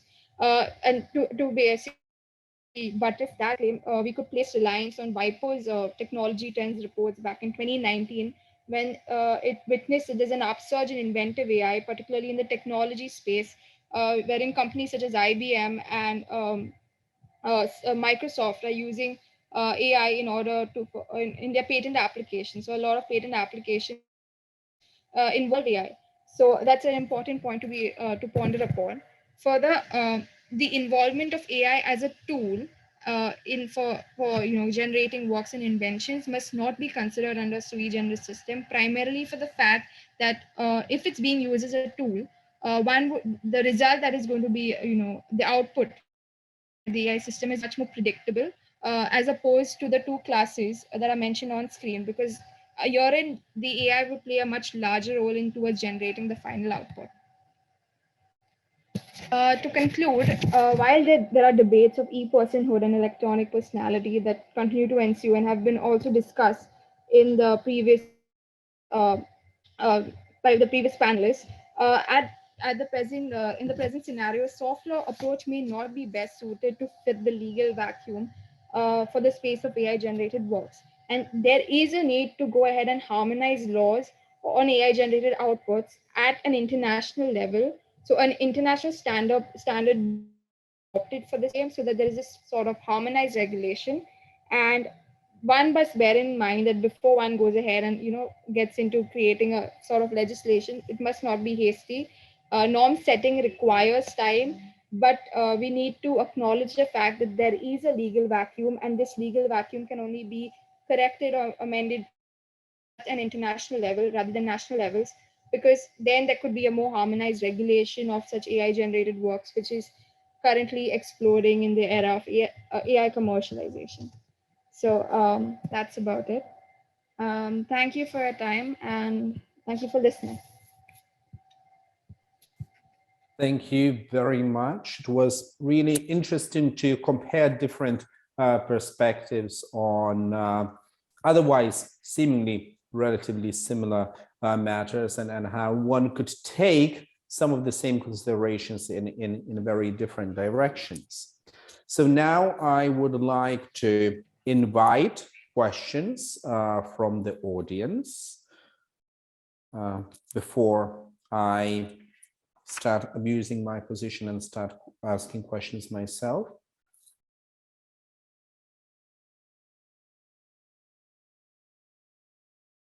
Okay, so while other people are still gathering their courage, I'll probably start in the order in which you were speaking. So first of all, I would like to ask Natalia. I know that it's slightly outside the area of the research that you presented, geographically probably as well, because you were focusing mostly on the EU and its mechanisms, although the European Convention on Human Rights as well, which will be more applicable.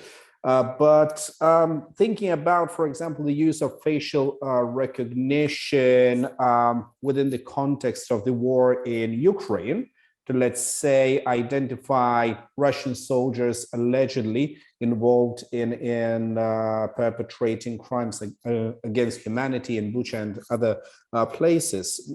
I would be just very interested in hearing your take on that as an expert in the area. Thank you very much. That's really a very timely topic. And actually, I wrote a very small blog post analyzing not specifically this, but in general, Clearview AI company, which is currently being used in the context of the conflict, and it's a facial recognition company. And basically, this company, for example, offer their services that are currently or have been fined by many data protection authorities throughout Europe. This company offered their services for free to the Ukraine government. They said at the beginning, they said they were, let's say, thinking about the proposal, but in the end, we know that they are actually using it to precisely identify Russian soldiers and perpetrators, etc., etc. But also in general has been used in the context of OSINT, open source intelligence activities by private organizations, both in Russia and in Ukraine, to, for example, attach pictures from social networks from soldiers, for example, to the images of the conflict. So in this case, I have to say in general that this must be, and this has like two, let's say, two dimensions. First, from the technical dimension point of view, I'm not on the technical side, but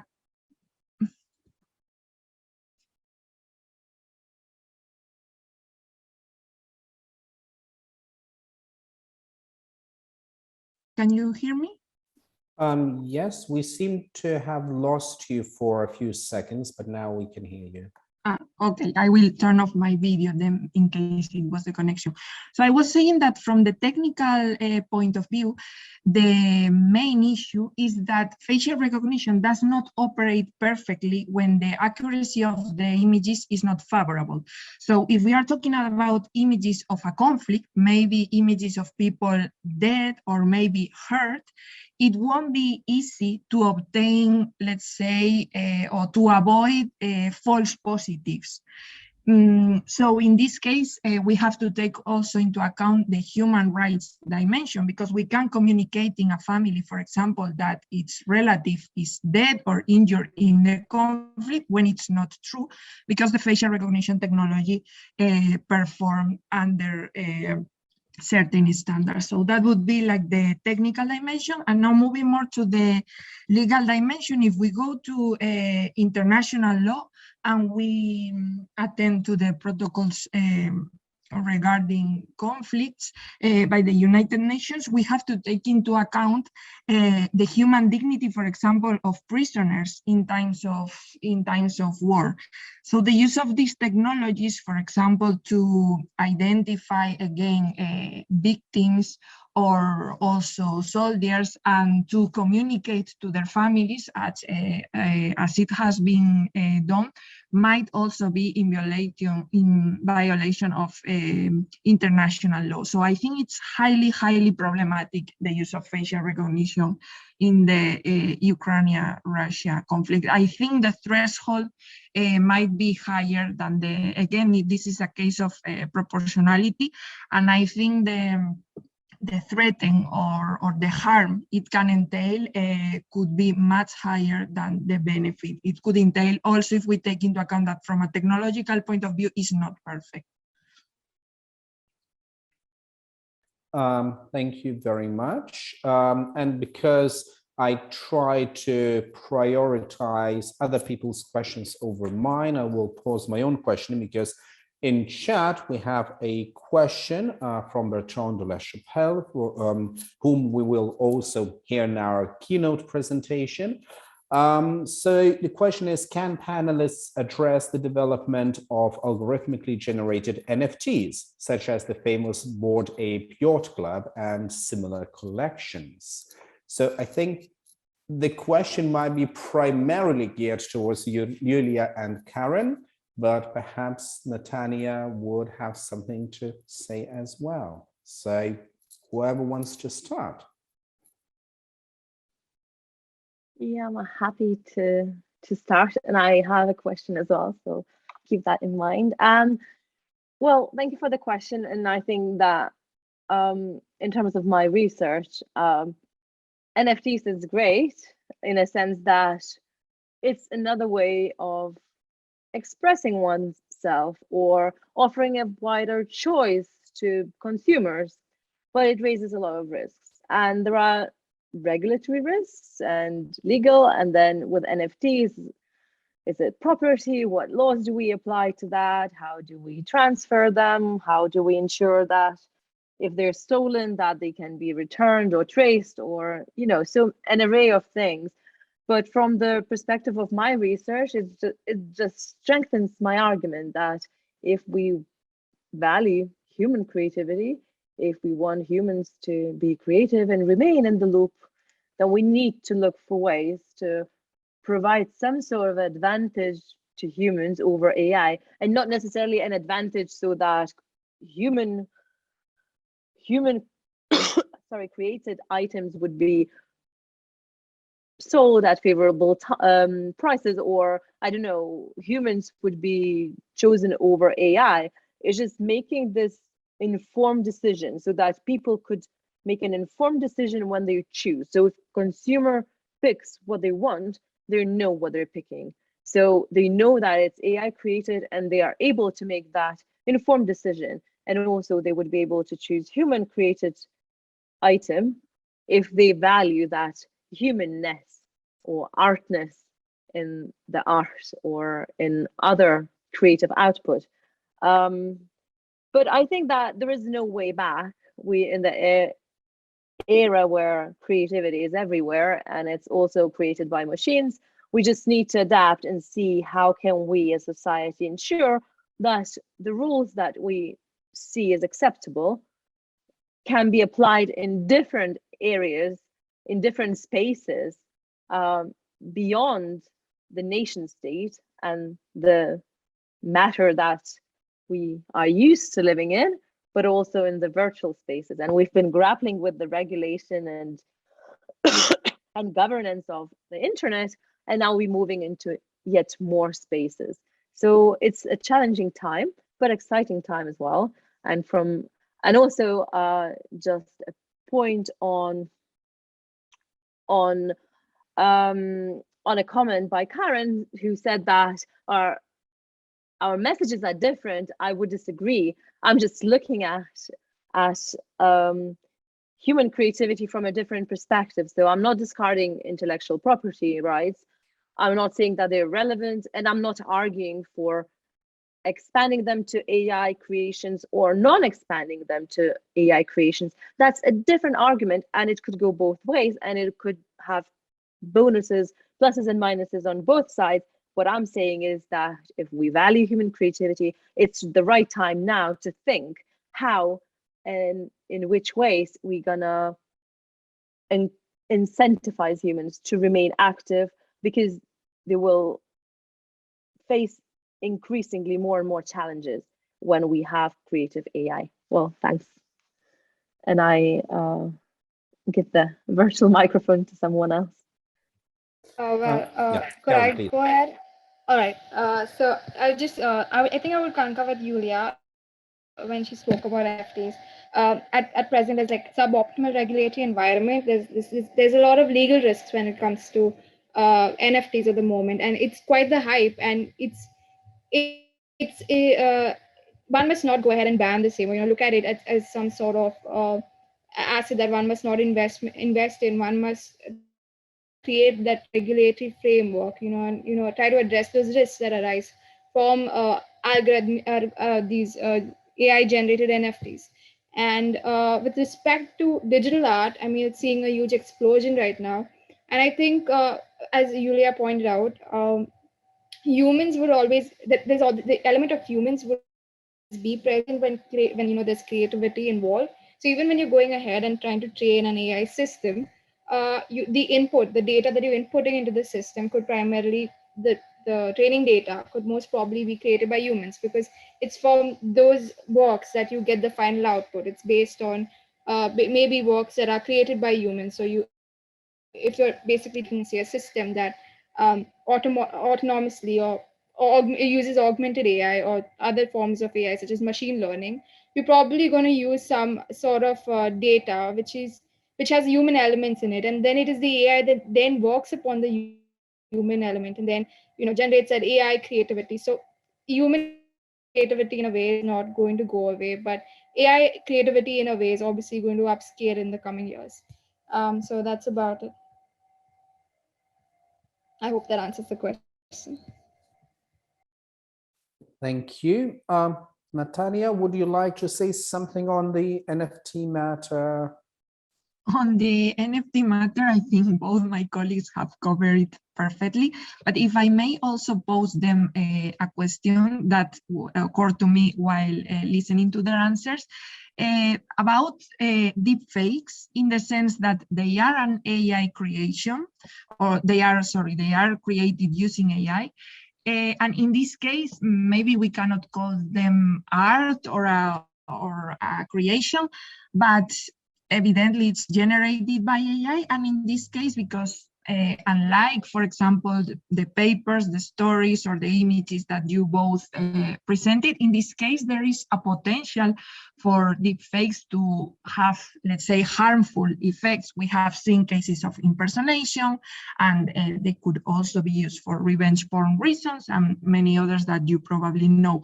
So I was wondering, what was your opinion in this case of an AI created piece, let's say that way, that can have not beneficial precisely, but really bad consequences?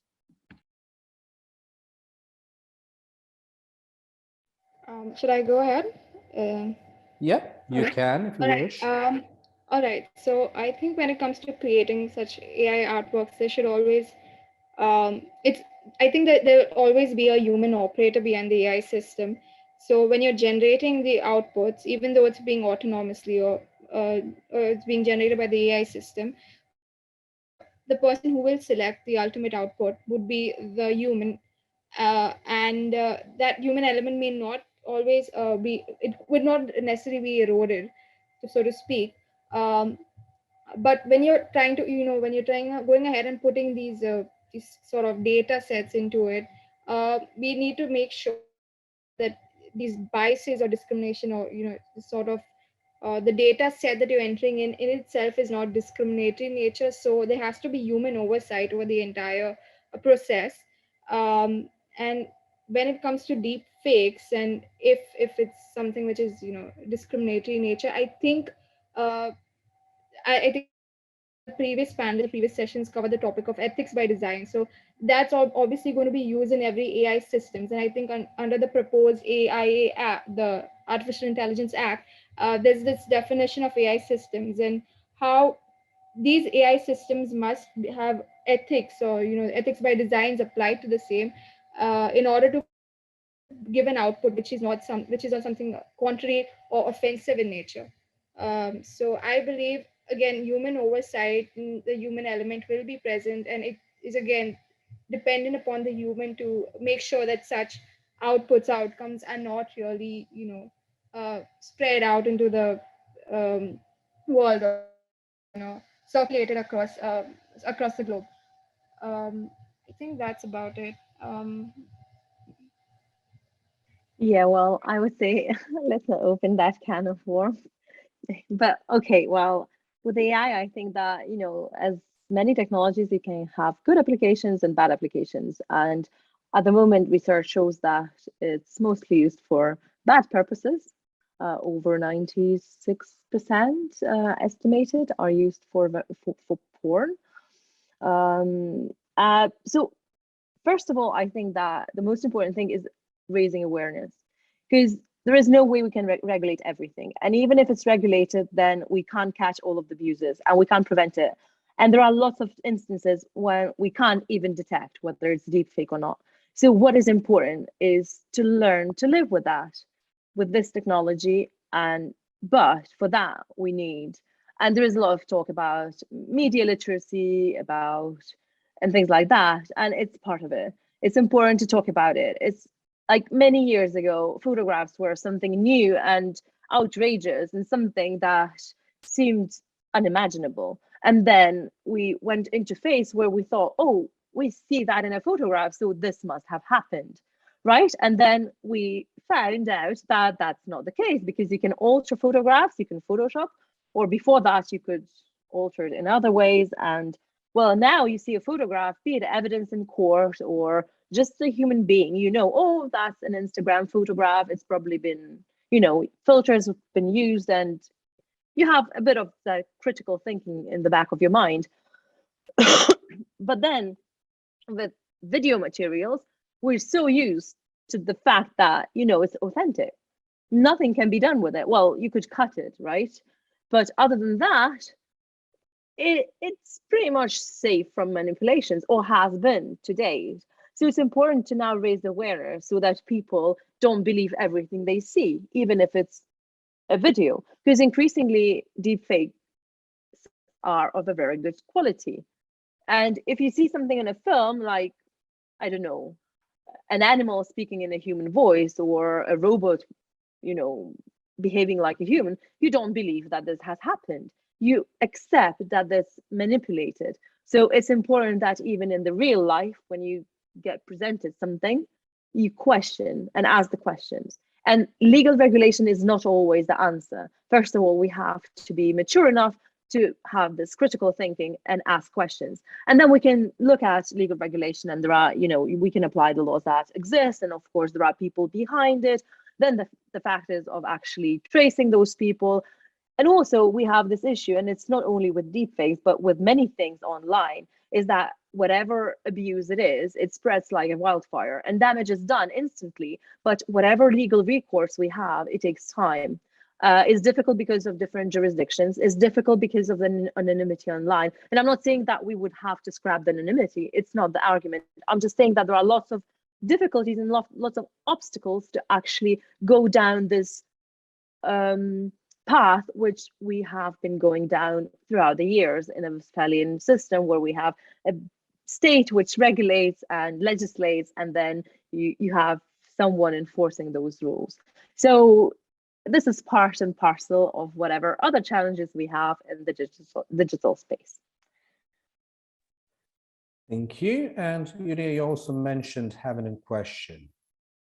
Yes, I do have a question to Natalia. It's kind of a thing, like, it's just a thought. And, you have to balance risks, and we come back to data protection as a reminder to others, and facial recognition. And of course, you look in your research and certain examples, but just a thought is that we as a society, we have been really used to this convenience, and everything, like, we are happy or intrinsic, like we give our consent quite often to everything. We give away our data and information, our personal details, for convenience, be it easy access to something, be it tailored content, and so on.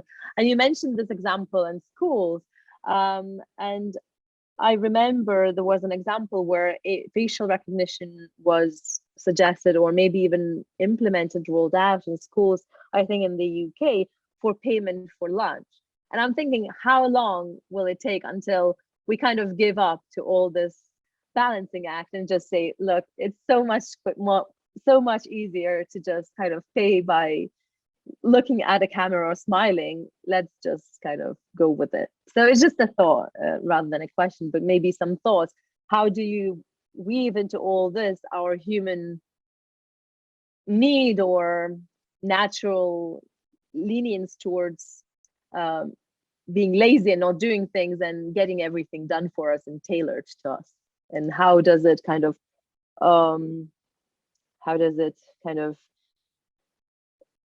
well, it doesn't really go with data protection and whatever because the law goes towards protecting people, and maybe people don't really want to be protected at some instances. No, I completely agree with your thought, and it also, we have seen this situation, for example, with privacy policies.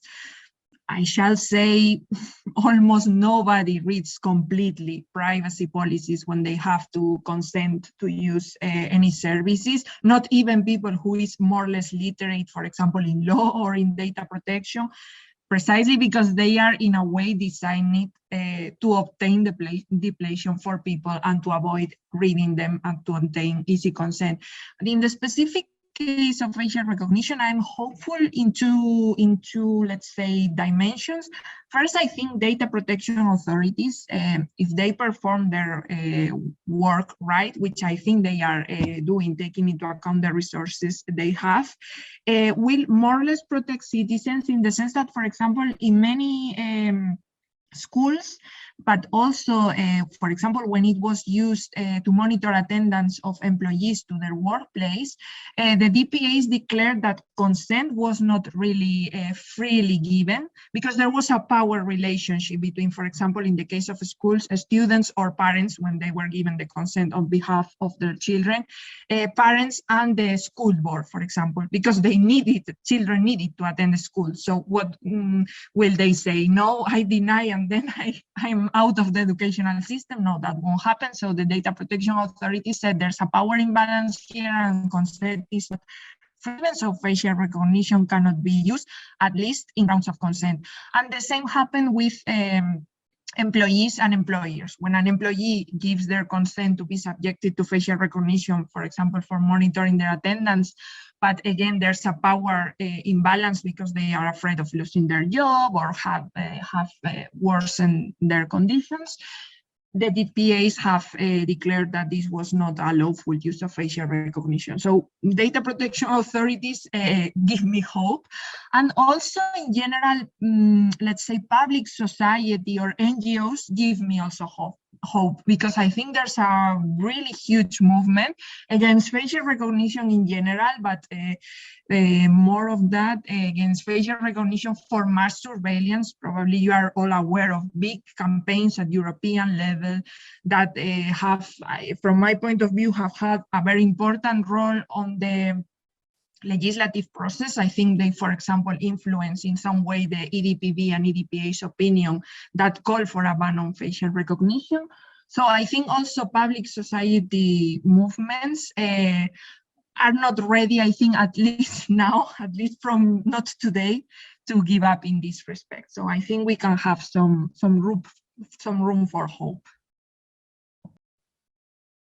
Yeah, well, I think that we might see one day where, you know, those that are, as you say, or as a DPA see who are in a weaker position, they might come and suggest, look, let's do this because it's more convenient. We don't mind the infringement of our, you know, on our data protection rights. So I think one day could happen this, because we're so, as humans, we're so used to this kind of convenience. But yes, I agree that, you know, the data protection authorities are rather strict in interpreting the law, and sometimes it's difficult to reconcile that with what consumers or employees might want, especially when they're seen as being in a weaker position. So they might want something, but looking at the practice, you may not be able to implement nonetheless, because you can't ensure that is a freely given consent, or in the eyes of the authorities, it would not be seen as such. So yeah, well, it's a theoretical thought, and it's, you know, yeah, I think that data protection authorities are really doing their job, and sometimes a bit too eagerly, and sometimes they're too rigid in applying GDPR. But it just, I think in some jurisdictions, it's been such a kind of steep switch from no recognition or not valuing personal data to actually suddenly kind of jumping into this kind of, you know, very different mindset. So it's natural that some adjusting is needed. No, totally. And also maybe for different reasons, not exactly what you pointed out, but if we think about China, in China, facial recognition is everywhere for things. So let's say, I don't know, average as paying, entering your building, things like that. And for example, biometric fingerprint, not facial recognition, but fingerprints, it's in a lot of countries to access your building without using your key. So I completely agree with you that in some cases we have given up on that, but I think we still have some forces there that can at least make the process slower. Thank you. Karen, I can see that you have your hand raised. Yeah, I just have a quick question for Natalia. So back in India, here in India, we do not have a data protection law as such. We just have a bill that is still pending in Parliament. And there are certain states that have gone ahead and implemented CCTV cameras in order to identify any indications of stress on the faces of women and children, who could be, you know, more vulnerable to, say, sexual assaults or something of that sort. And Natalia, is this in your opinion a good way of precision regulation, as is stated by the Indian government? Because I do not think of the same to be precision regulation. It could be infringing upon your fundamental right to privacy, which is recognized as a right under Indian law. So, installing CCTV cameras and surveilling faces of individuals who are under stress, would that infringe upon your fundamental right to privacy? Or does this precision regulation is it a good way to go about by states with respect to surveillancing and trying to protect the rights of individuals from, say, individuals breaking the law? Yeah, thank you very much for the question. It's very interesting. I could say, like, hypothetically, if CCTV cameras with facial recognition could be able to prevent, for example, in this case, we were talking about rights to personal integrity. So hypothetically, if we can prevent this kind of crimes, but just using facial recognition, maybe, because in European law, but also in other laws, we can allow an infringement of the fundamental right on data protection when another right is threatened, which this would be the case. The problem with these systems, with this, in this case, face analysis systems, is different from identification or verification, is more face analysis, is that up to this moment, it has not been proved their accuracy. So it's very difficult that they are able to say, okay, this person, this children, this woman is stressed or is in pain or is afraid of something, and this can be true. So here the thing or the debate would be, are we ready to give up on the data protection or the privacy of these women, of these children, just for the sake of a prediction that might not be accurate, that they might suffer an assault or something like that? It's this is at the core of my research. We have to balance, but in this case, when we don't have results, like scientifically backed results, I shall say no. Precisely, they might be misusing, abusing the same under the pretext of trying to garner protection to such vulnerable individuals. Yeah, and also these systems could be repurposed for other purposes, which might be very different from that and can be also harmful for these people.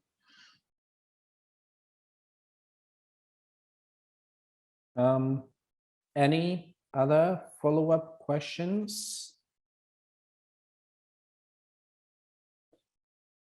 Okay, in that case, I do have one more question for both Yulia and Karen about AI creativity, or rather, my question is the problem really AI creativity, because it's a little bit ambitious, or really de-skilling that application of AI involves? Because it's like, why learn to paint when you can just give a verbal prompt to an AI system and it will produce a painting for you? Why Photoshop when you can make a deep fake?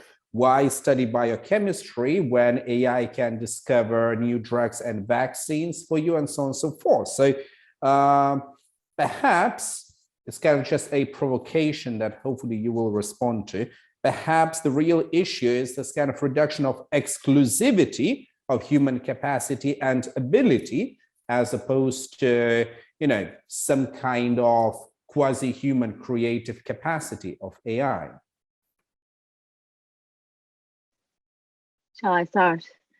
Well, as I made the point in my presentation, it's irrelevant whether we think that AI is creative in a sense that it's the same as human creativity or it's something different. We still have the result that a human being could choose to use AI to create something, or could have no choice and no option to enter creative market, because the AI would be used by the majority of people and they would not be able to kind of get onto the ladder.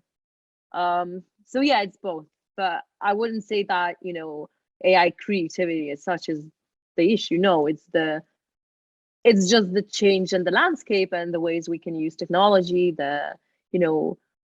We are the victims of our but it's not the right word. It's not a victim. Is it bad that we can use AI to create something? Is it bad that people are not creating because they can just, talk to a computer and the computer produces whatever it produces, and it's kind of creative enough for the majority, and our perception of what is art changes? No, it's just probably a natural evolution.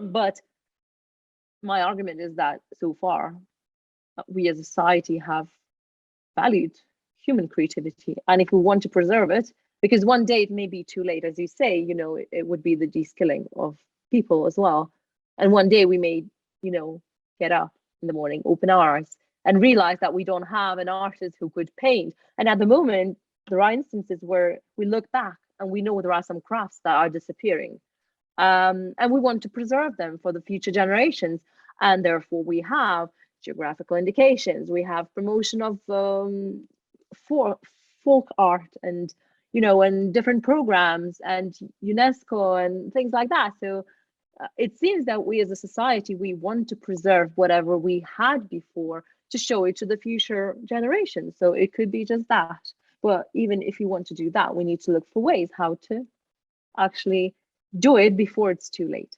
Because yes, obviously AI and other technologies are being increasingly used. And in some instances, it's better to use technology. It's easier, and the technology is replacing human labor. And the landscape of labor is changing. It's nothing new. It's yet another industrial revolution. It's not the first one. We survived others beforehand. We will survive this one. No wonder we will. There is, no doom and gloom, but we need to adapt.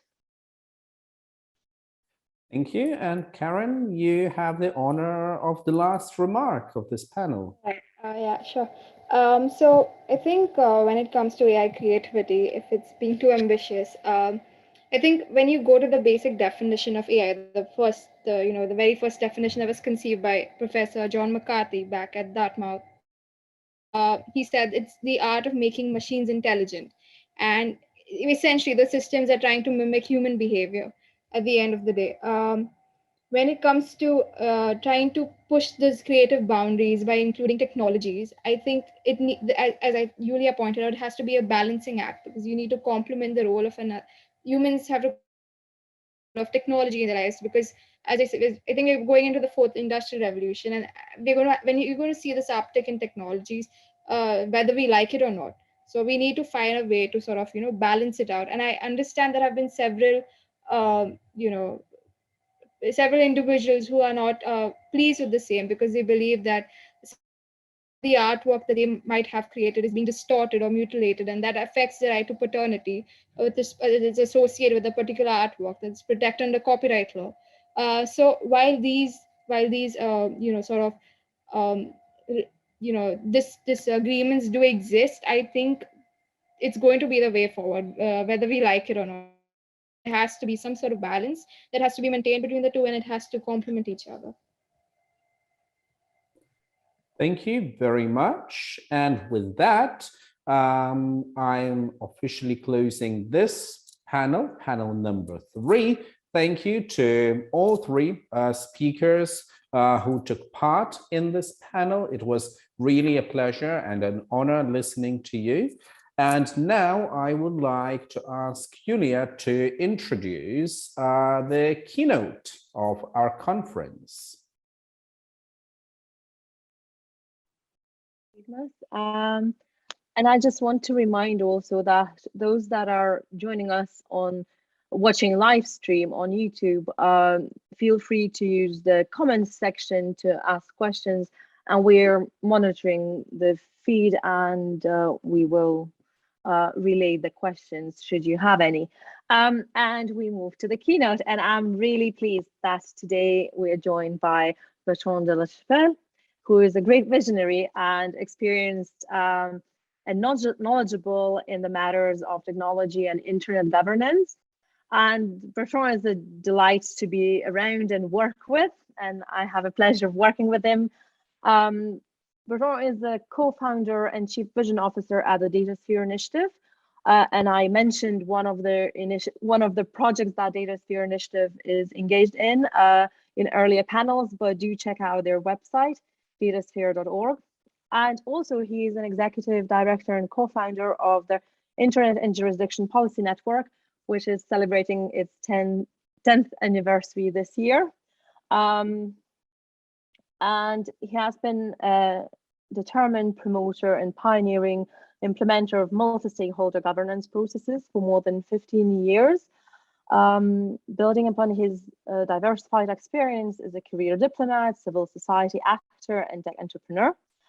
And he was previously a director on the ICANN board, France's thematic ambassador and special envoy for the Information Society, and an active participant in the World Summit on the Information Society, where he promoted dialogue among civil society, private sector, and governments. And Bertrand is a frequent speaker in major internet governance processes, such as the Internet Governance Forum. And also, it seems that things are coming back in circles. And as an engineer, Bertrand was in the 1990s the co-founder and president of the virtual reality company, now it's a subsidiary of Dassault Systems. And yes, so virtual reality 1990s, it might be strange to some who think that it's a very new thing, but here we are. So I'm delighted that Bertrand is joining us today, and the floor is yours. Thank you very much, Julia. I hope everybody hears me well. It's a pleasure to be here. What I want to do is to bring you a little bit on a voyage and maybe step back from very concrete legal challenges.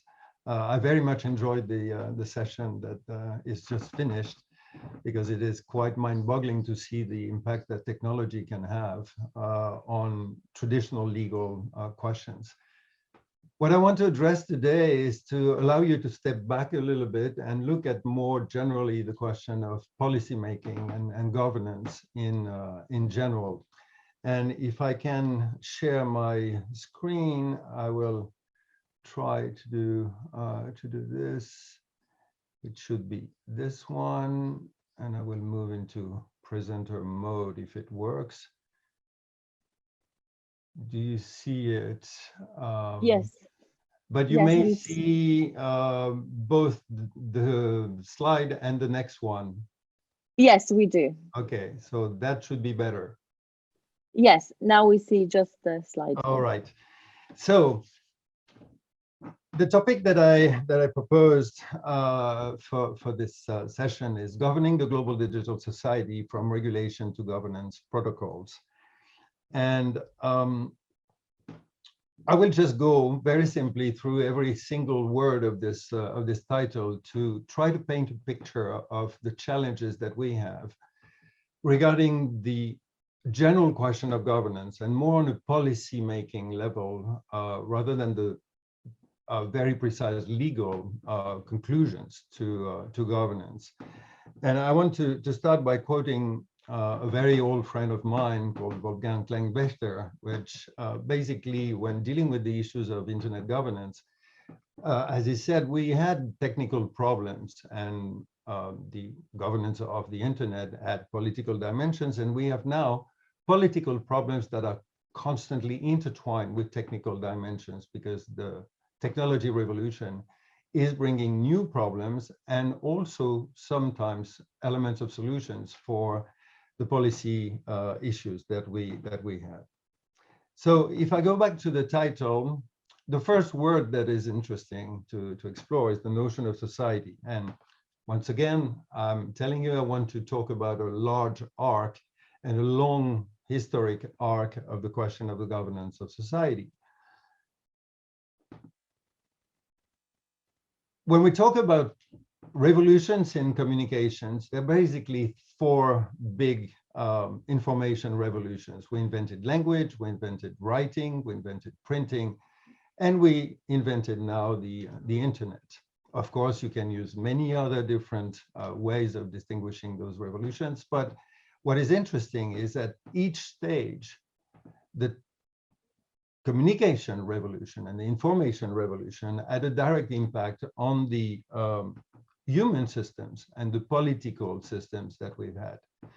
Because fundamentally, we move from tribes to the old empires of the antiquity, to the notion of nation states, to the global scale of the internet, and the size of the groups that we try to organize has constantly evolved from those tribes to the global community that we have.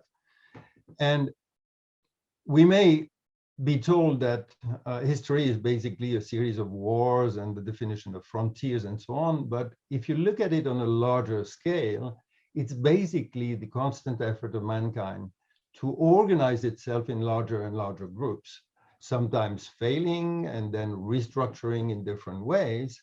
But fundamentally, what we're always struggling with is to see how we organize and we govern human groups of various size and larger. The main challenge that we're confronted with today, or one of the main trends, is that we have now a digital society. And here, as Julia mentioned, I am the co-founder also of this DataSphere initiative that we actually launched about a month ago. And the notion of the data sphere is basically highlighting that our societies are now completely underpinned by the use of digital data. Not only underpinned, or most activities are now underpinned by the use of data, but the data that we produce in increasing numbers is actually reflecting our activities. And the way we define the data sphere, by a loose analogy with the atmosphere, the hydrosphere, or the lithosphere, is to consider the interconnection between 3 dimensions. The enormous amount of digital data that is being produced by all activities represent more than 175 zettabytes expected in 2025, which is an enormous amount of data that constantly evolves. But what is interesting is that there is also an enormous number of human groups that basically collect, produce, store, process, make accessible, access, or use these data sets. And there's a third dimension, which is the collection of norms, which can be national laws, international treaties, but also terms of service, contracts, licenses, and even the technical standards that basically organize the relationships between those data sets and the human groups. And this data sphere, considered as a global system that is not particularly territorial in itself, is basically what can be described as a complex adaptive system.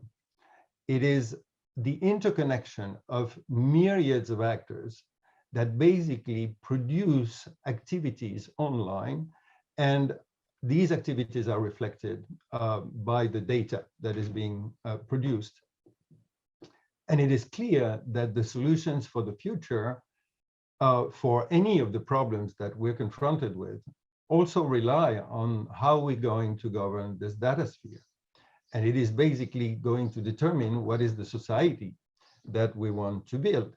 The question is, what is the digital society we want to build together? How are the rules set, implemented, and enforced? And who is in charge of doing this? The next word in the title is that this digital society is probably uniquely in the history of mankind a global society, because what is at stake is not only the organization of small tribes, not only the organization even of nation states, is to organize the coexistence of billions of actors in cross-border online spaces that are constantly interacting. And I want to add that even before the pandemic, there's also the interconnection between people because of travel and communication. We are really dealing with a global digital society. And as the inventor of the internet said in one of the events that we organized in 2018, organizing the coexistence of those legal frameworks, the national-based legal frameworks, is actually even more complex than inventing the internet itself. And that goes to the question of governing. How do we govern a global digital society? And what are the instruments that we have today? We have an international system that is basically a direct consequence from the invention of the printing press and the Peace of Westphalia in 1648.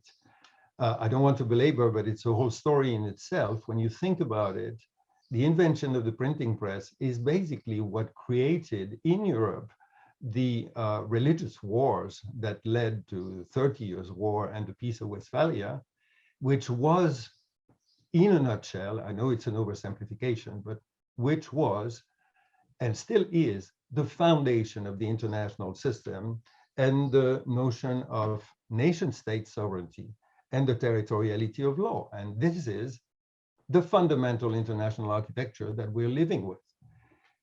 And this fundamental architecture of the United Nations and all the associated international organizations is based on two fundamental principles: the separation of territorially defined sovereignties and the principle of non-interference.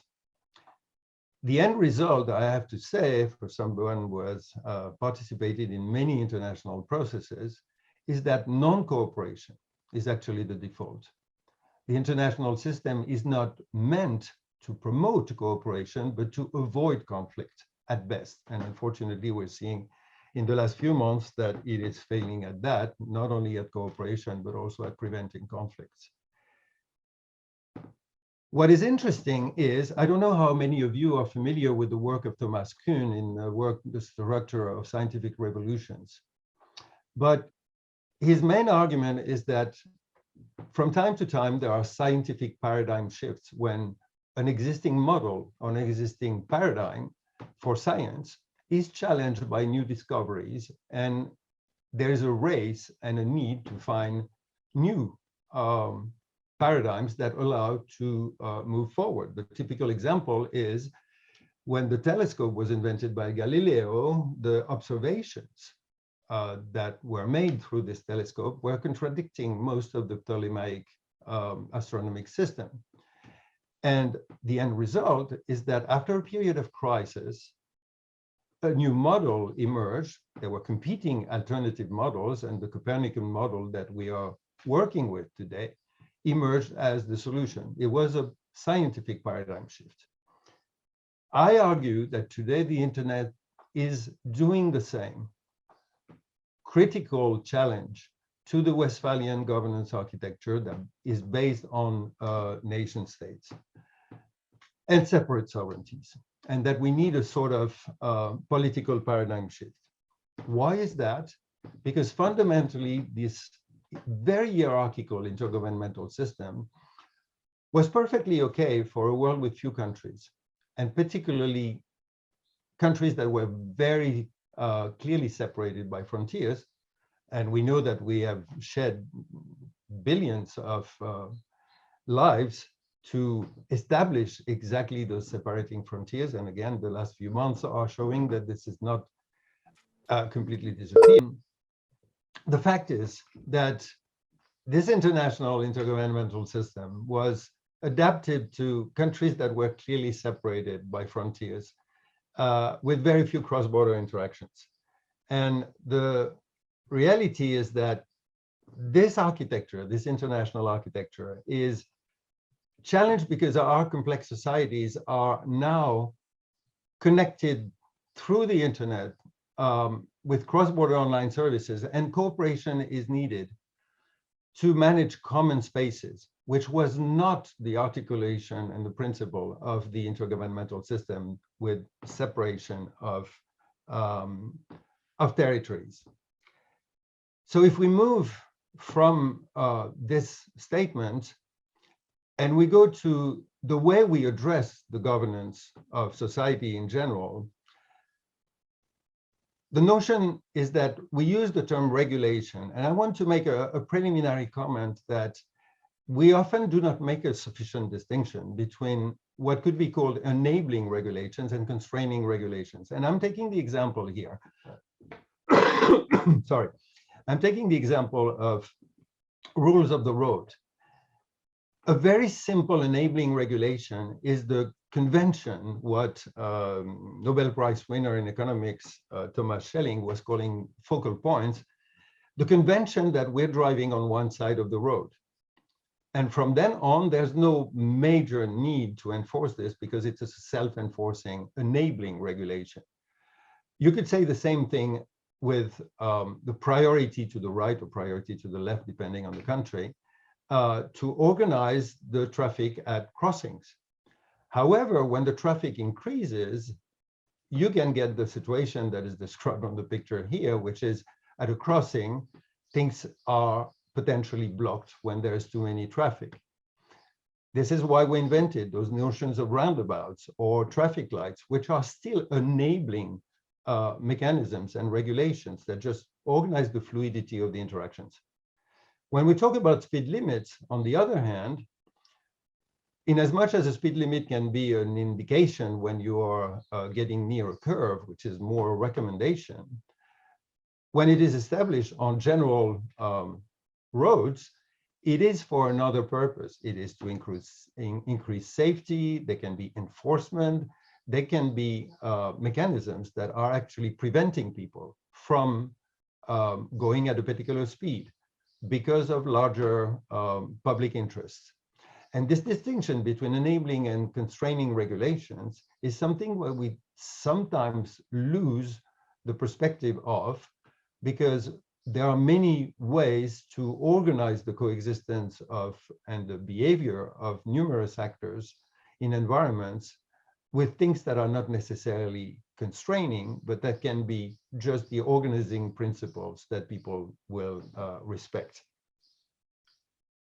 Unfortunately, at the moment, we're in an environment where we have moved regarding technologies and the impact of technologies on society from a situation that was a sort of tech euphoria in the 90s and the early 2000s, the noughties, to something that is almost a sort of tech doom, where the digital transformation of society seems to be the cause of every single problem that we are encountering. And this has triggered, because there are legitimate concerns, this has triggered a very strong reaction, but a strong reaction that is reactive, that is a sort of quick fix, a patching of the international system. And because there are no international frameworks that are easily applicable to global questions related to the internet governance, we are confronted with something that can be described as a legal arms race. And this legal arms race is actually making problems harder to solve. And it often increases the potential for conflict of laws. You have a development of data localization or extraterritoriality when national legislations, being the only tool that governments have at their disposal to address some of the complex challenges of the digital era, instead of the territorially bounded definition of sovereignty, there is a need to expand the authority of the state beyond the physical boundaries of the country. And the GDPR is a perfect example of legitimate, to a large extent, use of extraterritoriality, but at the same time, it is something that is very different from the way traditional exercise of sovereignty was done. Data localization is another way of reinforcing the Westphalian or reimposing a sort of Westphalian approach of international arrangements on a global, quite technically a-territorial architecture. This development of extraterritoriality and the proliferation of uncoordinated national legislations increases the potential for conflict of laws. And what is interesting is that we also are witnessing something where the normative capacity is not the sole province of governments anymore. When you look at the terms of service of large online companies, you can consider that they have much more impact on the way people exercise, for instance, freedom of expression online than the national laws of most countries.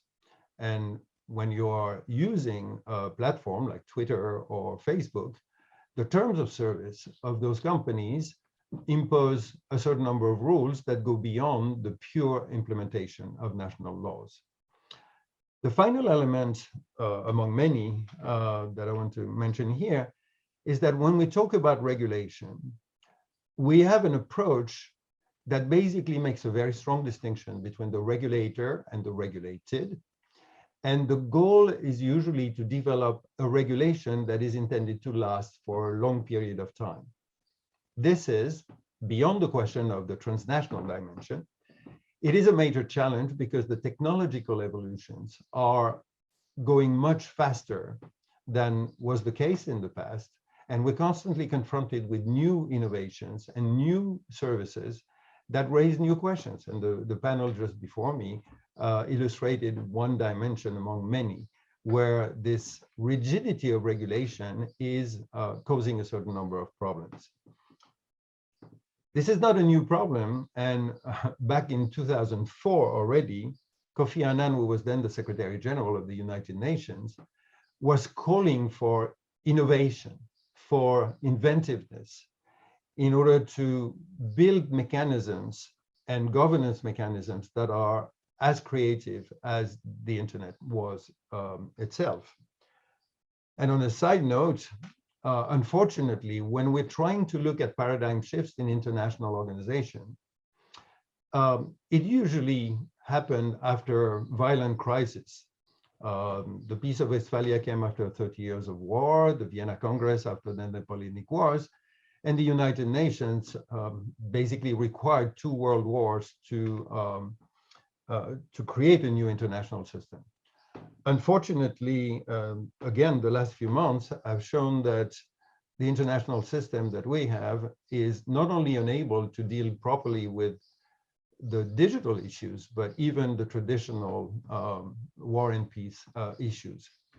And when thinking about the governance of the digital society, we should not be waiting for massive challenges or massive problems to try to invent the way to do it better.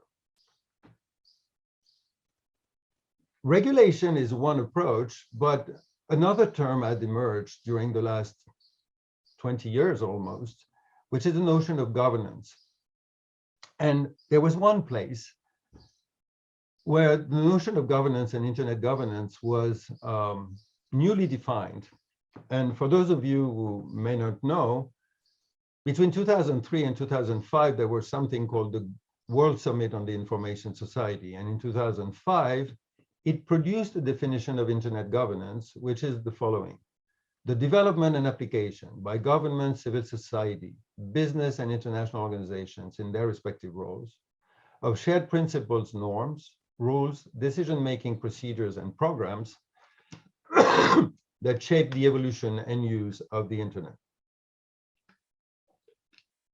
Without belaboring too much, I want just to go quickly through these elements, because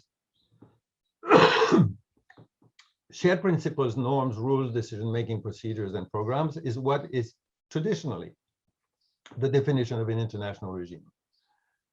This list of actors that are to be involved in their respective roles is the definition of what has become to be known as the multi-stakeholder approach. And finally, in the development and application, I want to introduce this notion that any governance development goes through 5 stages. First, you need to identify an issue, put it on the agenda, and frame this issue in a way that is common to all the different actors. The second phase goes into drafting potential regimes and drafting potential solutions. The third stage is the validation by a certain number of actors. It can be a validation by public authorities when they sign something into law or in treaties, but it can be also the adoption by a certain number of actors of codes of conduct. The implementation goes into a next phase where the actual ongoing functioning of this regime is at stake by the different actors. And finally, you have various evaluation and review mechanisms that either reiterates the whole process or allow for recourse when there are challenges.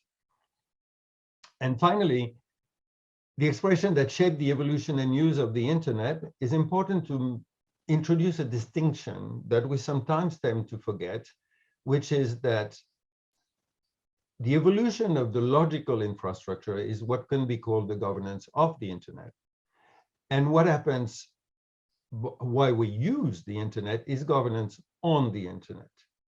And so a shorter version of internet governance is the multi-stakeholder development and application of shared regimes, ensuring governance of and on the internet.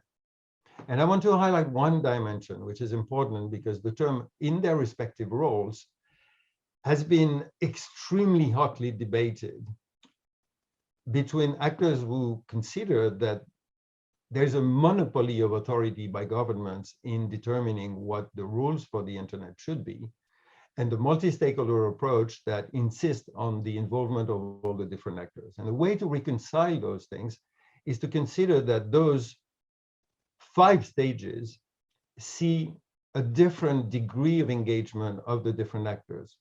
The more you are in the framing, the more actors you need to involve so that the understanding of the problem and the commitment of the actors who will have to participate in the implementation is fully ensured.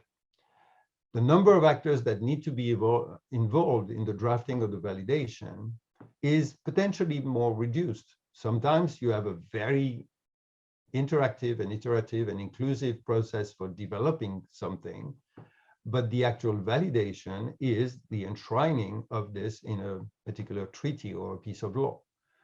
However, the implementation and the reviews are bringing back the large number of actors because the implementation of those rules often depend on the cooperation of private actors for enforcement and likewise for reviews.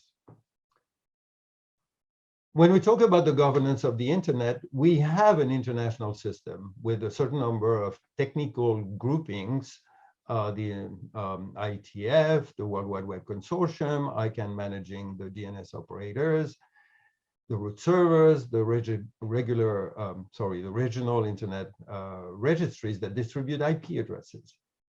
But when we talk about the governance on the internet, we have nothing of the sort. While the technical evolution has profoundly transformed almost all activities, there has been no parallel evolution of the policy-making system, and we are still stuck to a certain extent with the traditional intergovernmental model. We have the IGF Internet Governance Forum, but not many institutions have been created, and we need new institutions.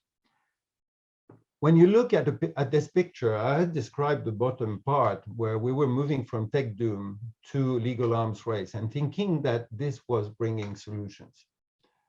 But the reality is that we are misunderstanding the symptoms for the actual cause of the problem. And the cause of the problem is the institutional deficit. We do not have the instruments to deal with cross-border transnational issues, and particularly the real solution, as I will detail a little bit later, is to move towards something that is more about legal interoperability, enabling all the different human groups that are developing their own practices and their own norms to coexist and to interact with each other. So the multi-stakeholder approach and the notion of governance introduced something that was already opening up a little bit the landscape. And I want to explore with you something that is more hypothetical, that is more forward-looking, and is trying to explore how to do things a little bit differently. And this is the notion of protocols. It's moving from this sort of very rigid distinction between the regulators and the regulated to something that organizes the interactions between a lot of actors to develop and co-develop the governance frameworks that, that we need for transnational issues. This is I would say preliminary. It is an exploratory perspective, but I want to embark you in this journey, which is something that I've been personally dedicating a lot of time towards in the last 15 to 20 years, hoping that we can paint a picture of how to move forward with something that is more likely to bring cooperation at an international level in a distributed manner. The first comment that I want to make is that, as I mentioned before, the international system is based on the separation of sovereignty and strict territorial sovereignty. And I've already mentioned that the exercise of sovereignty in the digital age requires to rethink it a little bit, and rethink it in terms of when and why is some degree of extraterritoriality justified or not. And I want to make an analogy here. We're all familiar with Newtonian physics. And if you think about it, in daily life, we're still using most of Newtonian physics, checks and balances, action, reaction. If you build a bridge or if you build a house, you only use Newtonian physics. However, if you want to launch a satellite, you need relativity, because the speeds that are at stake create effects that change the way Newtonian physics function. And the analogy here brings the idea of responsible behavior and something that could be called responsible sovereignty. Because like we use Newtonian physics in normal conditions, it makes perfect sense to keep the notion of national sovereignty when you're addressing things that are impacting exclusively this territory. However, when we talk about digital issues, transnational becomes the new normal, because the effect of a national decision can be transnational. The actors may be located in another country. And without getting into details, almost every single topic that we want to address and that we have addressed, in particular in the context of the Internet and Jurisdiction Policy Network, be it content moderation at scale at the global level, be it access to electronic evidence when you're doing criminal investigations, be it fighting against phishing, malware, botnets, requires a degree that is of interactions and cooperation between actors, not only intergovernmental, but between all types of actors, and at the transnational level. And this notion of responsible behavior or responsible sovereignty means that for any type of actor, and particularly for governments, when exercising national sovereignty, there is a need to take into account special responsibilities when there is an extraterritorial application and impact. So unlike the traditional international system, this is not about coming back exclusively to the territorialization or the re-territorialization of the internet, which is unfortunately a large trend at the moment. It is to understand that the exercise of sovereignty is not only going to be obligation, not to be an obligation to take into account the extraterritorial impact of any national decision, but also the involvement of other actors than just the governments. And here I want to introduce, again, to move on a larger scale, a concept that people are not very familiar with, but that I think is important when thinking about how we organize the global society. And it is the notion of a hypergraph. Without belaboring too much, we're all familiar now with the notion of graph, where you have nodes and links. The notion of hypergraph is something that generalizes this and allows the different nodes to be part of larger clusters, multiple clusters. If you think about yourself, you may have one citizenship or a few, but you can also be of a particular gender. You can have a particular religious or political orientation. You can be familiar with certain types of issues versus others. You can be in a certain age range.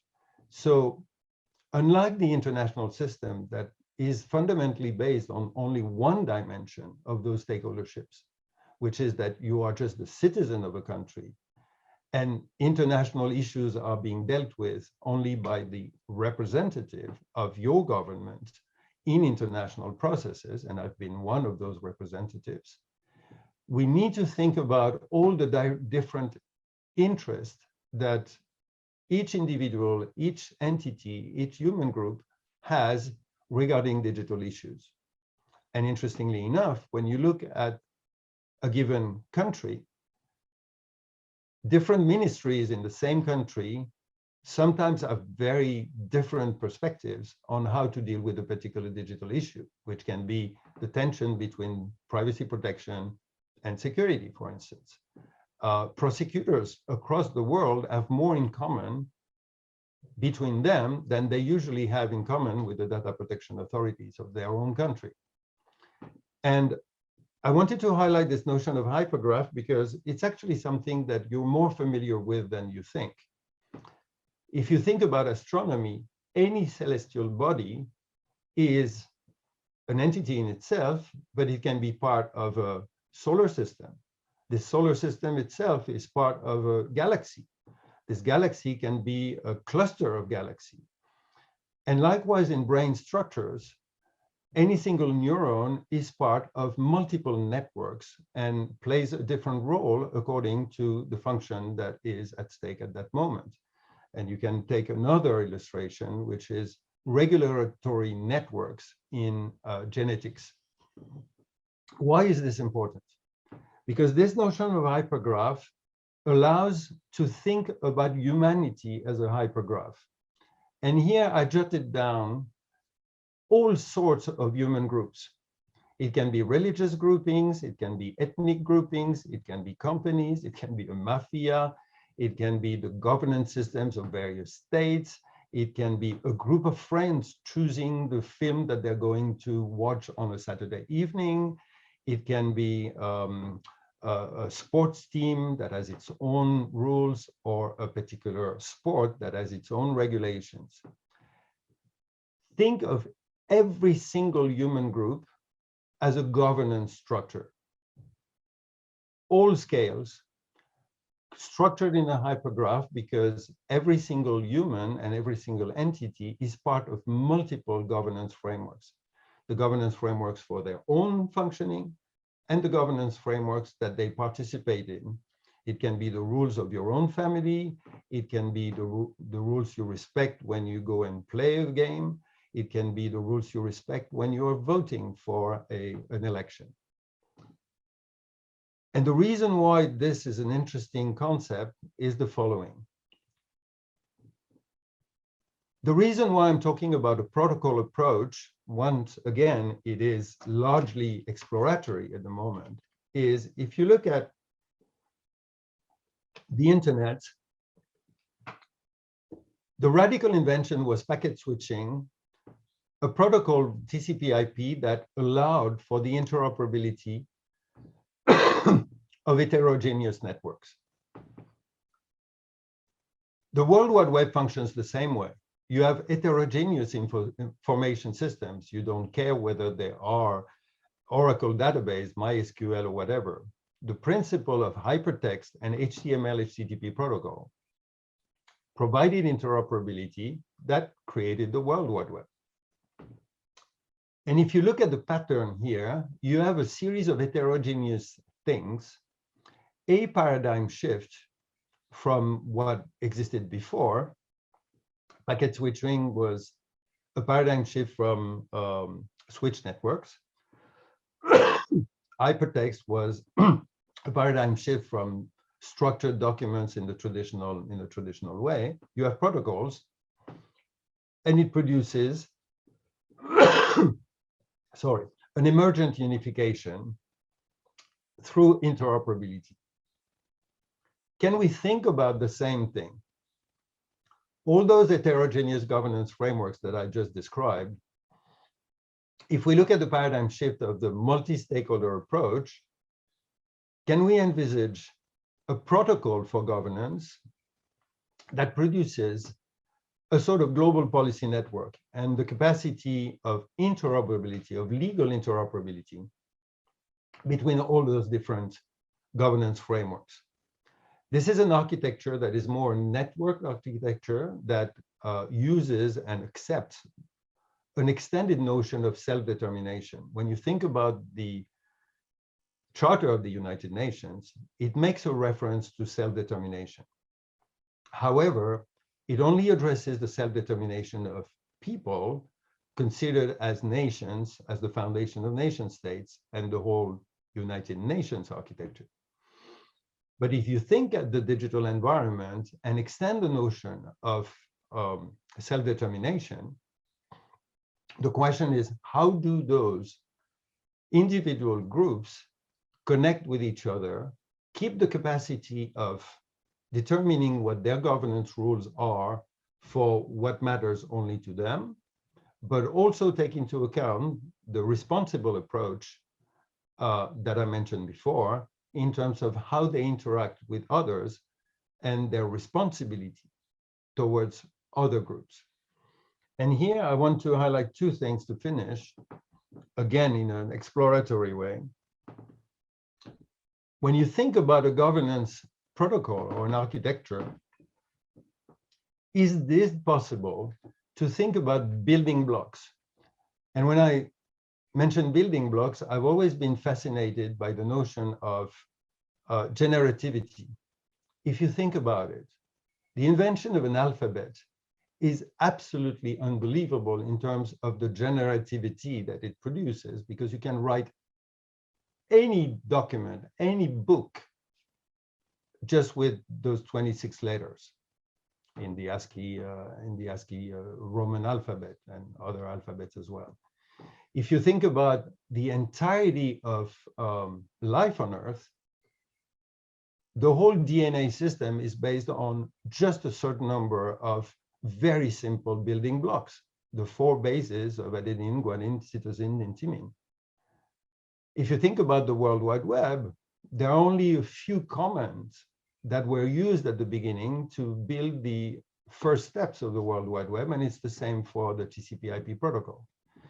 And so one of the hypotheses that I think is worth exploring is whether, corresponding to those 5 stages that I described before in any governance framework, could we build processes by using a few building blocks that are just a call for input when you want to frame something, having calls of comments for editing drafts and making changes, a call for validation that can go through voting, through consensus, through any other mechanism.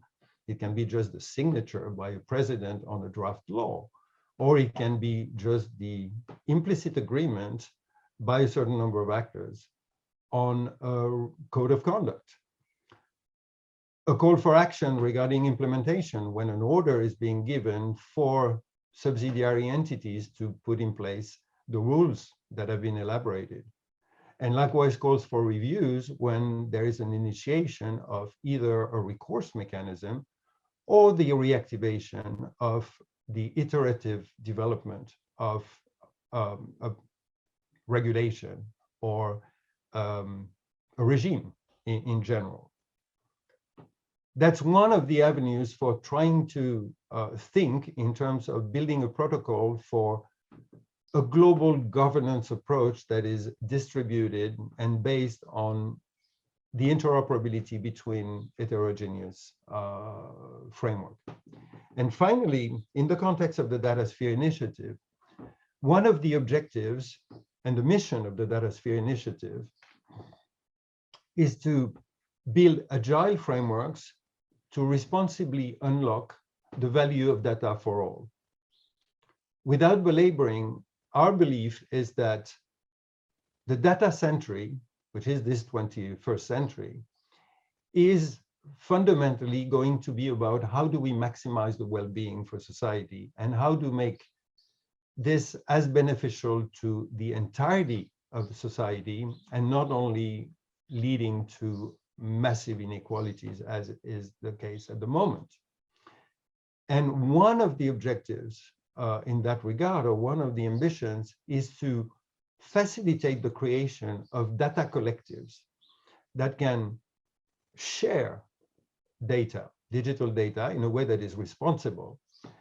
And each of those data collectives that are the equivalent of autonomous systems in the traditional internet governance, into the internet protocol architecture,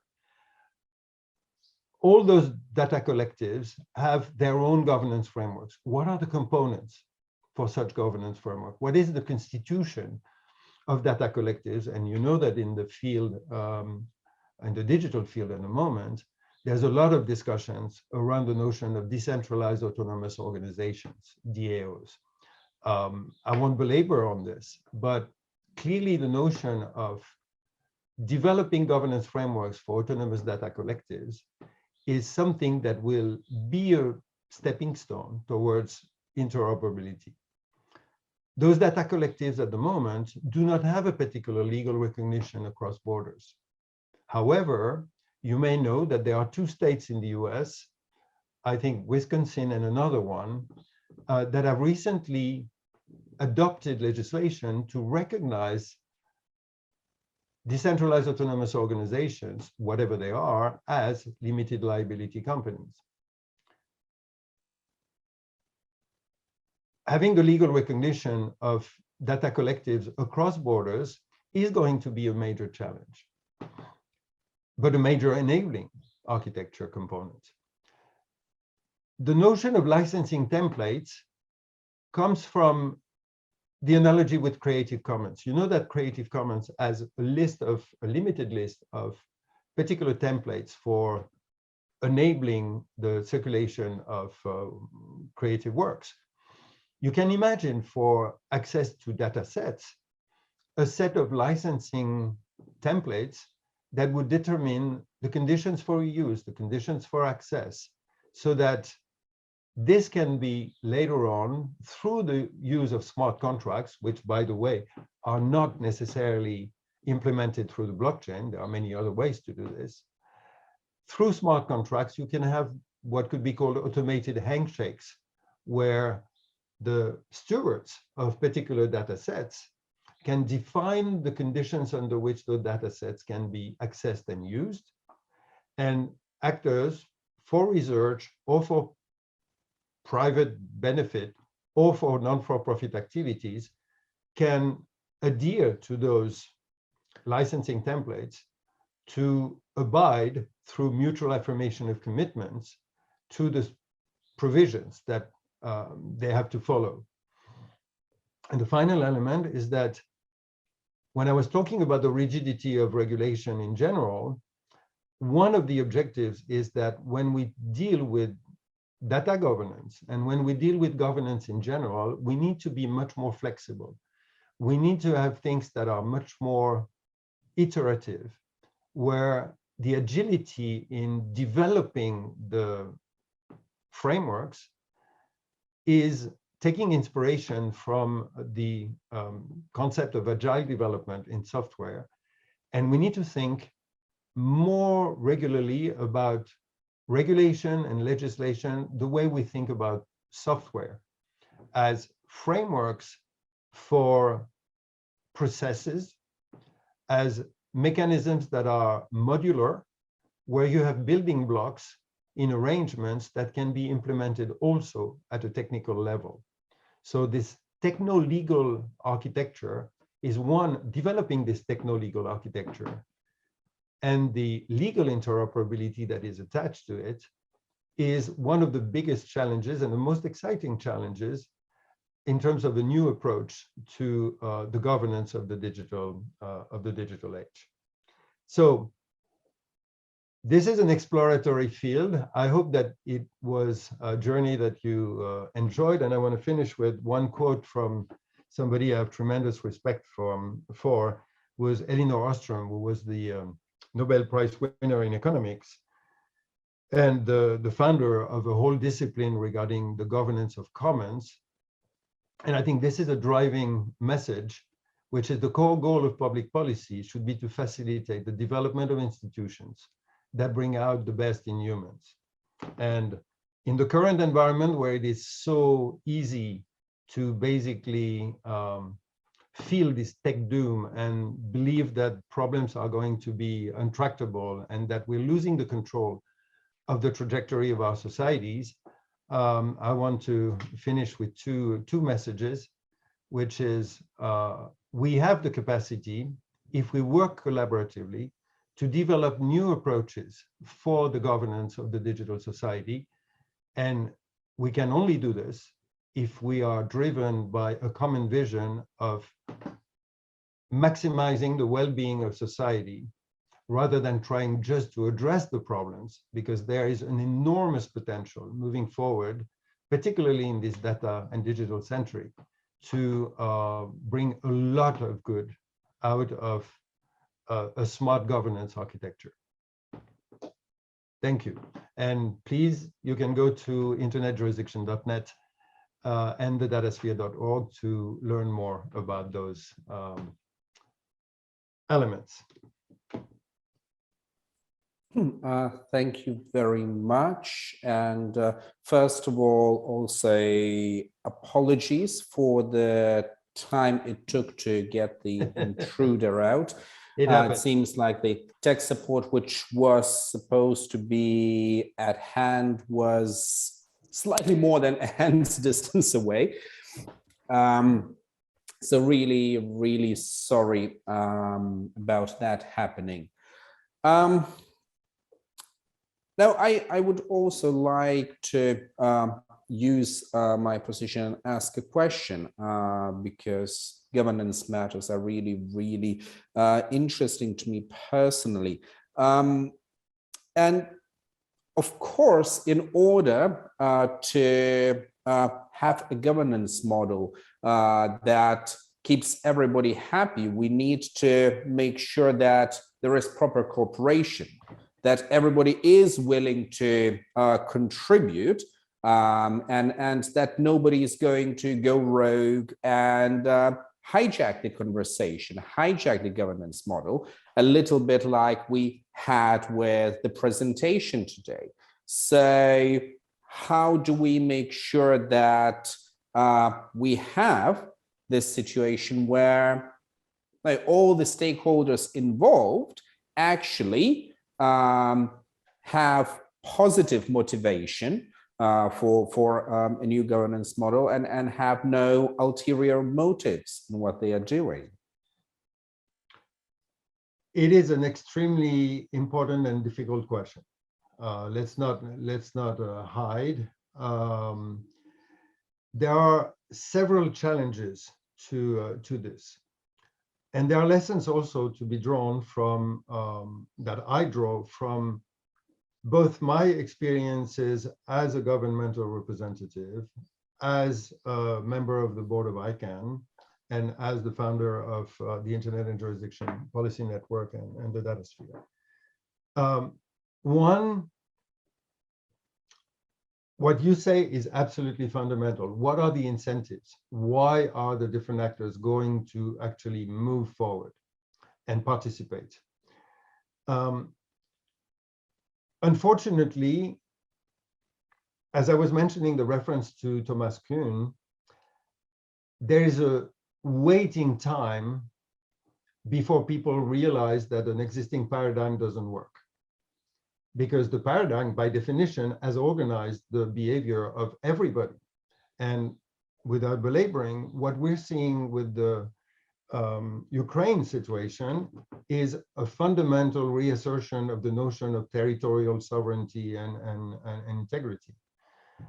It's not to be ditched, as I mentioned in the comparison with the Newtonian and Einstein approach. However, we are seeing, because of the legal arms race, because of the inability that we have internationally to develop regimes in the traditional intergovernmental model, we are seeing that this model is reaching its limit. The problem is that in any situation of paradigm transition, there's a period of competing alternatives. And we are right in the middle of this period of competing alternatives. What was highlighted in the World Summit on the Information Society was a sort of ideal vision that we could transpose to hard policy questions, the methodology that was adopted for the technical governance of the internet, which was basically a standardization process where everybody has an interest in having interoperability, because otherwise the technical system doesn't function.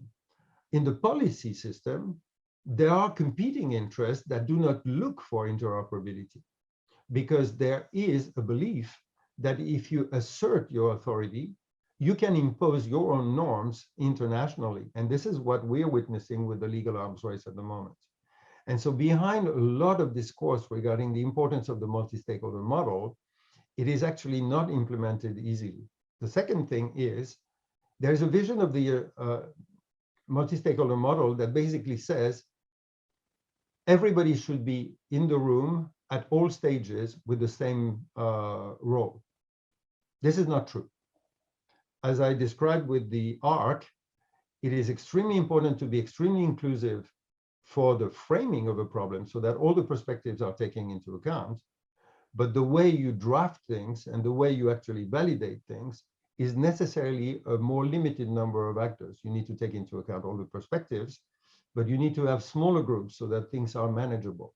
How you select those smaller groups from a larger group of people is one of the big challenges, because today, the only tool that we have is to create constituencies and have elections within the constituency to delegate somebody. So the simple system of the international order, where you have one governmental representative for 1.5 billion people for China and a couple of 100,000 people for Vanuatu, simply doesn't function in the same way, but we haven't found the solution to replace this. I agree. The next element is how to avoid the notion of the free rider. When you are in a prisoner's dilemma type of situation and you're trying to optimize, you cannot allow some actors to actually not participate when they are a key player if their non-participation is preventing a regime from moving forward. The alignment of incentive is extremely difficult, and the only way, from my experience, that things really can move forward, is when there is a sufficient recognition that the current tools do not work, that there is a benefit in working together, that there is a modicum of name and shame for those who do not participate and want to be part of this, and a common goal. And defining the common goal is the most difficult thing, because in many cases it requires an effort and a coordination between the different actors. So I don't want to paint a rosy picture. We are right in the moment where we are struggling to find the alternative models. And as I said at the end, what I'm describing is a hope, is a vision, is something that is built on the 20 years that I've spent, but we're not reaching the end yet. However, I'm very hopeful, because just like the internet emerged from the desire of people to be interconnected, just like the World Wide Web emerged through the protocols by the desire of people to access and make the information accessible, I think there will be a certain number of actors who will want to organize their coexistence. And this is why I was taking the example of data collectives, because people see the benefit in sharing data, and they want to make sure that they do it responsibly and have the modalities for interactions. But you're absolutely right. How to align the incentives requires that there's sufficient recognition that the current tools don't function, and that the way forward is interoperability rather than the competition of I will impose my own laws upon you. And the final element is, when you think about the 30 Years' War, during 30 years, the different actors were convinced that they would prevail in the end. And after 30 years, they adopted a solution which was cuius regio, eius religio, which actually had already been put in place before the beginning of the 30 Years' War. And what we're seeing in the fight between governments and private companies at the moment is this sort of arm twisting where both actors believe, both categories of actors believe that in the end they will prevail. And at one point, there will need to be a sort of piece of Westphalia for the digital environment where people realize that they need to work together because we have a problem in common, which is to prevent abuses and build the maximum well-being. Well, thank you very much. It feels like at least I personally could listen to you forever. Unfortunately, we are also pressed by our schedule. So thank you very much for giving this keynote presentation. It was really, honestly, most inspiring and most interesting. Again, sorry for the inconveniences that we had. And I would really like to ask for sort of virtual round of applause for our keynote speaker. Thank you very much once again.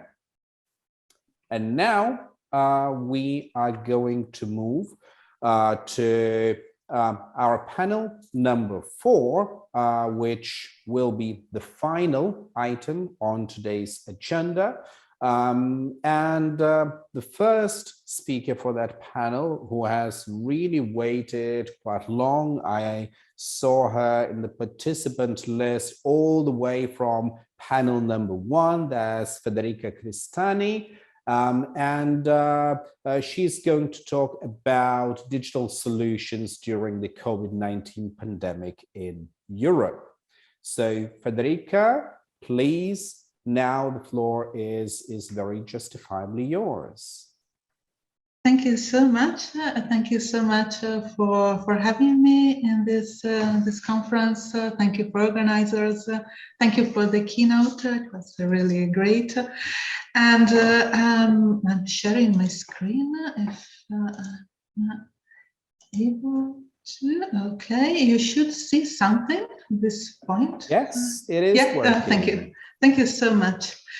Today I'm very happy to share what is my research. Now I'm researching on the use of digital solutions during the pandemic by the governments, and especially with the focus on the European Union and the national governments, and especially which are the implications for the right to privacy and the treatment of personal data. As we all know, national governments have used digital technologies during the pandemic for various purposes, from monitoring the spread of the virus with the tracking mobile applications to the use of AI, high-performance computing for developing vaccines, detecting patterns of the spread of the virus, and so on and so forth.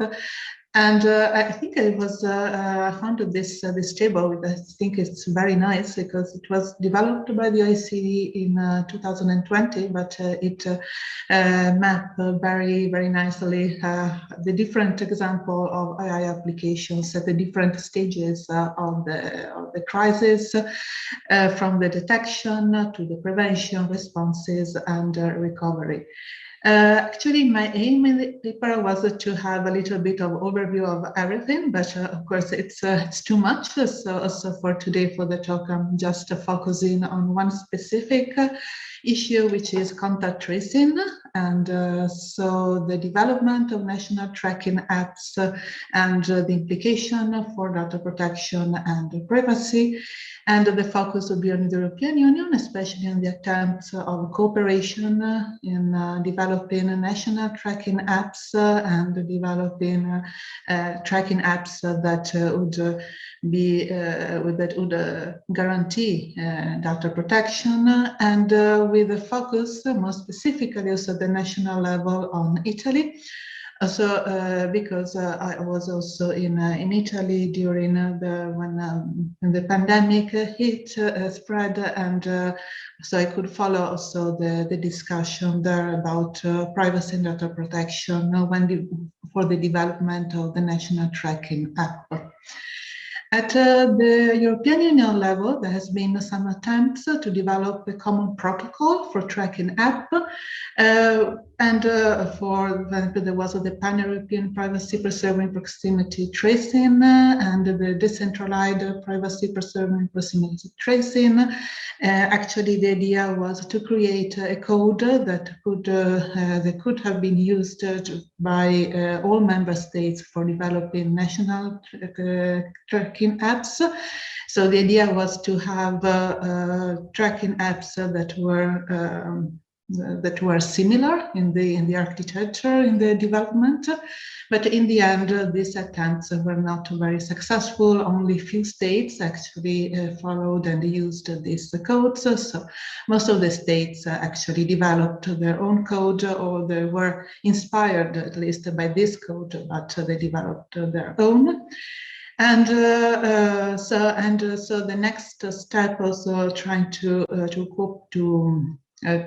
somehow to coordinate the development of the different tracking apps by the Commission was the launch of the so-called Interoperability Gateway Service.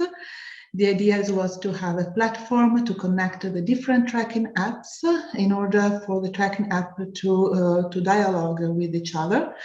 Again, that was a bit more successful than the other attempts of developing a common code, and though not all these member states actually joined this service, but most of them did. And why it was important for the European Commission, why there was this stress to have this common approach to the development of the contact tracing apps, was actually the idea and that the call that the European Commission had almost at the very beginning of the pandemic to coordinate, to have coordinated solutions for tracking apps among member states. The idea was that having a common structure, common coordinated approach to the development of the apps would also guarantee somehow the fact that all apps could be in line with the protection of the right to privacy, and could guarantee data protection. And there was always, since the beginning of the European Commission, was a strong call on the states to continue to observe human rights also when developing contact tracing app. And in fact, and this call on the respect of human rights is also, of course, in line of the legislative framework of the European Union, which includes the right to protection of personal data. We have the right to protection of personal data codified in the UN Charter of Fundamental Rights, in the Treaty of the Functioning of the European Union, and we have also quite, I would say, quite a structured regulation of the protection of data protection and right to privacy. And here I just put the most significant normative instruments, the Directive 2002 on Privacy and Electronic Communication, or e-Privacy Directive, and most importantly, the Regulation 2016, the General Data Protection Regulation, or GDPR. And the GDPR is very structured and on the protection of personal data of natural persons, and also regulates under which condition personal data, especially also sensitive data like data related to health, can be processed by states, and putting the emphasis that processing personal data, especially data related to health, should be subject to the explicit consent of the the persons, and processing should be in the public interest of the member states of the European Union.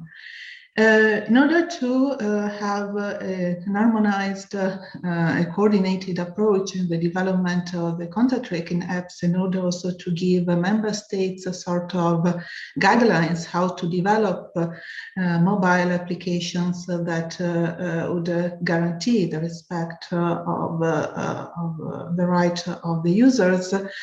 In April 2020, the eArth network, which is this platform of the representative of the competent authorities of states which deal with digital health, the eArth network issues this common EU toolbox for member states for the use of contact tracing and warning apps. It is quite, it is not actually a very long document, but it's quite detailed document,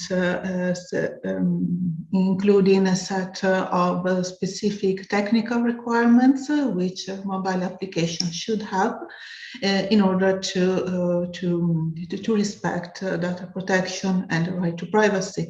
And there was again a call by the eArth network to try to coordinate the development of contact tracing apps among states.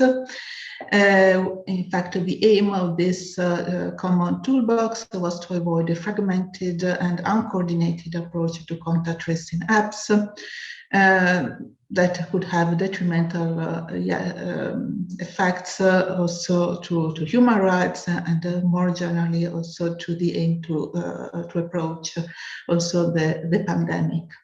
And also there was also a special attention also cybersecurity and the fact that contact trace, and it includes also some technical suggestions on how to develop apps that would also ensure cybersecurity.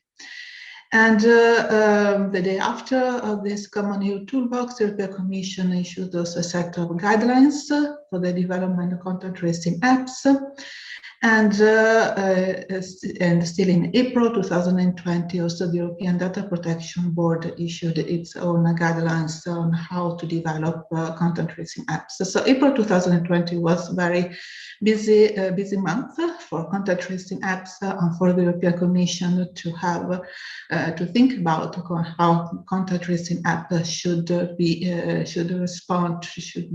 developed to guarantee right to protection and the data protection and the right to privacy. The interesting thing is that that was the busiest period when the European Commission actually issued some guidelines for contact tracing apps because also the eArth network didn't then issued in 2021 another document, but it was not it was a document on digital health in general, in which it's also mentioned contact tracing apps, just to say that more coordinated approaches would be needed. So there was not then a great follow-up by the Commission on the contact tracing apps. And then we will see this have also an impact at the national level. But the European Commission actually set some points, some guidelines that on the development on tracking mobile apps, which requirements should have in order to guarantee data protection and right to privacy. The fact that they should not be mandatory. They should not allow the identification of the user in any way. They should not allow to trace the movements of the users. There was also a call for the European Commission not to use GPS techniques in that, and also the fact that the apps should not also allow users to acquire information from other users, especially sensitive data like data connected to health issues. And So at the European level, there was the European level. We find already quite robust, quite structured normative framework when it comes to data protection, right to privacy, and there has been also guidelines and indication how to develop contact tracing apps. What about the international level? The international level is not that structured, but still we find the references to right to privacy in the Article 12 of the Universal Declaration of Human Rights and Article 17 of the International Covenant of Civil Political Rights, and also in 2000 the United Nations Committee on Economic, Social, and Cultural Rights put the emphasis on the fact that the right to health is closely connected to other rights like a right to privacy. So preserving right to privacy is also a way to preserve right to health. And also interesting, there are also many other soft law instruments. One of the most interesting for me was this resolution of the UN General Assembly already in 2013 on the right to privacy in digital age, where the General Assembly already highlighted how surveillance, interception, data collection could bring to a possible abuse of human rights, in particular the right to privacy. And apart from the European Union, when we have this structured regulatory framework, also the Council of Europe has a very interesting normative framework in place. Where we have in Article 8 of the European Convention on Human Rights, the respect to the right to respect private life and correspondence, which includes also right to privacy. And also we have in 1981 the Convention for the Protection of Individuals with regard to automatic processing of personal data. So we have a convention specifically dedicated to data protection, and most interestingly, also in 2018, we have this protocol amending the convention, which is not yet in force, but is being ratified by states. And I think, and it's very innovative in many ways, this protocol, when it will come into force, if ever, it will be very important piece of treaty. And here I just put this Article 9, which I found really interesting, saying that every individual shall have a right not to be subject to a decision significantly affecting him or her based solely on automated processing of data without having his or her views taken into consideration. So a right not to be subject to only to automated decision making, which is very relevant, for example, when it comes not that much to contact tracing apps, but more, for example, on validation applications. These validation apps that tell us whether our certificate of vaccination is valid or not valid on a territory, and based on this validation, we are allowed, for example, to enter a country, to enter a restaurant, or something like that. This kind of automated decision making actually should be reconsidered, I think, if this protocol comes into force and if states ratifies it, because this kind of automatic decision making actually can pose some problems also to right to privacy, to data protection, and to how decisions are made, that decisions that impact also the freedom of the people. So we are also including, we're also talking here about other types of rights. And of course, a right to privacy is a right that can be derogated from, according to Article 4 of the International Covenant of Civil Political Rights, Article 15 of the European Convention on Human Rights, under certain exceptional circumstances. And in case of derogation, of course, this derogation should be proportionate to the end. There are some requirements that should be respected in order to derogate to these rights.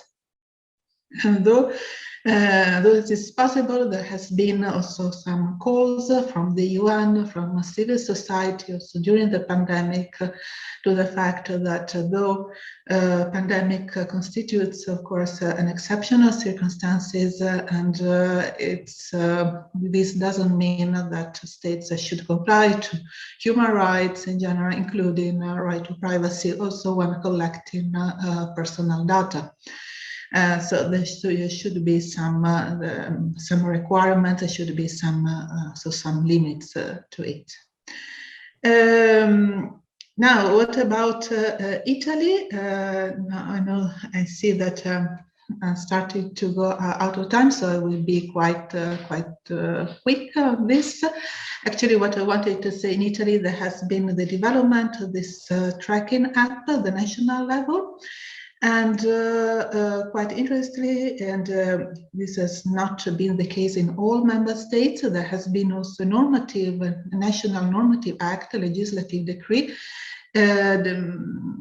regulating how the mobile application would be developed, and with some calls on the respect of data protection and right to privacy. And in Italy, the legislative procedure requires when right to privacy is involved in a legislative act, also the Italian Data Protection Authority has to be consulted in advance before the legislative legislative act is adopted, which is not the case in all member states, which gives an additional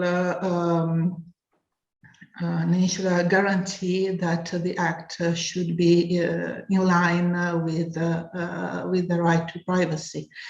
Overall, the app was not very successful, and this is quite common also in other member states and generally when it has been used. And what I wanted to stress is that there has been what were the main problems regarding right to privacy data protection in this case. Was the fact that it was not very clear, and also the Data Protection Authority highlighted it, but the ministry didn't really reply to this. The fact that it was not very clear how many and which institutional or non-institutional subjects would have access to the data, and was not very clear which cybersecurity guarantees have been put in place, and also that Protection Authority also warned the government to inform in a better way the users about cybersecurity risks. And also this very last point, and about the Italian at the national level, there was not only the official app, there was also proliferation of other tracking mobile applications which were not regulated by the legislative decree. So they were not subject to any check by the Data Protection Authority. Which has been developed, some has also been released and used, and also this proliferation tracking mobile application poses, of course, some problems because it's not very clear how data have been collected and processed. So generally speaking, the lessons learned, the positive lesson learned is that when the European Union actually acts and gives some guidelines, states are quite keen to follow it, so the European Union should also think about having more regulation in place, and also to follow up more on what it does, and especially when it comes to coordination and cooperation, because here clearly there has been lack of coordination and of information sharing. But I will stop here. Sorry that went over time with, and thank you so much, and happy to answer any question.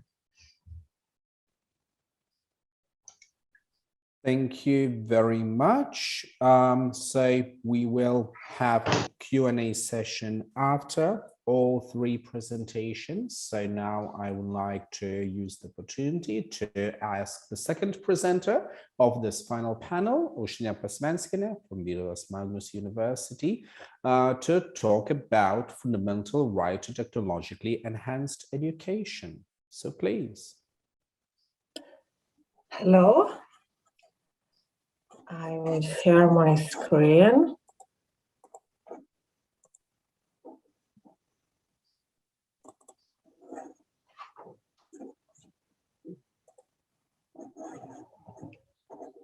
So, hello everyone. First of all, thank you. Thanks for Ignas and Yulia, the main organizers of the conference, for letting be a part of it. And it's really very nice to join the group of really great speakers, very interesting to listen. And today I'm gonna be talking about how technologies, digital technologies, innovative technologies influence the right to education. But first of all, before I start my presentation, I actually want to use this opportunity that I have the floor now, and having certain information which is very private.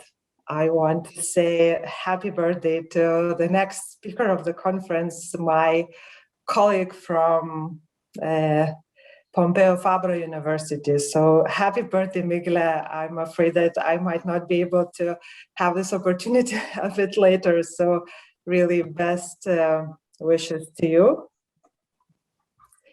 And so now I can switch back to my presentation. And well, digital technologies have become omnipresent in everyday life, and their evolution is advancing at an unprecedented pace. And for this reason, digital skills and competences must be taught at schools and higher education institutions and throughout lifelong learning. These lines are taken from one of my publications on how digital technologies affect the right to education in European Union, which was actually written already some time ago. And of course, you cannot be not affected by all the statistics and data and research about how certain professions will be eliminated in the future or will face significant challenges and transformations due to technological development. But if I would be writing that publication today, I'm really not sure whether I would be using the same sentence with the same formulation. And not because I don't think that digital skills are necessary. I do think they are necessary, and it is extremely important that really a decent part of attention is drawn to make it a part of every curricular. However, I think that the focus on digitalization in education, on innovative technologies in education, has become excessive, oftentimes very commercial and promotional, and unfortunately it leaves behind and makes less visible other very important elements of the whole education system. If we take a look at EU policies, they establish 8 key competences for lifelong learning that you see in the slide, which are considered crucial for personal fulfillment and development, a healthy and sustainable lifestyle, successful life in peaceful societies, employability, active citizenship, social inclusion. EU Council recommendation, which establishes these 8 key competences, also stresses that key competences are developed in a lifelong learning perspective from early childhood throughout adult life and through formal, non-formal, and informal learning in all contexts, including family, school, workplace, neighborhood, and other communities. The policy also stressed that the key competences are all considered equally important. Each of them contributes to successful life in society. Competences can be applied in many different contexts, in a variety of combinations. They overlap and interlock. Aspects essential to one domain will support communication and negotiation skills, analytical skills, creativity, and intercultural skills are embedded throughout the key competences. Now, if we take a closer look to EU educational policies in general, or different other policies that address various educational matters, it is easy to identify increasing attention towards digital technologies in education. Most education policies view innovation as the most important driver of global economic growth. Conversely, inadequate preparedness for the future digital transformation is considered the biggest factor leading to lost opportunities for social and economical growth. Well, commonly universities are seen as the key institutions for disseminating knowledge and performing research, and thus they are expected to fulfill the increasing demand for economic, cultural, and technological development.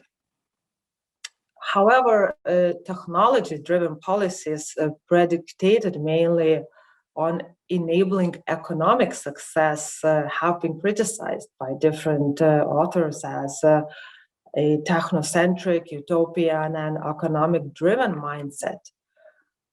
20 years ago, the Lisbon strategy identified education institutions as key players for innovation and technology development.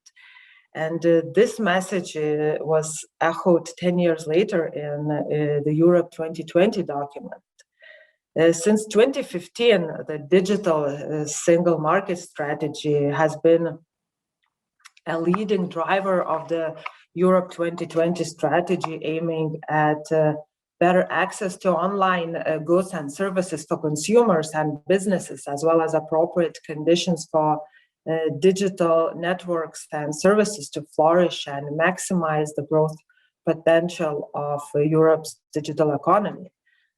Stressing the need to change the way in which education and training systems adapted the digital revolution, the strategy encouraged the European Union member states to tackle the lack of essential digital skills among Europeans.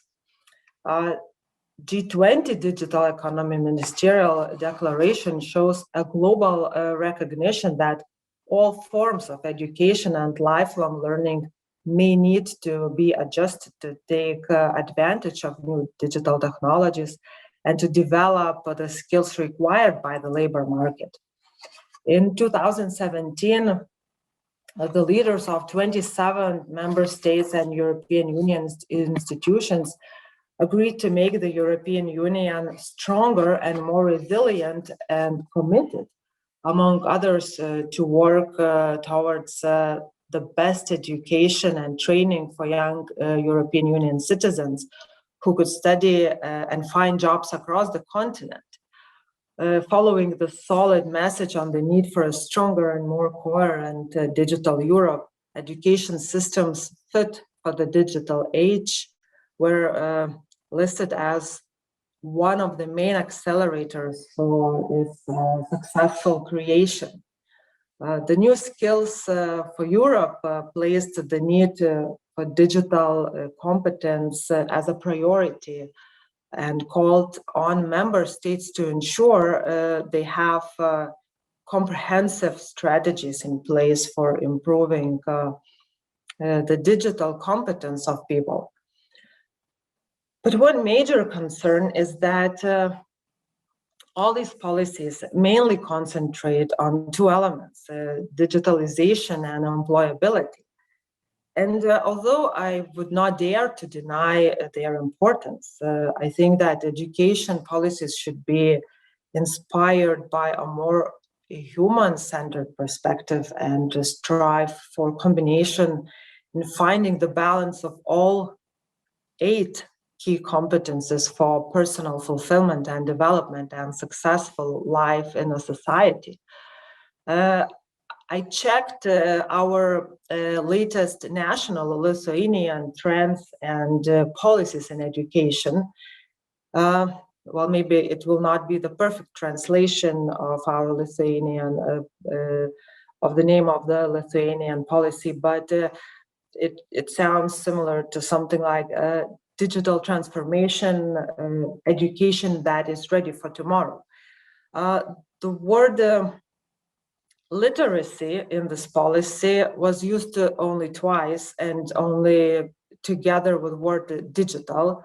No multilingualism, no science, nothing about entrepreneurship, nothing about active citizenship, nothing about cultural awareness and expression, nothing about interpersonal skills. And I must say that there's no any other document, a policy that would be so much dedicated to any other of the rest 7 key competences that are listed. Now, if we take a look at the very, very basics of education, the human right to education, what does the right to education require? How this right is realized, it actually depends on and varies according to the situation and state of conditions prevailing in each country. And however, it is universally accepted that education in all its forms and all levels shall demonstrate 4 essential and interrelated features: availability, accessibility, acceptability, and adaptability, the so-called framework of 4S, which are continuously used to evaluate whether an individual education system is compatible with universally applied international standards of education. The principle of availability obligates the states to establish education institutions and programs and make them available in sufficient quantity to allocate funds to enable their proper functioning and to ensure that sufficient human resources are provided for their operation, including not just teachers, but also proper education of teachers, proper training of teachers. The extent of availability depends on several factors, including the development context in which education institutions operate.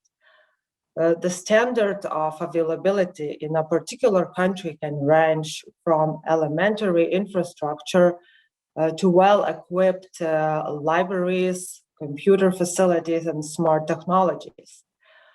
The second principle, accessibility, is related to states' obligation to ensure access to compulsory education. It comprises 3 overlapping dimensions: non-discrimination, physical accessibility, and economic accessibility. Non-discrimination requires education to be accessible to all, especially vulnerable groups.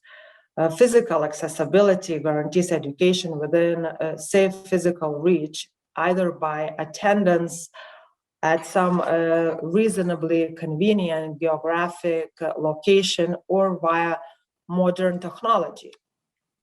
Economic accessibility requires education to be affordable for all. The third principle, acceptability, concerns the recognition of subjective rights of children, the guarantee of minimum standards of quality, safety, and health, and respect for diversity, such as by providing instruction in an appropriate language. This principle stipulates that the education available to and accessible by citizens is also of good quality. The state's obligation to realize the right to education for all by providing quality education is grounded in many international, regional human rights treaties, as well as in most domestic legal systems through national constitutions and legislation. This principle requires an acceptable form and substance of education, including curricula and teaching methodologies.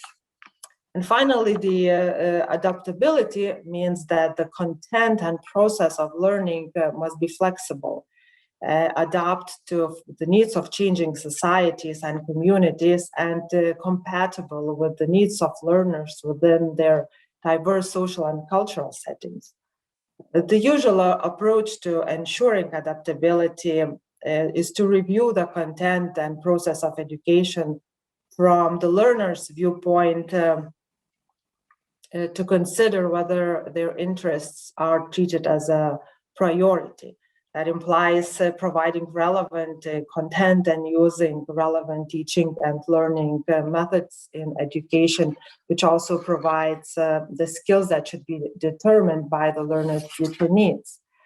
When talking about all these four principles, well, it's really obvious that there's definitely plenty of space for digitalization, as without any doubt, if used as a tool, digital technologies would help to ensure all four A's, and without doubts could help guarantee the right to education. However, it cannot become as an autonomous and main goal and purpose of our entire education.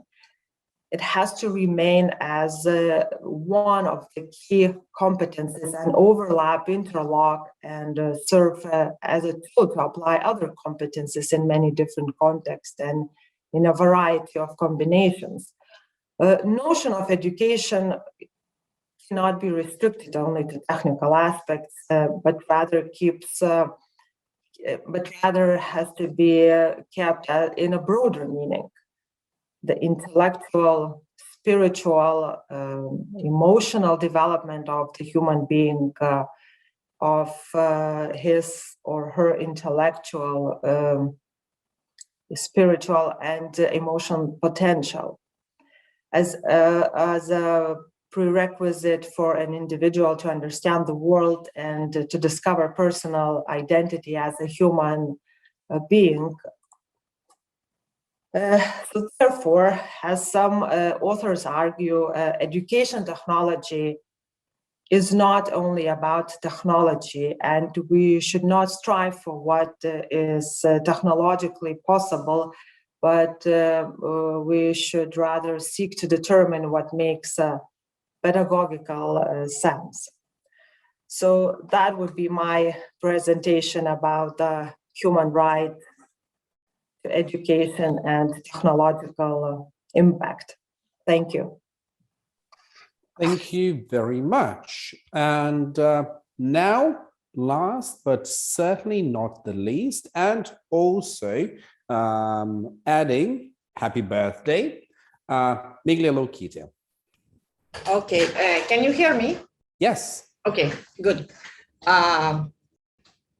Thank you very much for the invitation, for being here, Shrina. Thank you for the and Ignas. Thank you for birthday wishes. Yes, it's my birthday, so and it's a pleasure also spend my birthday at least electronically a little bit at home and not so far away from Lithuania. So it is in a way a celebration among my peer Lithuanian citizens, among colleagues that I very much appreciate, and so it's a really happy birthday to spend this day, well, at least the part of the day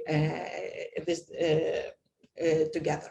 So I want also to share my slides, and I think I can do it, I guess. Yes, I can do it, because usually you never know, and sometimes technologies fail and well, send us all to very, very complicated situations, but this is not the case this time. And well, I'm going to talk about data analytics, about the use, abuse, and misuse. So it is inspired in many ways on the research I have been carrying out on another project, but well, I thought that it makes sense to share it here with you because well, the truth emerges from the debates, the discussions, the questions, and it always, well, our job is not only to give classes, but also well, advance the legal thought, right? So my topic today is on data analytics. I don't know whether you're very much familiar with this. I do believe that you do. You are familiar. So I'm going to advance certain critical questions that I think are important, and ask some of them are really well, puts us in front of well, serious doubt whether and how we should advance in this respect. So I think I would not tell anything new if I explain or remind the benefits of data analytics. So there are lots of them. So basically what data analytics permits us to do is to extract information out of data sets, out of a variety of data, and helps us to discover patterns, discover trends, have new ideas, link the concepts, link certain events that take place, and well, have an alternative, a new vision on what is going on. So usually knowing more leads to a better decision making. At least this is well, we are strongly believe in, and this is why we try to, this is why we study and try to learn more, right? So decisions made on the basis of data. So those decisions that tell us, show us the variety of uses that the data can be put to, well, helps us to make data-based decisions rather than, or not only emotion-based or other not sufficiently supported by data decisions that, of course, might not be the right ones. And well, what happens when we make better decisions? When we make better decisions, we improve the performance, and well, in case of institution or organization, we take this improvement in performance reverberates positively throughout the whole functioning of the institution or organization. So be it a university, a school, a private company, or the state in itself. So we save the costs, we increase efficiency, we identify what is lacking, what is missing, what is not working. Perhaps differently without the data analytics, many of these things might have remain unnoticed and continue to exist and prevent us from, well, getting the best of the work. Well, at least this is the theory that we are usually presented with by the developers of data analytics, so by people who try to make data work for the business. But my question is whether the same logic applies to other domains. So whether knowing more really leads to better decisions, or it might give it might cause an a different effect or a different kind of consequences that are not necessarily positive. Okay, so here in this presentation, I wanted to focus on employee analytics. So how knowing more about how people work can tell us more about their job performance, work performance, but also it shows us that, well, it very much depends on the profession of a person and the role that that profession plays within the democratic society. So as we start to see differently and ask different questions and naturally elaborate different requirements to a different professions based on how important these professions are. So I'm going to present a few cases of those professions that really well impact on our societies, and also make us see how data analytics actually is not necessarily something positive and could raise, or it already raises, a lot of privacy questions and human rights related questions about whether really data analytics is the best way to use the data we have available, thanks to a lot of ways to collect it.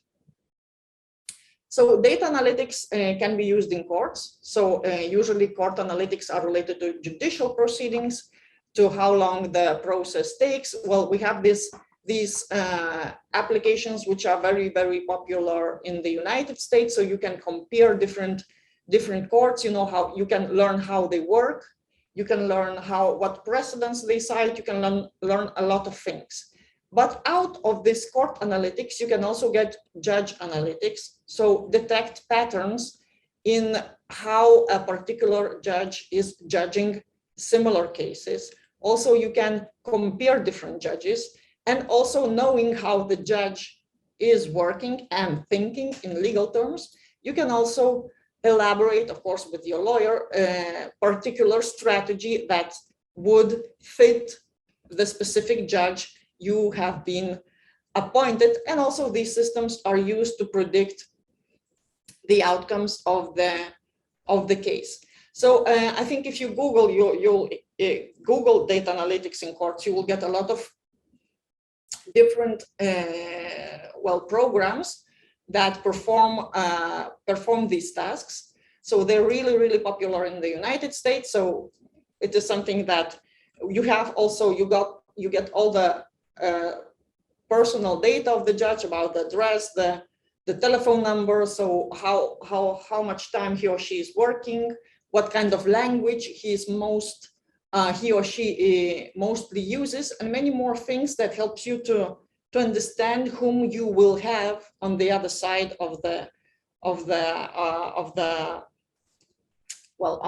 during the judicial procedure in your particular case.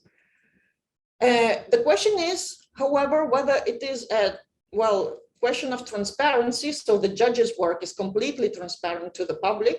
Well, we speak about the public administration here, of course, and more accessible, or is it a serious threat to judges and their decision-making processes? Because, well, being so exposed also means that, well, everyone knows and sees how you work, and many patterns that you might not even know that exist in your decision-making.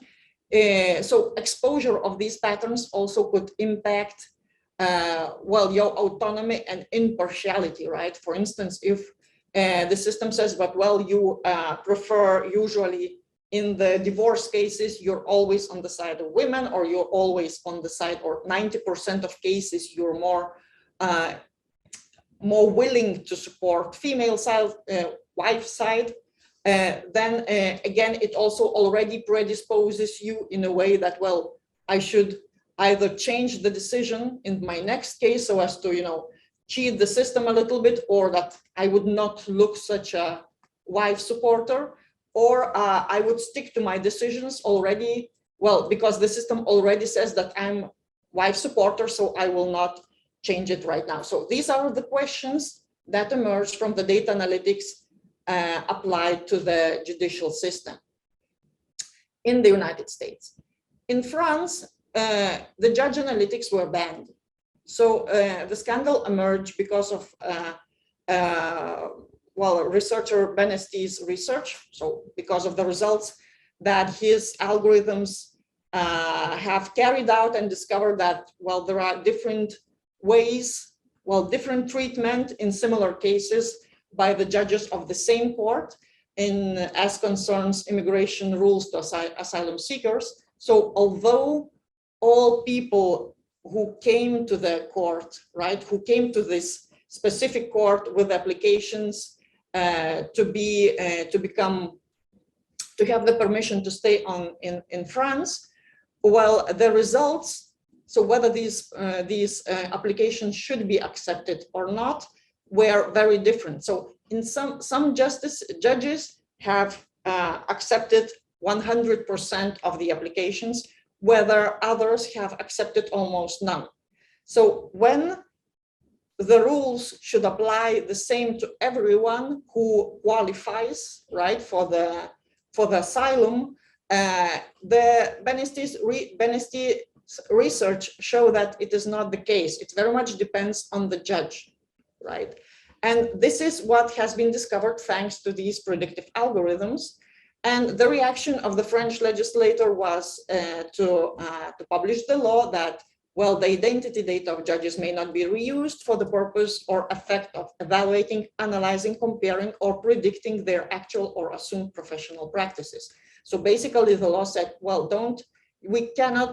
the private companies that work with data analytics cannot use data analytics so as to, again, evaluate, analyze, compare, or predict their actual practices or presumed practices.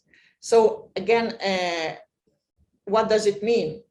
Well, it basically means that such applications oriented towards data analytics of courts, of judges, cannot be commercialized. So you cannot sell the application, but of course you can have it for your own personal use without earning money out of it, right? So this is again something that normally lawyers already know, right? Especially if you're in the small city or, well, in the limited, in a small country even, we would say that all the lawyers know their judges and judges know the lawyers. So this is something that already exists, but simply on the more, well, psychological level, not in the form of the program that can be consulted and decisions can be made upon what this consultation suggests. And of course, for doing that, you can get the sanction of 5 years of prison, which is, well, in this case, is particularly harsh because, well, 5 years is, well, is quite a lot of time. So legally, data analytics in this case turned into the tool for the abuse of personal data. It seems like, at least in the French legislators' view, right? So the problem of this that this scandal identifies was solved by banning the programs, rather than maybe asking some serious question of whether, so why it is the case that asylum seekers so much depend not on their circumstances, but rather on the judges' whims and inclinations. But let us go back to the GDPR, right, to General Data Protection Regulation, which is, I think, was discussed today in many ways and from different points of view. And we all know what the profiling as a form of automated processing of personal data, in particular, as concerns the analysis or prediction concerning that natural person's performance at work. So in this case, we focus on his or her performance at work, and also reliability and behavior is not something that this data subject has necessarily to agree with, right? So data subject, the person has a right to say no to this profiling, although he or she also can always say yes to it. So the profiling can be legal when, well, the member states do permit such practices and say, well, there are safeguards in place to make sure that nobody's privacy and personal data protection rights have been infringed. But also in those cases when the data subject says, well, it's okay, I don't mind if you profile me, so as to, well, see how I work, know my economic situation, health, personal preferences, and so on and so forth. So that is something really interesting because, well, on the one hand, it is illegal unless data subject says, yes, I want to do it. So theoretically, at least, judges can say, well, look at my work and tell me what you see, because I'm also curious to know what would you extract out of it and what kind of judge do I seem to be thanks to these programs. In this particular case, however, the question is whether it is a use of legally available data for absolutely legally sound purposes, right? So we use public transparency, transparency of public administration to see how it works, right? And we have a right to know how they work. It is not private, arbitrary tribunals where they do what they do and it's a private matter. No, we are in the public domain. But we could also see this as an abuse of data that, well, stems from the abuse of judicial transparency.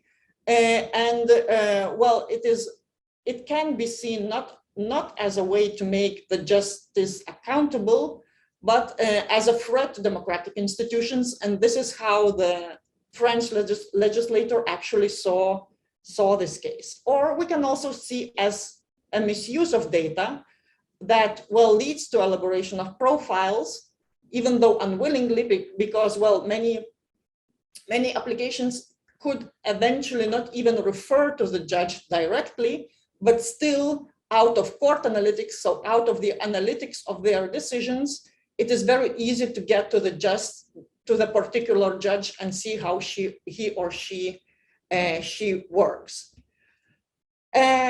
And of course, it is not only about judges, because, well, we speak about judges because they're so important in the democratic organization of society, right? But there are also others, such as teachers, surgeons, professors, like we university professors, right? On the one hand, such processing of data might help us to identify problems we have bias and they show us what we do incorrectly, where we fail, right? So if the physician spends more time with male patients or teacher grades female students better than male students, without data analytics, we might not notice that, right?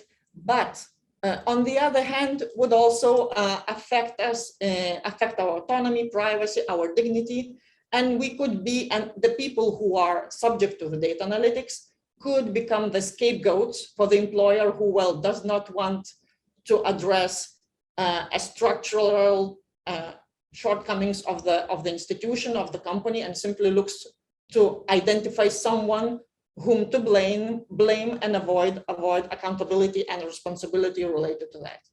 So again, question remains whether we talk about the use, abuse, or misuse of data, not necessarily personal, but also personal data in these cases.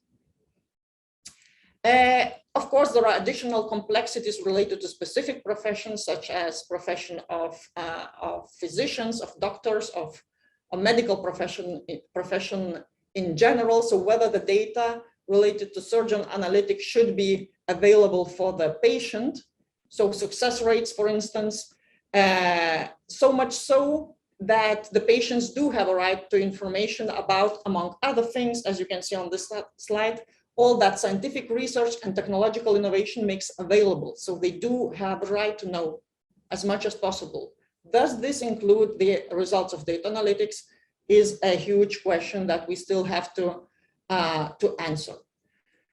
So what are we talking about here? Mass surveillance, identification, new levels, new meanings of transparency, legitimation of profiling, commercialization of justice. Well, you say it, you choose it, but I think it is really important for all of us to talk about and see, well, see different perspectives and, well, try to sort this, I think, a big problem out as soon as possible.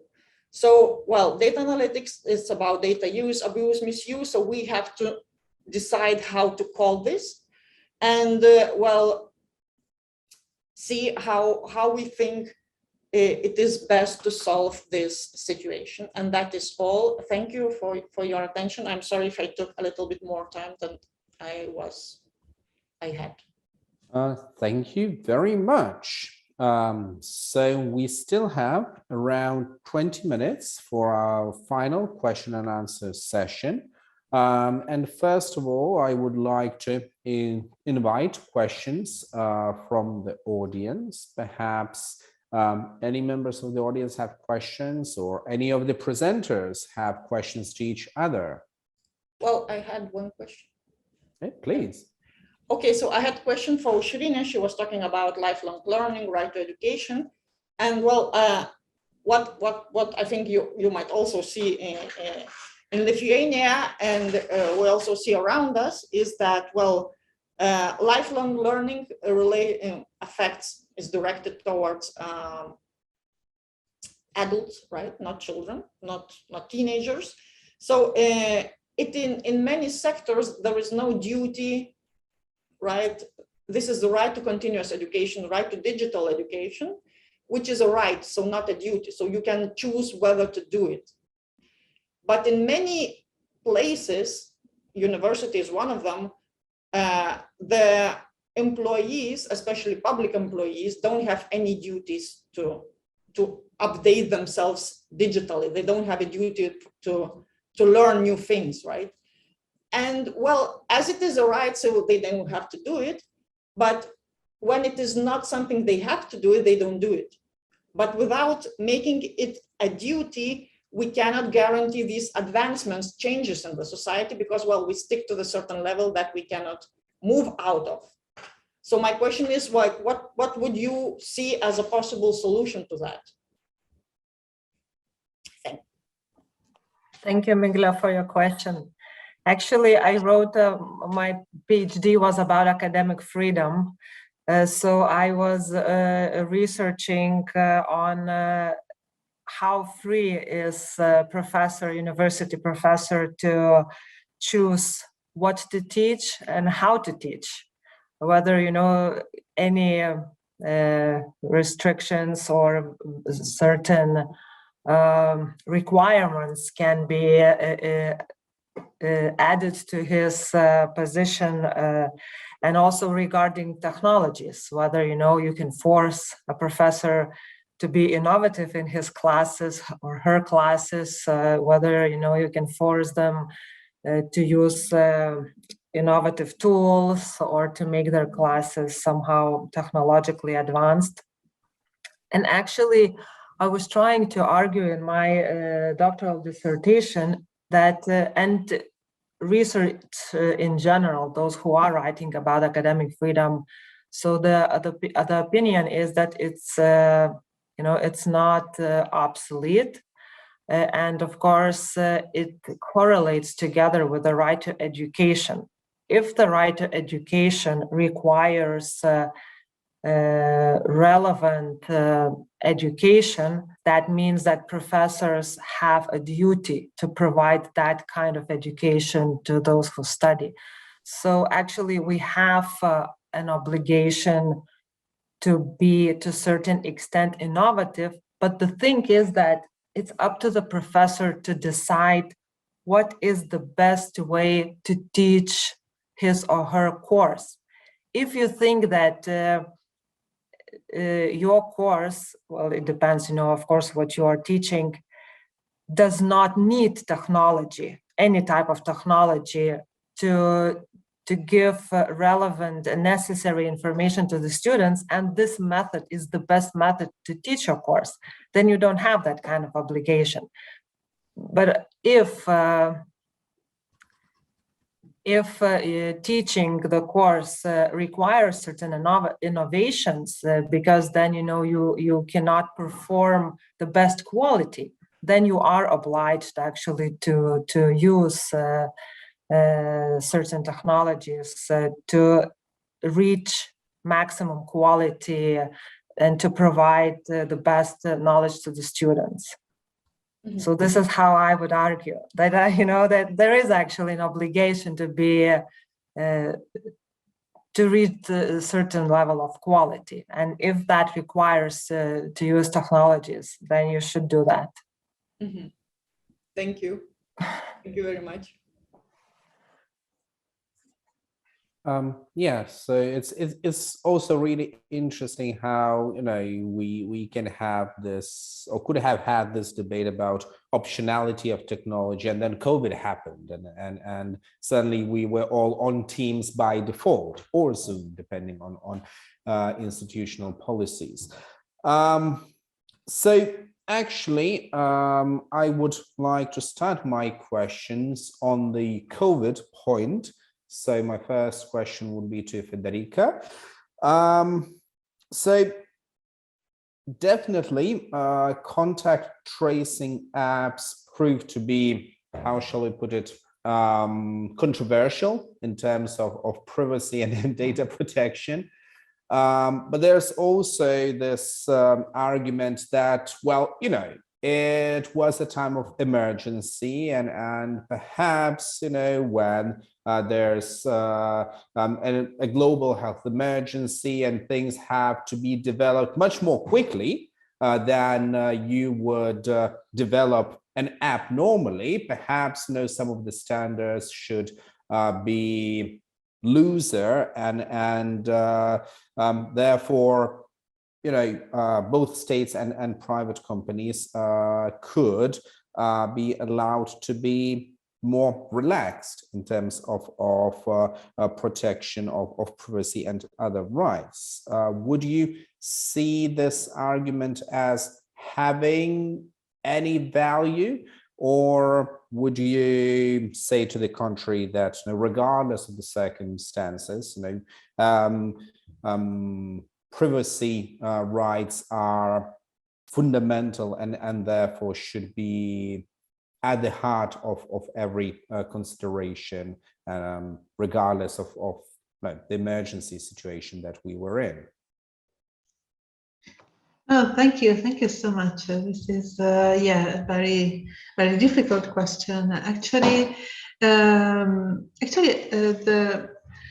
there has been some science in this direction, and what you are just arguing, because we have seen it in Italy. I have seen it, for example, here in Czech Republic, that contact tracing app at a certain point have been updated to be more aligned to some data protection characteristics that have also been highlighted by the national data protection authorities and also by the European Commission. So there was at a certain point some willingness to update the app, saying, okay, now it was a nice try at the beginning. Now we are trying to also, because I think in the long term, because maybe they're also thinking in the long term, the fact that this app might also be used also for other emergency situations, so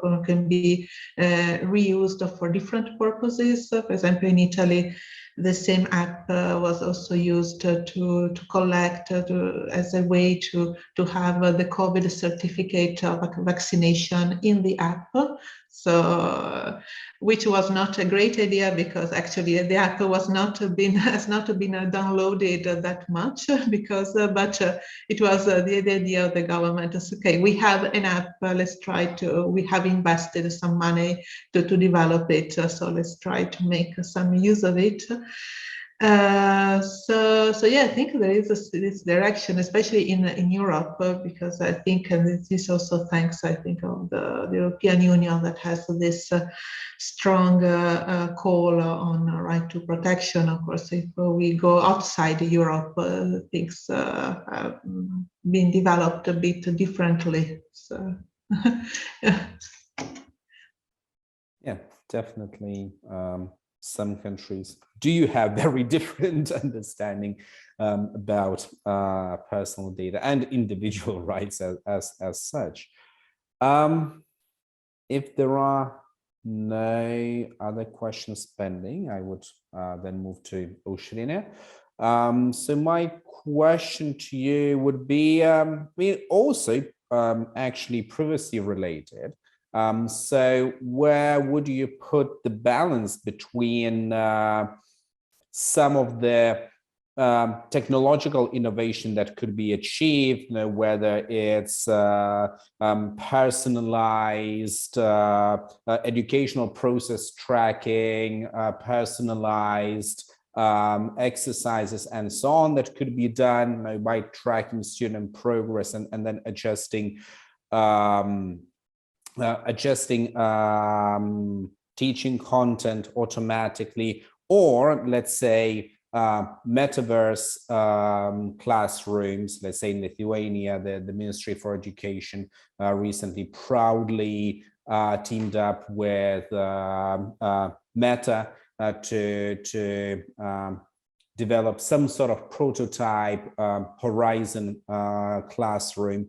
And particularly there with virtual reality, it's incredibly data intensive, including biometric data. And given that, particularly in that presentation, the primary users would be children, if that was to be rolled out, that adds an extra sensitivity to the data collected. So where would you put the balance between the improvement that could be had through various digital technological enhancements and the cost that would have to be paid in terms of privacy and other fundamental rights? It's a very difficult question to answer, to find the balance, because yes, I agree that all the data that relates to children is very sensitive data. And I loved when the presentation of Migla, when she was talking about data analytics in regarding the courts and judges, and I was at the moment thinking about the data analytics in education, and it is actually used, and as Ignas mentioned, especially trying to personalize teaching. You learn a lot about one child, and then you can show his or her path, select different tools, or recognize abilities, weaknesses, and etc. But at the same time, the research demonstrates that it's very dangerous. There are many risky elements around it. And well, so far these data analytics or tools in education, they didn't prove yet that they somehow correlate very much to the learning results, what can be achieved. So I think, well, the balance is, the purpose of education. What do we want to achieve with using different technological tools in education? What is the purpose? Which was, my last slide, basically, kind of like answers a bit this question, that we do not have to seek what is technologically possible. This is not the purpose, right, of education, to use the most recent technologies in education. But the purpose is, let's say, even those 8 competencies that we want to have in our children at the end of their educational path, and technologies can be only seen as the tool to help achieve this path. So if we say that, yes, it helps us achieve those our competences, then I think that we can say that this is the balance. But if it's just, you know, a very fancy new tool to use in education, and if it does not necessarily lead to anything, then I don't think that, you know, I don't think the teachers should learn how to use it, and I don't think it should be used in education. So there should be really big scrutiny regarding what kind of educational tools should be used in educational process. Thank you. And I have also a question for Migle as well. So it was really interesting to hear about this kind of increasingly total datafication and quantification of everything that we do, and it certainly has echoes of you know, ideas of, say, metric society by Stefan Mao and others, where essentially we seem to have this tendency to reduce everything and everyone to a data pattern for ostensibly greater transparency, but probably also greater prognostication. What I thought to be particularly concerning with regards to data about judges would be the possibility to use that data to create, for example, predictive tools that could, let's say, be proprietary to some big law firms that would collect data and then be able to determine, okay, so if we construct the argument in this particular way, or if we use certain vocabulary or something else, no, we would be able to nudge the particular judge presiding at the case to pass a decision that's favorable to us. And then what effect would that have to, let's say, equal access to justice?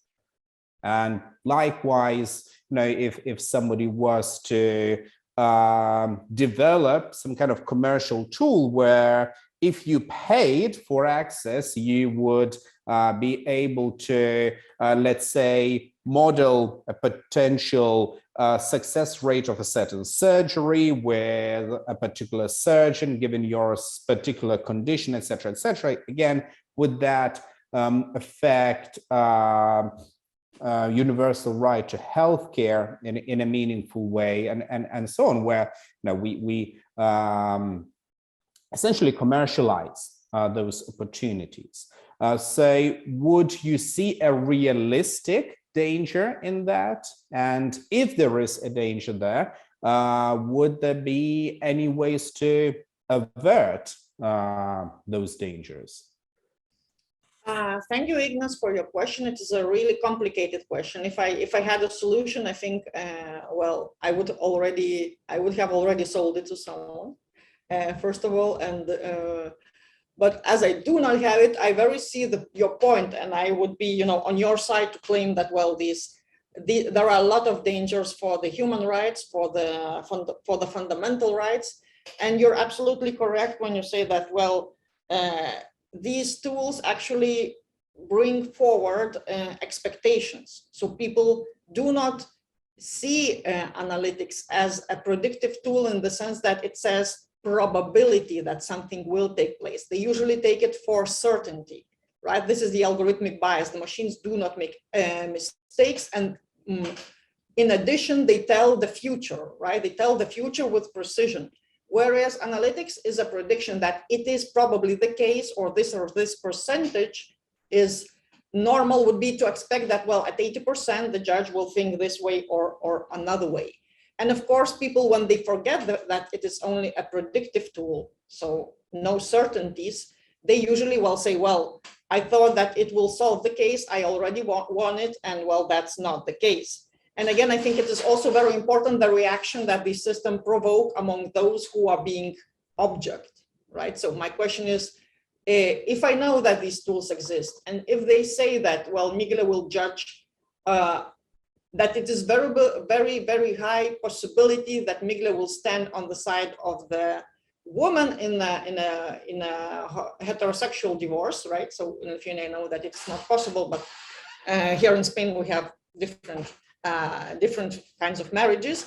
So well, it might push me to be, well, to say, well, I fight the algorithm, I fight the prediction, I fight the idea that I'm a machine, right? So in this sense, basically what the data analytics is saying, that we are as machines, we are predictable, we work, think in one way, and usually we don't change our positions. And again, that is not the case. So, well, I think what really interesting in this case is what the reaction of the object subject of this data analytics. And surely you're absolutely correct by saying that there might be a huge impact on right to fair trial, accessibility of justice, accessibility of healthcare, and the whole, decision-making of people, which can be seriously prejudiced because of certainty that these machines provide us with. Okay, thank you. Thank you very much. Actually, it's now 5:30 here in Lithuania, which is the time in the conference schedule when we are supposed to call it a day. So since it's already afternoon and since it's Friday, I think it might be, and it's somebody's birthday as well, I think it might be a good idea not to keep you for much longer. Say thank you very much to all of you who have survived till the end through the good things and the honestly rather disgusting things that took place during this conference. So thank you very much. Thank you for being part of this year's edition of Intelligent and Autonomous Conference. So on behalf of myself and Yulia, who is unfortunately now in a work-related meeting, thank you for being here. And I hope there will be another edition of the conference next year. And if that is the case, I really hope to see you there again. So thank you very much and have a nice Friday evening. Have a nice weekend. Thank you. Bye. Thank you. Thank Bye. you. Bye.